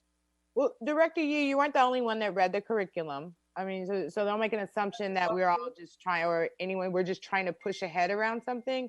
And to be just really clear, there's a presence of whiteness and there's a presence of white supremacy that does exist, and that this is about interrupting that. And you can be a part of that work in whatever way you choose to be a part of the work. And this is one symbol that we've said, a policy that says we want to have this happen, in particular to include people who have been excluded. So we don't, I mean, to Director Harris's point, what's the point now? Like, let's call the question, let's put a motion and a vote on it and let it roll. I mean, because the debate's not necessary. I was fine with that. 1:45 in the morning. Right. I'm not doing it. Board members still don't find the point of this when we really had all our students pull up and talk their truth. Wait, that's not the Denison. We heard everyone talk this truth. We got 300 emails worth of truth. Everyone walks with truth. And so we have been in a deliberation. We said that we were going to stop at a particular time. We have not taken the vote. No, I respect that, Director Hidden Hodge. But what I'm saying is that, you know, our youth doesn't feel respected. And that's why we need this. We need to prioritize our youth. And I know you probably got a lot of emails, but, you know, these were youth speaking right now. And that's what I was trying to uplift Director Harris' point. But yes, we could call the question. This is Roseanne. I just want to make one final comment as the person who presented this and wrote a first draft, and staff, you know, perfected it. And I didn't accept, Jody, the changes because I trusted the expert, as in our staff, Youngwon Choi, Leilon Hewen, and others. And you're not an expert in ethnic studies, nor am I. And therefore, you bring something about environmental issues or energy saving, I wouldn't write on it because that's not my forte at all as a lawyer. However, in regard to this confusion about what we're doing, ultimately, things can change. We have ethnic studies now because I proposed it 4 years ago. It passed unanimously. Then it started to roll out, and we already had amazing teachers all over the city. However, what we saw in Arizona and the outline by a legislator to make it illegal to have ethnic studies because they called it anti-white and said that it was racist that these brown and black kids were going to four-year colleges and graduating. I mean, it was reversed by the Ninth Circuit Court after a 6-7 year legal battle, thousands of dollars, hundreds of testimony. And so the fact that things can change, we do need to support the CDE, Tony Thurmond, to pass what ethnic study experts say, not Miss Darling Hammond. She is not an expert either. She was brought in to balance people of color trying to push this. And if you know what she looks like, she's not a person of color. So ultimately, history tells us that people who are oppressed repeatedly get oppressed. And so might this is I troublesome call the to me. question? Yes, might I just thank call you. the question, please? Might I call the question? There's Is a there motion- a motion even? There's a motion to call. There's been a call for the question. I believe we need to vote on whether we're going to call the question. Mr. Rakestraw, can you please call the roll on whether we should call the question? I would let it go. Perhaps you could First of all, can I ask, did someone already make a motion? Yeah, I don't know if we did. So you can't call a question without a question. Right, you're absolutely right. I will make a motion. Yes, so moved. Okay, it's been seconded. So it's been moved by Director Hinton Hodge, seconded by Director Torres. President Lennon, perhaps you could just ask if there are any objections. Are there any? No, we actually, when we're meeting online, we need to actually call the roll. I would like to thank our staff panelists. I think you can turn off your screens now. We're at the point where it's the board's deliberations. Okay, now I understand that there's a call for the question. On the call for the question, whether or not to call a question, Student Director Smith-Dahl. I have no problem with withdrawing that. I thought that there was previously a motion on the floor. Okay. So this is just the beginning of the process. Okay. Madam President, do you now want to go to the main motion? Yes, let's call the vote, please. Okay. Student Director Smith-Dahl. Mr. Rakestraw, has there been a motion and a second for this item? Yes. Yes. Moved by Director Hinton Hodge, seconded by Director Torres. Director Smith-Dahl. Yes. Director Grebo. Yes. Director Ng. Yes. Director Hinton Hodge. Yes. Director Yee. Yes. Director Torres. Yes. Director Harris. Is this on the item, Mr. Rakestraw? Yes. This is on the actual resolution. I have no vote. Okay, abstained. Wait a minute. I thought this was to extend them. I thought this was to We extend. the tricked meeting. you. On, We tricked you. on the You have to main vote with me. You have to vote. We are voting on the main resolution. If anyone has cast a vote that is not the vote they intended to make, you have an If opportunity. this is on the main motion, then I need to correct mine to no. I thought this was calling the question. Okay, I abstain. Vice President Gonzalez Yes. and President London. No. Okay, motion's adopted. Thank you. We're going to move on in our agenda. We are now on. We still have items. We did not have a pupil discipline consent report. We're now on item W, regular board members report. Does anybody have a report this evening? McClymonds has a virtual graduation at 11 a.m. If you'd like a Zoom invitation, get at me.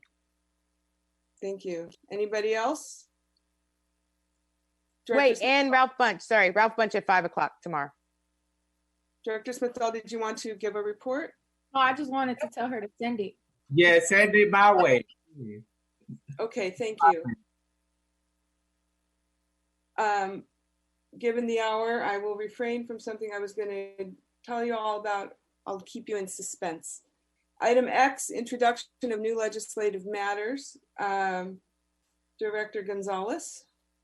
Vice President Gonzalez, excuse me. Colleagues, I'm introducing some changes to our policy that governs our committees, our board committees, specifically to address some additional oversight, some possible additional oversight role for the Citizen Bond Oversight Committee. So we'll take this up next week, but that's just a preview of what it's about. No major changes. The big thing is that CBOC would like to be able to give us advisory recommendations when the board is examining changes to the bond project list, and they would like to do that prior to the board taking up those changes. So that is the major thing. You can read all the, I redlined it, and happy to talk about, before the meeting or during the meeting next week about people's concerns or questions or whatever. But that's what the legislation is. Thank you, Vice President Gonzalez. We are at the moment of adjournment. This evening, we are going to be adjourning our meeting in memory of the Honorable Sylvester Hodges. He served on this body for 12 years. From 1985 until 1997, he was president, vice president. He was a member and chair of the Business and Finance Committee. He served his city very well, and we honor and respect him. May his memory be a blessing. And with that, we are adjourned. Congratulations, seniors, and have a good summer. Bye-bye. Congrats, you guys. Have a good Good summer. night. Take care, y'all. Take care of yourself. Graduate. Thank you.